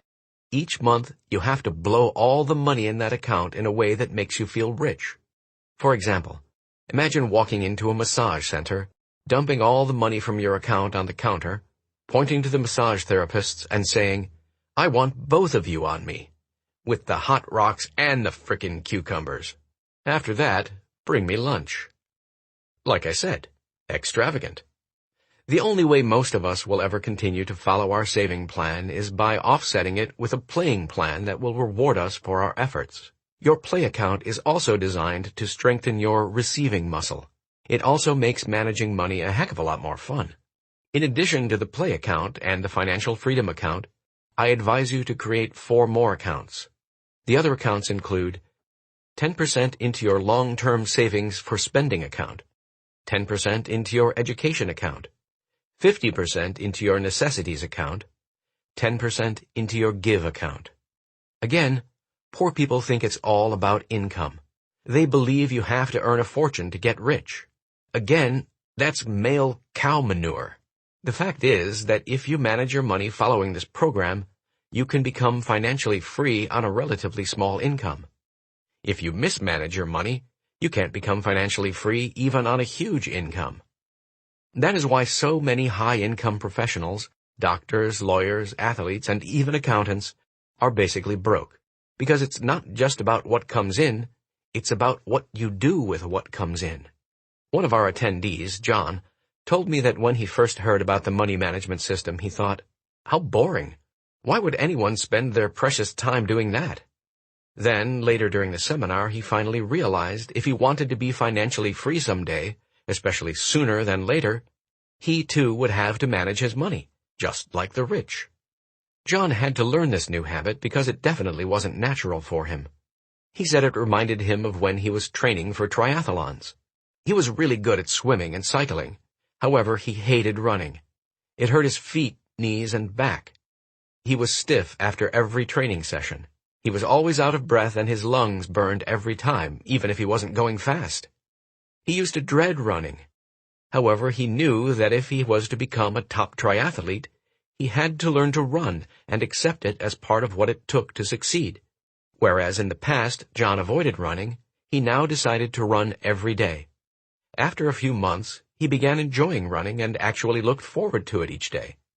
This is exactly what happened to John in the arena of money management. He started out hating every minute of it, but grew to actually like it. Now he looks forward to getting his paycheck and dividing it into the different accounts. He also enjoys watching how his net worth has gone from 0 to over $300,000 and is growing daily. It comes down to this. Either you control money, or it will control you. To control money, you must manage it. I love hearing seminar graduates share how much more confident they feel around money, success, and themselves once they begin managing their money properly. The best part is that this confidence transfers into other parts of their lives and enhances their happiness, their relationships, and even their health. Money is a big part of your life, and when you learn how to get your finances under control, all areas of your life will soar. Declaration. Place your hand on your heart and say, "I am an excellent money manager." Touch your head and say, "I have a millionaire mind." Millionaire Mind Actions. 1. Open your Financial Freedom Bank account. Put 10% of all your income after taxes into this account. This money is never to be spent, only invested to produce passive income for your retirement. 2. Create a financial freedom jar in your home and deposit money into it every day. It could be $10, $5, $1, a single penny, or all your loose change. Again, this will put daily attention on your financial freedom, and where attention goes, results show. 3. Open a play account or have a play jar in your home where you deposit 10% of all your income. Along with your play account and your financial freedom account, open 4 more accounts and deposit the following percentages into each. 10% into your long-term savings for spending account, 10% into your education account, 50% into your necessities account, 10% into your give account. 4. Whatever money you have, begin managing it now. Do not wait another day. Even if you only have $1, manage that dollar. Take 10 cents and put it into your FFA jar, and another 10 cents and put it into your play jar. This action alone will send a message to the universe that you are ready for more money. Of course, if you can manage more, manage more. Success story from Christine Closer. From Christine Closer to T. Harv Eker. To put it simply, after attending T. Harv Eker's Millionaire Mind Intensive, my relationship with money completely changed, and my business grew by 400% within 1 year. Most importantly, my husband and I finally got how important it was to save the first 10% of our income every month, no matter what. Now, I'm happy to say, we've saved more in the few years after attending Harv's program than we had in the previous 15 years. Plus, the techniques we learned for solving money issues in our relationship has kept us money argument-free ever since. Harv's money management system is easy to follow and works. To your success. Wealth File number 15. Rich people have their money work hard for them. Poor people work hard for their money. If you're like most people, you grew up being programmed that you have to work hard for money. Chances are good, however, that you didn't grow up with the conditioning that it was just as important to make your money work hard for you. No question, working hard is important, but working hard alone will never make you rich. How do we know that? Take a look in the real world. There are millions, no, make that billions of people who slave away, working their tails off all day and even all night long. Are they all rich? No. Are most of them rich? No. Are a lot of them rich? No. Most of them are broke or close to it. On the other hand, whom do you see lounging around the country clubs of the world? Who spends their afternoons playing golf, tennis, or sailing? Who spends their days shopping and their weeks vacationing? I'll give you 3 guesses, and the first 2 don't count. Rich people, that's who. So let's get this straight. The idea that you have to work hard to get rich is bogus. The old Protestant work ethic states, "A dollar's work for a dollar's pay." There's nothing wrong with that adage, except that they forgot to tell us what to do with that dollar's pay. Knowing what to do with that dollar is where you move from hard work to smart work. Rich people can spend their days playing and relaxing because they work smart. They understand and use leverage. They employ other people to work for them and their money to work for them. Yes, in my experience, you do have to work hard for your money. For rich people, however, this is a temporary situation. For poor people, it's permanent. Rich people understand that you have to work hard until your money works hard enough to take your place. They understand that the more your money works, the less you will have to work. Remember, money is energy. Most people put work energy in and get money energy out. People who achieve financial freedom have learned how to substitute their investment of work energy with other forms of energy. These forms include other people's work, business systems at work, or investment capital at work. Again, first you work hard for money. Then you let money work hard for you. When it comes to the money game, most people don't have a clue as to what it takes to win. What's your goal? When do you win the game? Are you shooting for 3 square meals a day, $100,000 a year in income? Becoming a millionaire, becoming a multi-millionaire? At the Millionaire Mind Intensive Seminar, The goal of the money game we teach is to never have to work again, unless you choose to, and that if you work by choice, not by necessity. In other words, the goal is to become financially free as quickly as possible. My definition of financial freedom is simple. It is the ability to live the lifestyle you desire without having to work or rely on anyone else for money. Notice there is a good chance that your desired lifestyle is going to cost money. Therefore, to be free, you will need to earn money without working. We refer to income without work as passive income. To win the money game, the goal is to earn enough passive income to pay for your desired lifestyle. In short, you become financially free when your passive income exceeds your expenses. I have identified two primary sources of passive income. The first is money working for you. This includes investment earnings from financial instruments such as stocks, bonds, T-bills, money markets, mutual funds, as well as owning mortgages or other assets that appreciate in value and can be liquidated for cash. The second major source of passive income is business working for you. This entails generating ongoing income from businesses where you do not need to be personally involved for that business to operate and yield an income. Examples include rental real estate, royalties from books, music, or software, licensing your ideas, becoming a franchisor, owning storage units, owning vending or other types of coin-operated machines, and network marketing, to name just a few. It also includes setting up any business under the sun or moon that is systematized to work without you. Again, it's a matter of energy. The idea is that the business is working and producing value for people instead of you. Network marketing, for example, is an amazing concept. First, it doesn't usually require you to put up a lot of upfront capital. Second, once you've done the initial work, it allows you to enjoy ongoing residual income, another form of income without you working, year after year after year. Try creating that from a regular 9-to-5 job. I can't overemphasize the importance of creating passive income structures. It's simple. Without passive income, you can never be free. But, and it's a big but, did you know that most people have a tough time creating passive income? There are 3 reasons. First, conditioning.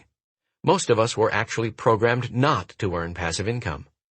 When you were somewhere between 13 and 16 years old and you needed money, what did your parents tell you? Did they say, "Well, go out there and earn some passive income"? Doubtful. Most of us heard, "Go to work, go get a job," or something to that effect. We were taught to work for money, making passive income abnormal for most of us. Second, most of us were never taught how to earn passive income. In my school, Passive Income 101 was another subject that was never offered. This time, I got to take woodworking and metalworking. Notice, both still entailed working. And make the perfect candle holder for my mom. Since we didn't learn about creating passive income structures in school, we learned it elsewhere, right? Doubtful. The end result is that most of us don't know much about it, and therefore don't do much about it. Finally, since we were never exposed to or taught about passive income and investing, we have never given it much attention. We have largely based our career and business choices on generating working income. If you understood from an early age that a primary financial goal was to create passive income, wouldn't you reconsider some of those career choices? I'm always recommending to folks choosing or changing their business or careers to find a direction where generating streams of passive income is natural and relatively easy. This is especially important today because so many people work in service businesses where they have to be there personally to make money. There's nothing wrong with being in a personal service business, other than that unless you get on your investment horse pretty soon and do exceptionally well, you'll be trapped into working forever. By choosing business opportunities that immediately or eventually produce passive income, you'll have the best of both worlds, working income now and passive income later. Refer back a few paragraphs to review some of the passive business income options we discussed. Unfortunately, almost everyone has a money blueprint that is set for earning working income and against earning passive income. This attitude will be radically changed after you attend the Millionaire Mind Intensive Seminar, where using experimental techniques, we change your money blueprint so that earning a massive passive income is normal and natural for you. Rich people think long-term. They balance their spending on enjoyment today with investing for freedom tomorrow. Poor people think short-term. They run their lives based on immediate gratification. Poor people use the excuse, "How can I think about tomorrow when I can barely survive today?" The problem is that, eventually, tomorrow will become today. If you haven't taken care of today's problem, you'll be saying the same thing again tomorrow, too. To increase your wealth, you either have to earn more or live on less. I don't see anyone putting a gun to your head telling you the house you have to live in, the kind of car you have to drive, the clothes you have to wear, or the food you have to eat. You have the power to make choices. It's a matter of priorities. Poor people choose now. Rich people choose balance. I think about my in-laws.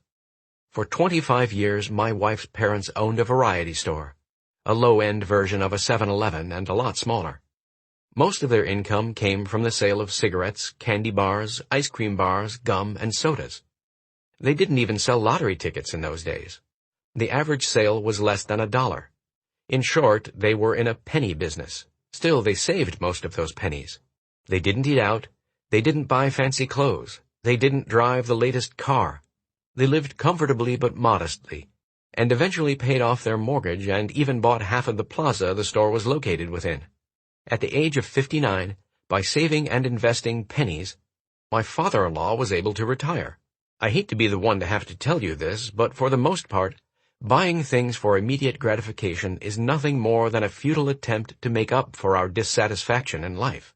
More often than not, spending money you don't have comes from expending emotions you do have. This syndrome is commonly known as retail therapy. Overspending and the need for immediate gratification have little to do with the actual item you're buying, and everything to do with the lack of fulfillment in your life.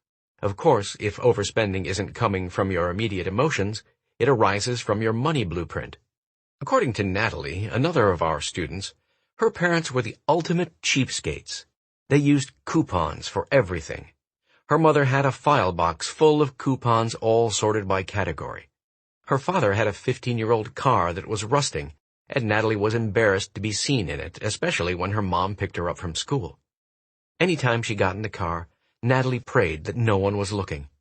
On vacation, her family never stayed in a motel or hotel. They didn't even fly, but drove 11 days across the country and camped the whole way every year. Everything was too expensive. The way they acted, Natalie thought her parents were broke. But her dad earned what she believed was a lot of money at the time, $75,000 a year. She was confused. Because she hated their stingy habits, she became the opposite. She wanted everything to be high class and expensive. When she moved out on her own and started making her own money, she didn't even realize it, but in a flash, she had spent all the money she had and then some. Natalie had credit cards, membership cards, you name it. She racked up all of them to the point where she couldn't even pay the minimums anymore. That's when she took the Millionaire Mind Intensive seminar, and she says it saved her life. At the Millionaire Mind Intensive, during the section where we identify your money personality, Natalie's whole world changed. She recognized why she had been spending all her money. It was a form of resentment toward her parents for being so cheap. It was also to prove to herself and the world that she wasn't cheap. Since the course, with her blueprint changed, Natalie says she no longer has the urge to spend her money in stupid ways. Natalie related she was recently walking through a mall and noticed this gorgeous light brown suede and fur coat hanging in the window display of one of her favorite stores. Immediately her mind said, "That coat would look great on you, especially with your blonde hair. You need that. You don't have a really nice, dressy winter coat." So she walked into the store, and as she was trying it on, she noticed the price tag, $400. She had never spent that much on a coat before. Her mind said, "So what? The coat looks gorgeous on you. Get it. You'll make the money up later." This is where she says she discovered how profound the Millionaire Mind Intensive is. Almost as soon as her mind suggested that she buy the coat, her new and more supportive mind file came up and said, "You'd be much better off putting that $400 toward your FFA account. What do you need this coat for? You already have a winter coat that's okay for now." Before she knew it, she was putting the coat on hold until the next day instead of buying it right there in the moment as usual. She never went back to get the coat. Natalie realized that her mental material gratification files had been replaced with financial freedom files. She wasn't programmed to spend anymore. She now knows it's fine to take the best of what her parents modeled for her and save money, and at the same time to treat herself to nice things with her play account. Natalie then sent her parents to the course so they could be more balanced as well. She's thrilled to report they now stay in motels, not hotels yet. They bought a new car, and in learning how to make their money work for them, they've retired as millionaires. Natalie now understands that she doesn't have to be as cheap as her parents were to become a millionaire. But she also knows that if she spends her money unconsciously as before, she'll never be financially free. Natalie says, "It feels amazing to have my money and my mind under control." Again, the idea is to have your money work as hard for you as you do for it. And that means you have to save and invest rather than make it your mission in life to spend it all. It's almost funny. Rich people have a lot of money and spend a little, while poor people have a little money and spend a lot. Long-term versus short-term, poor people work to earn money to live today. Rich people work to earn money to pay for their investments, which will pay for their future. Rich people buy assets, things that will likely go up in value. Poor people buy expenses, things that will definitely go down in value. Rich people collect land. Poor people collect bills. I'll tell you the same thing I tell my kids. Buy real estate. It's best if you can purchase property that can produce positive cash flow, but as far as I'm concerned, any real estate is better than no real estate. Sure, real estate has its ups and downs, but in the end, be it 5, 10, 20, or 30 years from now, you can bet it will be worth a heck of a lot more than it is today, and it could be all you need to get rich. Buy what you can afford now. If you need more capital to get involved, you can partner with people you trust and know well. The only way to get in trouble with real estate is to overextend yourself or have to sell it in a down market. If you heed my earlier advice and manage your money properly, the likelihood of this happening will be extremely slim and likely none. As the saying goes, don't wait to buy real estate and wait. Since I gave you a previous example involving my in-laws, it's only fair I give you an example involving my own parents. My parents weren't poor, but they barely made the middle class. My dad worked extremely hard, and my mom wasn't physically well, so she stayed home with us kids. My dad was a carpenter, and recognized that all builders who employed him were developing land they had purchased years and years ago. He also recognized they were all fairly rich. My parents, too, saved their pennies and eventually had enough to buy a 3-acre parcel of land about 20 miles outside the city in which they lived. It cost them $60,000. 10 years later, a developer decided he wanted to build a strip mall on that property. My parents sold for $600,000. Less their original investment, that's an average earnings of $54,000 a year from their investment, while my dad earned only about $15,000 to a high of $20,000 a year from his job. Of course, they are retired now and live quite comfortably, but I guarantee that without the purchase and sale of this property, they would have been living by the skin of their teeth.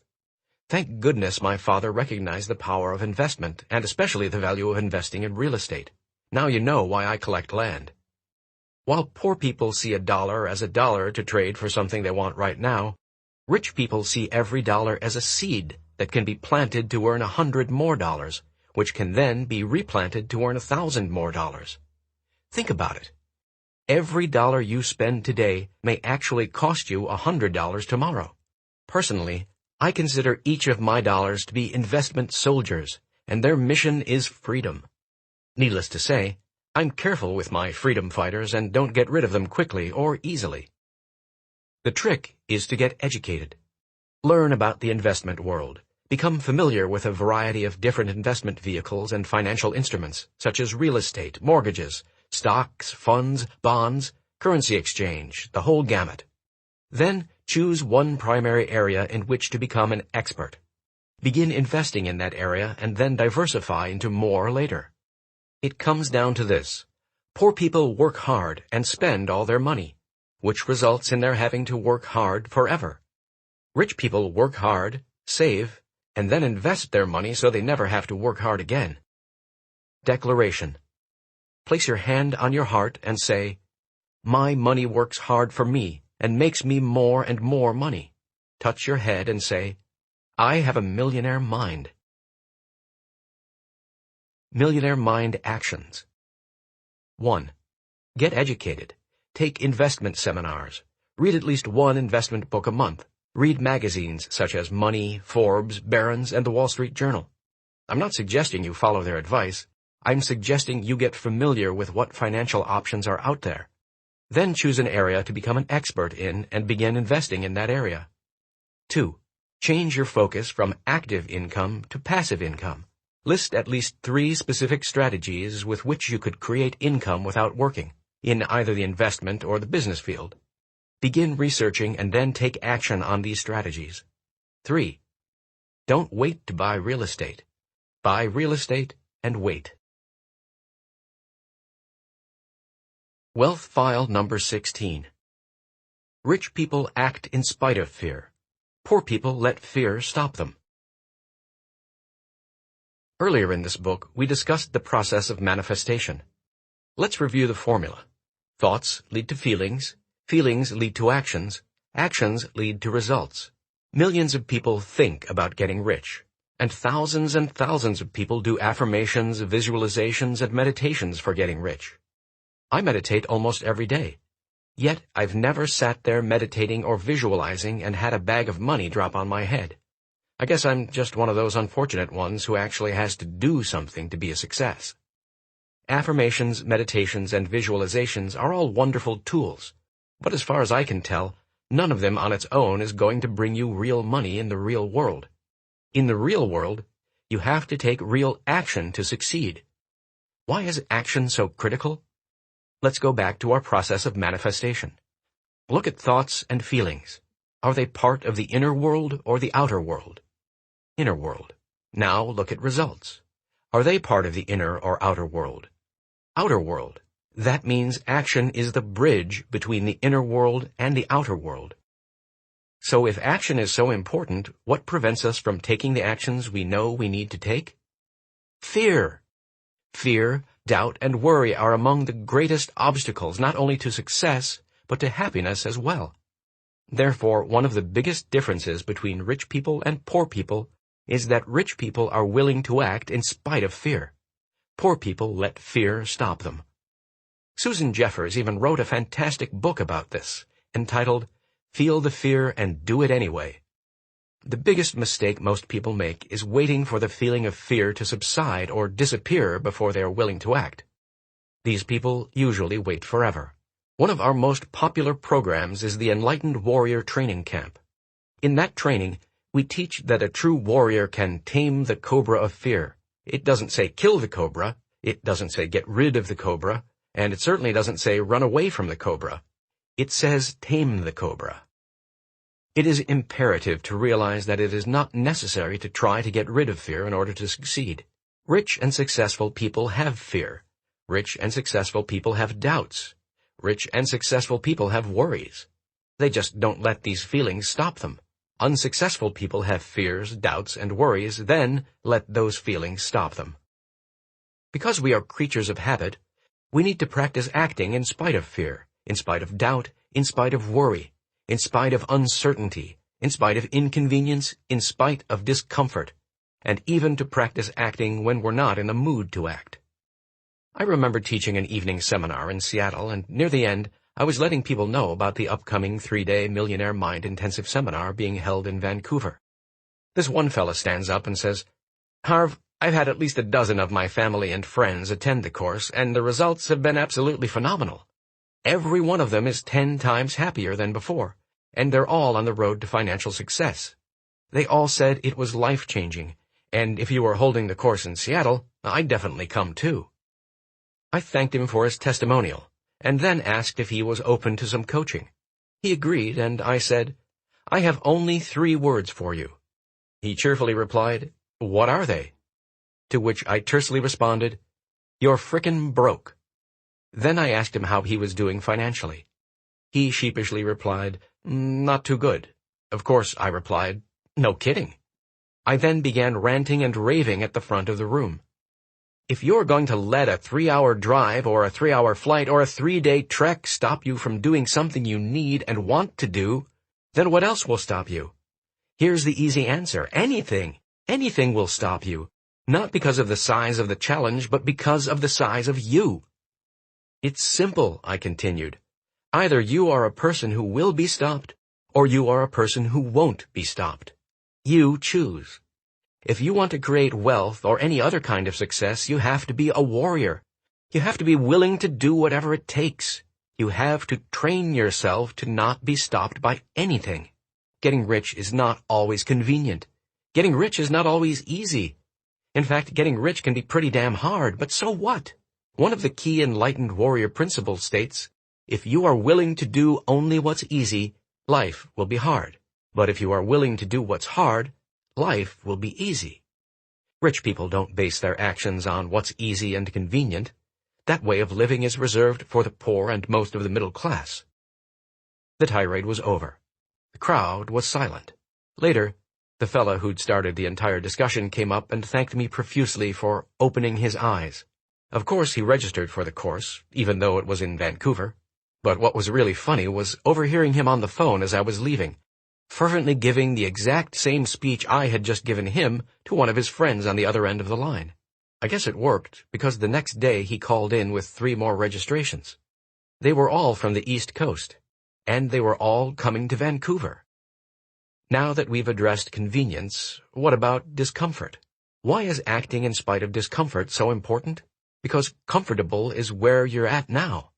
If you want to move to a new level in your life, you must break through your comfort zone and practice doing things that are not comfortable. Let's suppose you are currently leading a level 5 life, and you want to move to a level 10 life. Level 5 and below are within your comfort zone, but level 6 and above are outside your box, in your uncomfort zone. Meaning, to get a level 10 life from a level 5 life, you will have to travel through your uncomfort zone. Poor people and most of the middle class are not willing to be uncomfortable. Remember, being comfortable is their biggest priority in life. But let me tell you a secret that only rich and highly successful people know. Being comfortable is highly overrated. Being comfortable may make you feel warm, fuzzy, and secure, but it doesn't allow you to grow. To grow as a person, you have to expand your comfort zone. The only time you can actually grow is when you are outside your comfort zone. Let me ask you a question. The first time you tried something new, was it comfortable or uncomfortable? Usually uncomfortable. But what happened afterward? The more you did it, the more comfortable it became, right? That's how it goes. Everything is uncomfortable at the beginning, but if you stick with it and continue, you will eventually move through the uncomfort zone and succeed. Then you will have a new, expanded comfort zone, which means you will have become a bigger person. Again, the only time you are actually growing is when you are uncomfortable. From now on, whenever you feel uncomfortable, instead of retreating back into your old comfort zone, pat yourself on the back and say, I must be growing, and continue moving forward. If you want to be rich and successful, you'd better get comfortable with being uncomfortable. Consciously practice going into your uncomfort zone and doing what scares you. Here's an equation I want you to remember for the rest of your life. CZ equals WZ. It means your comfort zone equals your wealth zone. By expanding your comfort zone, you will expand the size of your income and wealth zone. The more comfortable you have to be, the fewer risks you will be willing to take, the fewer opportunities you will take advantage of, the fewer people you will meet, and the fewer new strategies you will try. Do you catch my drift? The more comfort becomes your priority, the more contracted you become with fear. On the contrary, when you are willing to stretch yourself, you expand your opportunity zone, and this allows you to attract and hold more income and wealth. Again, when you have a large container, comfort zone, the universe will rush to fill the space. Rich and successful people have a big comfort zone, and they are constantly expanding it to be able to attain and hold more wealth. Nobody ever died of discomfort. Yet living in the name of comfort has killed more ideas, more opportunities, more actions, and more growth than everything else combined. Comfort kills. If your goal in life is to be comfortable, I guarantee 2 things. First, you will never be rich. Second, you will never be happy. Happiness doesn't come from living a lukewarm life.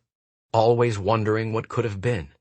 Happiness comes as a result of being in our natural state of growth and living up to our fullest potential. Try this. The next time you are feeling uncomfortable, uncertain, or afraid, instead of shrinking and retreating back to safety, press forward. Notice and experience the feelings of discomfort, recognizing that they are only feelings and that they do not have the power to stop you. If you doggedly continue in spite of discomfort, you will eventually reach your goal. Whether the feelings of discomfort ever subside doesn't matter. In fact, when they do lessen, take it as a sign to increase your objective, because the minute you get comfortable, you have stopped growing. Again, to grow yourself to your fullest potential, you must always be living at the edge of your box. And because we are creatures of habit, we must practice. I urge you to practice acting in spite of fear. Practice acting in spite of inconvenience. Practice acting in spite of discomfort. And practice acting even when you're not in the mood. By doing so, you will quickly move to a higher level of life. Along the way, make sure you check your bank account, because guaranteed that will be growing quickly too. At this point in some of my evening seminars, I ask the audience, how many of you are willing to practice acting in spite of fear and discomfort? Usually everyone puts his or her hand up, probably because they're scared to death I'm going to pick on them. Then I say, talk is cheap. Let's see whether you mean it. I then pull out a wooden arrow with a steel-pointed tip and explain that, as a practice for this discipline, you're going to break this arrow with your throat. I then demonstrate how the steel point goes into the soft part of your throat, while another person holds the other end of the arrow against their outstretched palm. The idea is to walk straight into the arrow and break it using only your throat before it pierces through your neck. At this point, most people are in shock. Sometimes I pick one volunteer to do this exercise. Sometimes I hand out arrows to everyone. I've done audiences where over 1,000 people are breaking arrows. Can this feat be accomplished? Yes. Is it scary? You bet. Is it uncomfortable? Absolutely. But again, the idea is that fear and discomfort do not stop you. The idea is to practice, to train yourself to do whatever it takes, and to act in spite of anything that might be in your way. Do most people break the arrow? Yes.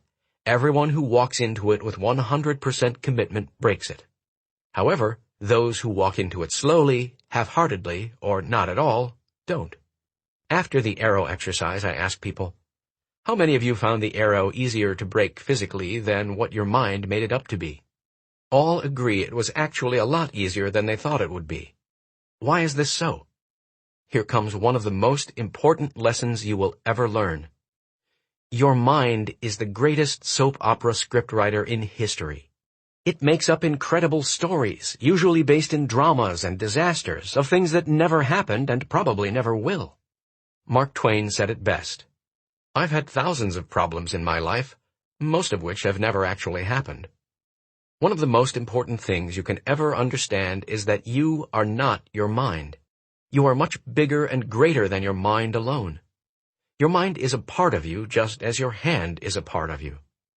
Here's a thought-provoking question. What if you had a hand that was just like your mind? It was scattered all over the place. It was always beating you up, and it never shut up. What would you do with it? Most people answer something like, cut it off. But your hand is a powerful tool, so why would you cut it off? The real answer, of course, is you'd want to control it, manage it, and train it to work for you instead of against you. Training and managing your own mind is the most important skill you could ever own, in terms of both happiness and success. And that's exactly what we've been doing with this book and will continue to do with you should you attend one of our live programs. How do you train your mind? You start with observation. Notice how your mind consistently produces thoughts that are not supportive to your wealth and happiness. As you identify those thoughts, you can begin to consciously replace those non-empowering thoughts with empowering ones. Where do you find these empowering ways of thinking? Right here, in this book. Every one of the declarations in this book is an empowering and successful way of thinking. Adopt these ways of thinking, being, and attitudes as your own. You don't have to wait for a formal invitation. Decide right now that your life would be better if you chose to think in the ways we've been describing in this book instead of through the self-defeating mental habits of the past. Make a decision that from now on, your thoughts do not run you, you run your thoughts. And from now on, your mind is not the captain of the ship. You are the captain of the ship, and your mind works for you. You can choose your thoughts. You have the natural ability to cancel any thought that is not supporting you at any time. You can also install self-empowering thoughts at any time simply by choosing to focus on them. You have the power to control your mind. As I mentioned earlier, at one of my seminars, one of my closest friends and best-selling author, Robert Allen, said something quite profound. No thought lives in your head rent-free. What that means is that you will pay for negative thoughts. You will pay in money, in energy, in time, in health, and in your level of happiness. If you want to quickly move to a new level of life, begin dividing your thoughts into one of two categories, empowering or disempowering. Observe the thoughts you have and determine if they are supportive to your happiness and success or not supportive. Then choose to entertain only empowering thoughts while refusing to focus on disempowering ones. When a non-supportive thought bubbles up, say, cancel or thank you for sharing, and replace it with a more supportive way of thinking. I call this process power thinking, and mark my words, if you practice it, your life will never be the same again. That is a promise. So what is the difference between power thinking and positive thinking? The distinction is slight but profound. To me, people use positive thinking to pretend that everything is rosy when they really believe that it's not. With power thinking, we understand that everything is neutral, that nothing has meaning except for the meaning we give it, and that we are going to make up a story and give something its meaning. This is the difference between positive thinking and power thinking. With positive thinking, people believe that their thoughts are true. Power thinking recognizes that our thoughts are not true, but since we're making up a story anyway, we might as well make up a story that supports us. We don't do this because our new thoughts are true in an absolute sense, but because they are more useful to us and feel a heck of a lot better than non-supportive ones. Before we leave this section, I must warn you. Do not attempt the arrow break exercise at home. The exercise has to be set up in a specific way or you could hurt yourself as well as others around you. At our programs, we use protective equipment. If you have an interest in these types of breakthrough exercises, see the description of the Enlightened Warrior Training Camp on our website. This program will give you all you can handle and more. Declarations. Place your hand on your heart and say, I act in spite of fear. I act in spite of doubt. I act in spite of worry. I act in spite of inconvenience. I act in spite of discomfort. I act when I'm not in the mood. Touch your head and say, I have a millionaire mind. Millionaire Mind Actions. 1. List your 3 greatest worries, concerns, or fears regarding money and wealth. Challenge them. For each, write down what you would do if the situation you fear actually happened. Could you still survive? Could you make a comeback?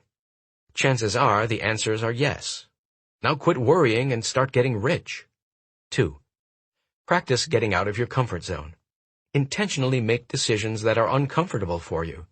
Speak to people you normally wouldn't speak to. Ask for a raise in your job or raise your prices in your business. Wake up an hour earlier each day. Walk in the woods at night. Take the Enlightened Warrior training. It will train you to be unstoppable. 3. Employ power thinking. Observe yourself and your thought patterns. Entertain only thoughts that support your happiness and success. Challenge the little voice in your head whenever it tells you, I can't, or I don't want to, or I don't feel like it. Don't allow this fear-based, comfort-based voice to get the better of you. Make a pact with yourself that whenever the voice tries to stop you from doing something that would be supportive to your success, you will do it anyway, to show your mind that you are the boss, not it. Not only will you increase your confidence dramatically, but eventually this voice will get quieter and quieter as it recognizes it has little effect on you. Success story from Andrew Wilton. Harv. My name is Andrew Wilton and I'm 18 years old. I have just completed my first year of university. I attended the Millionaire Mind Intensive 2 years ago, and I have been using the techniques I learned there ever since. This past February, for Reading Week, while my friends were working or visiting their families, using the money that I had saved through your methods, I was able to spend 10 days on the southern coast of Spain. What an experience. I wouldn't have had the financial freedom to go wherever I wanted and do whatever I wanted if I hadn't implemented the strategies I learned at the MMI. Thank you, Harv. Wealth File number 17. Rich people constantly learn and grow. Poor people think they already know. At the beginning of my live seminars, I introduce people to what I call the 3 most dangerous words in the English language. Those words are, I know that. So how do you know if you know something? Simple. If you live it, you know it. Otherwise, you heard about it, you read about it, or you talk about it, but you don't know it. Put bluntly, if you're not really rich and really happy, there's a good chance you still have some things to learn about money, success, and life. As I explained at the beginning of this book, during my broke days, I was fortunate to get some advice from a multimillionaire friend who had some compassion for my plight. Remember what he said to me. Harv, if you're not as successful as you'd like to be, there's something you don't know. Fortunately, I took his suggestion to heart and went from being a know-it-all to a learn-it-all. From that moment on, everything changed. Poor people are often trying to prove that they're right. They put on a mask as if they've got it all figured out, and it's just some stroke of bad luck or a temporary glitch in the universe that has them broke or struggling. One of my more famous lines is, you can be right or you can be rich, but you can't be both. Being right means having to hold on to your old ways of thinking and being. Unfortunately, these are the ways that got you exactly where you are now. This philosophy also pertains to happiness, in that you can be right or you can be happy. There's a saying that author and speaker Jim Rohn uses that makes perfect sense here. If you keep doing what you've always done, you'll keep getting what you've always got. You already know your way. What you need is to know some new ways. That's why I wrote this book. My goal is to give you some new mental files to add to the ones you already have. New files mean new ways of thinking, new actions, and therefore new results. That's why it's imperative you continue to learn and grow. Physicists agree that nothing in this world is static. Everything alive is constantly changing. Take any plant. If a plant isn't growing, it is dying. It's the same with people as well as all other living organisms. If you are not growing, you are dying. One of my favorite sayings is by author and philosopher Eric Hoffer, who said, "The learners shall inherit the earth, while the learned will be beautifully equipped to live in a world that no longer exists." Another way of saying that is, if you're not continuously learning, you will be left behind. Poor people claim they can't afford to get educated due to lack of time or money. On the other hand, rich people relate to Benjamin Franklin's quote, "If you think education is expensive, try ignorance." I'm sure you've heard this before. Knowledge is power, and power is the ability to act. Whenever I offer the Millionaire Mind Intensive program, I find it interesting that it's usually the people who are the most broke who say, "I don't need the course, I don't have the time," or "I don't have the money." Meanwhile, the millionaires and multimillionaires all register and say, "If I can learn just one new thing or make one improvement, it's worth it." By the way, if you don't have the time to do the things you want to do or need to do, you're most probably a modern slave. And if you don't have the money to learn how to be successful, you probably need it more than anyone. I'm sorry, but saying "I don't have the money" just doesn't cut it. When will you have the money? What is going to be different a year or 2 years or 5 years from now? Here's the easy answer. Nothing. And you'll be saying the exact same words again at that time. The only way I know for you to have the money you want is to learn how to play the money game inside and out. You need to learn the skills and strategies to accelerate your income, to manage your money, and to invest it effectively. The definition of insanity is doing the same thing over and over and expecting different results. Look, if what you've been doing were working, you'd already be rich and happy. Anything else your mind conjures up as a response is nothing more than an excuse or justification. I hate to be so in-your-face about it, but the way I see it, that's my job. I believe a good coach will always ask more of you than you will ask of yourself. Otherwise, why the heck do you need one? As a coach, my goal is to train you, inspire you, encourage you, coax you, and have you observe in full living color what is holding you back.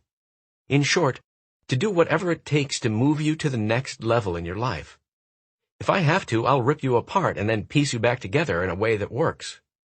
I'll do whatever it takes to make you 10 times happier and 100 times as rich.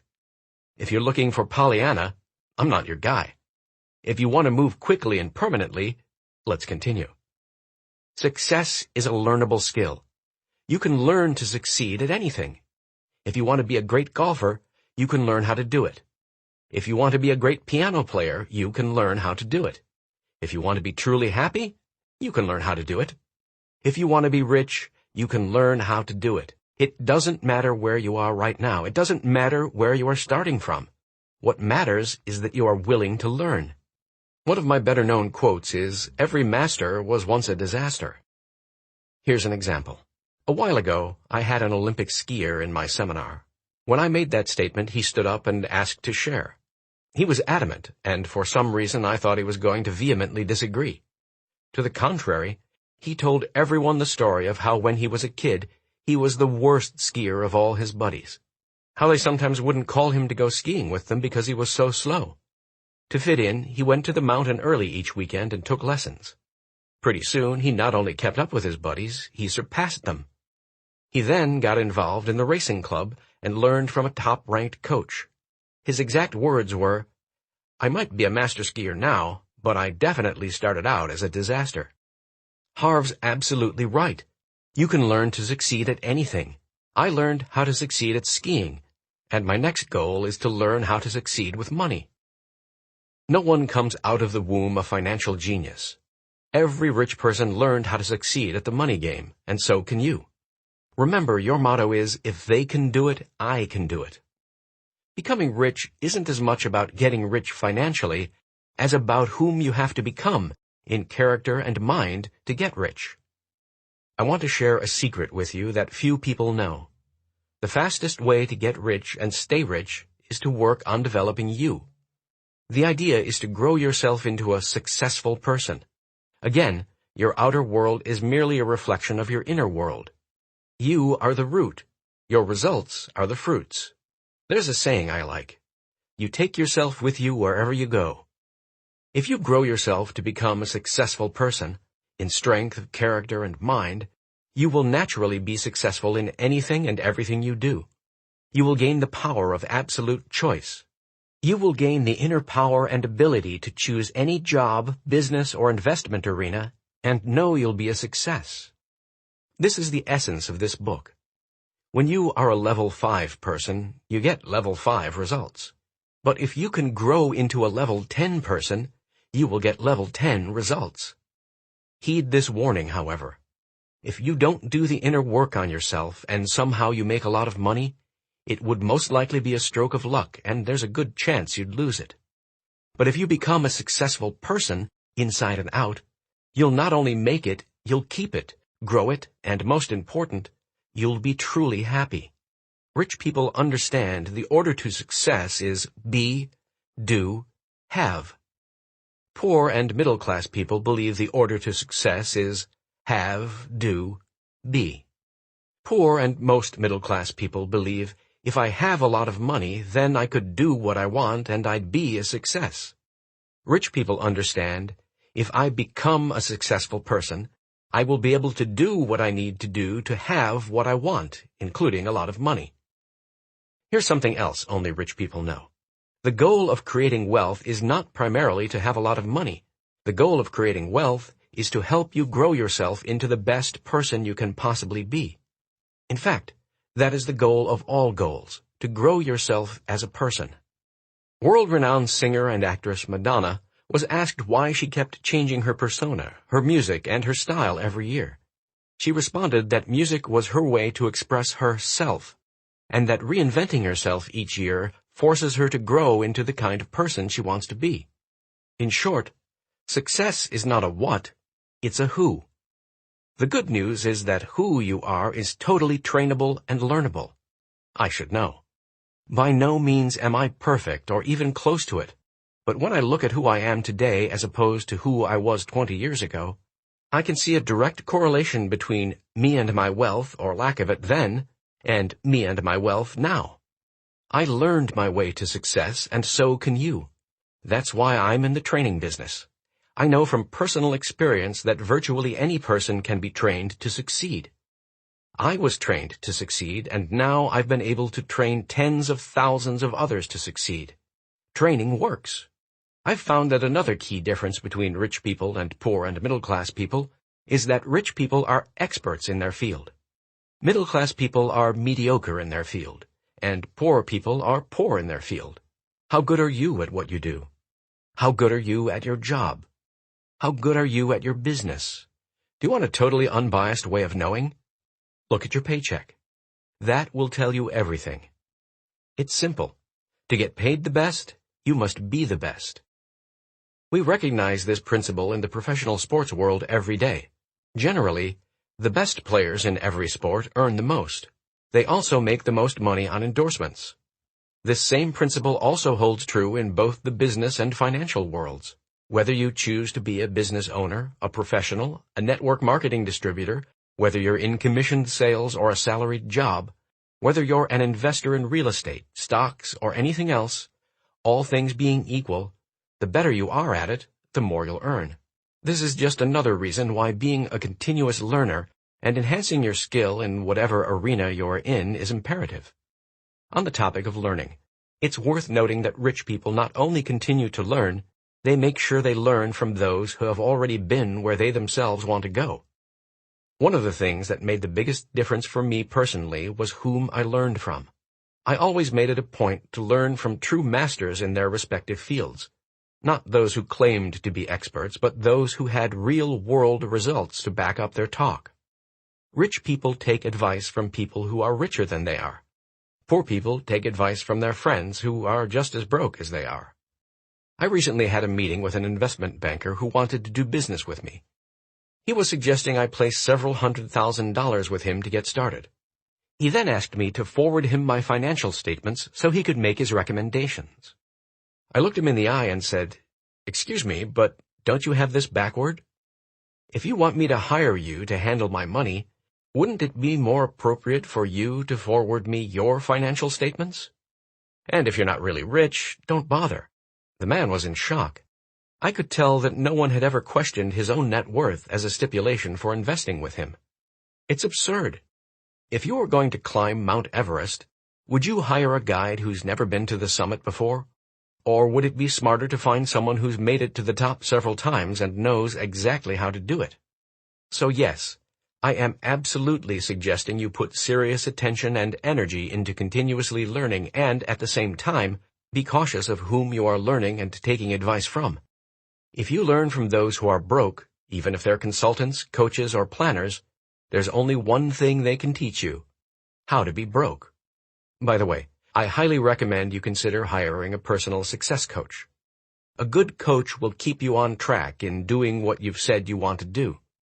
Some coaches are life coaches, meaning they handle the gamut of everything, while other coaches have specialties that might include personal or professional performance, finances, business, relationships, health, and even spirituality. Again, find out your prospective coach's background to ensure the coach has demonstrated success in the arenas of importance to you. Just as there are successful paths to climbing Mount Everest, there are proven routes and strategies for creating high income, fast financial freedom, and wealth. You have to be willing to learn them and use them. Again, as part of our Millionaire Mind money management method, I strongly suggest that you put 10% of your income into an education fund. Use this money specifically for courses, books, tapes, CDs, or any other way you choose to educate yourself, whether through the formal education system, private training companies, or personalized one-on-one coaching. Whatever method you choose, this fund ensures you will always have the wherewithal to learn and grow, instead of repeating the poor person's refrain of, "I already know." The more you learn, the more you earn. And you can take that to the bank. Declaration. Place your hand on your heart and say, I am committed to constantly learning and growing. Touch your head and say, I have a millionaire mind. Millionaire Mind Actions. 1. Commit to your growth. Each month read at least one book. Listen to one educational tape or CD, or take a seminar on money, business, or personal development. Your knowledge, your confidence, and your success will soar. 2.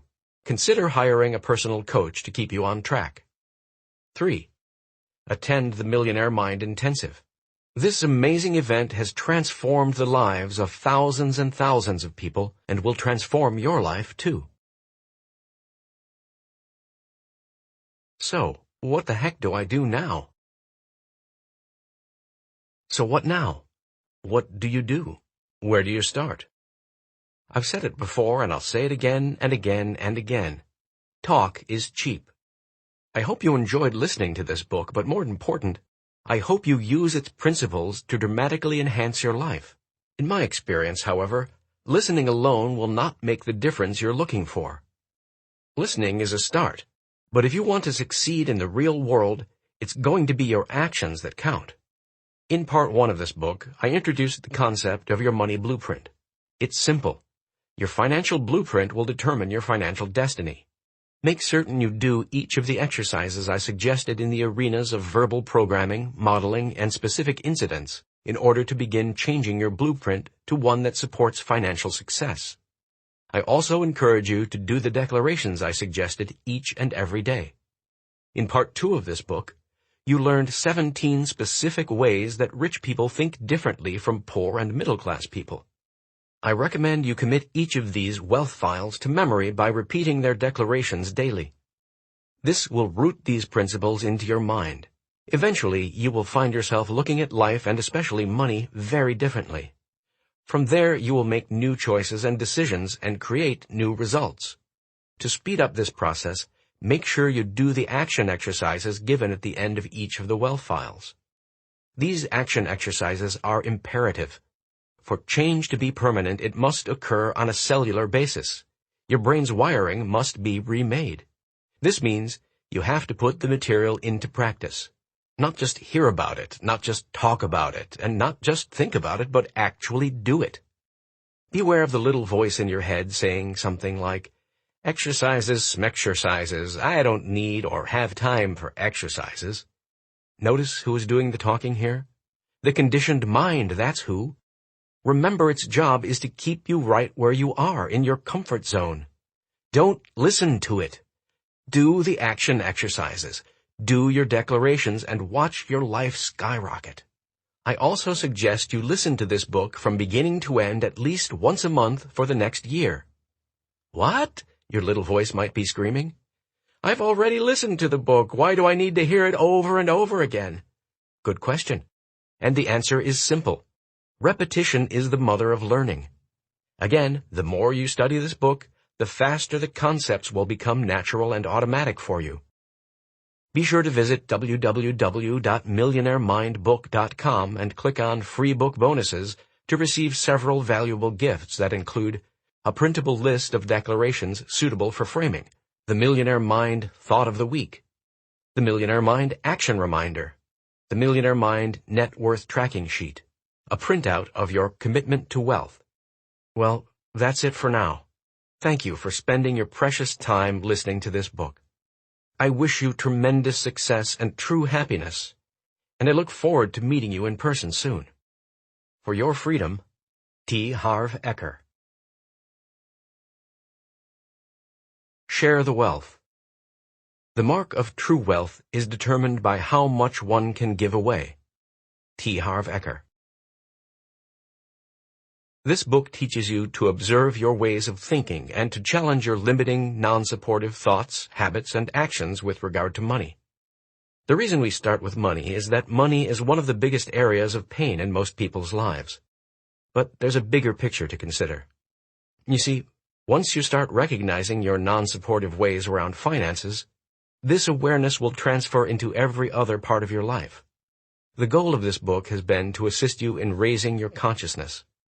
Again, consciousness is observing your thoughts and actions, so that you can operate from true choice in the present rather than acting on the basis of programming from the past.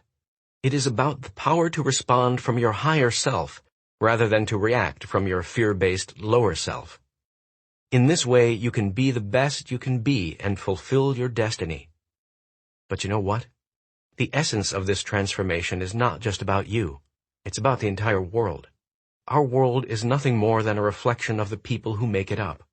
As each individual raises his or her consciousness, the world raises its consciousness, moving from fear to courage, from hatred to love, and from scarcity to prosperity for all. It is therefore up to each of us to enlighten ourselves so that we may add more light to the world. If you want the world to be a certain way, then start with you being that way. If you want the world to be a better place, start with you being better. That is why I believe it's your duty to grow yourself to your fullest potential, to create abundance and success in your life, for in doing so, you will be able to help others and to add to the world in a positive way. I therefore ask you to share this message of consciousness and empowerment with others. Get the message of this book out to as many people as possible. Commit to telling at least 100 of your friends, family, and associates about it, or consider getting it for them as a life-changing gift. Not only will they be introduced to powerful financial concepts, they will learn to observe the way they think, raise their consciousness, and in turn, raise the consciousness of the planet. Thank you.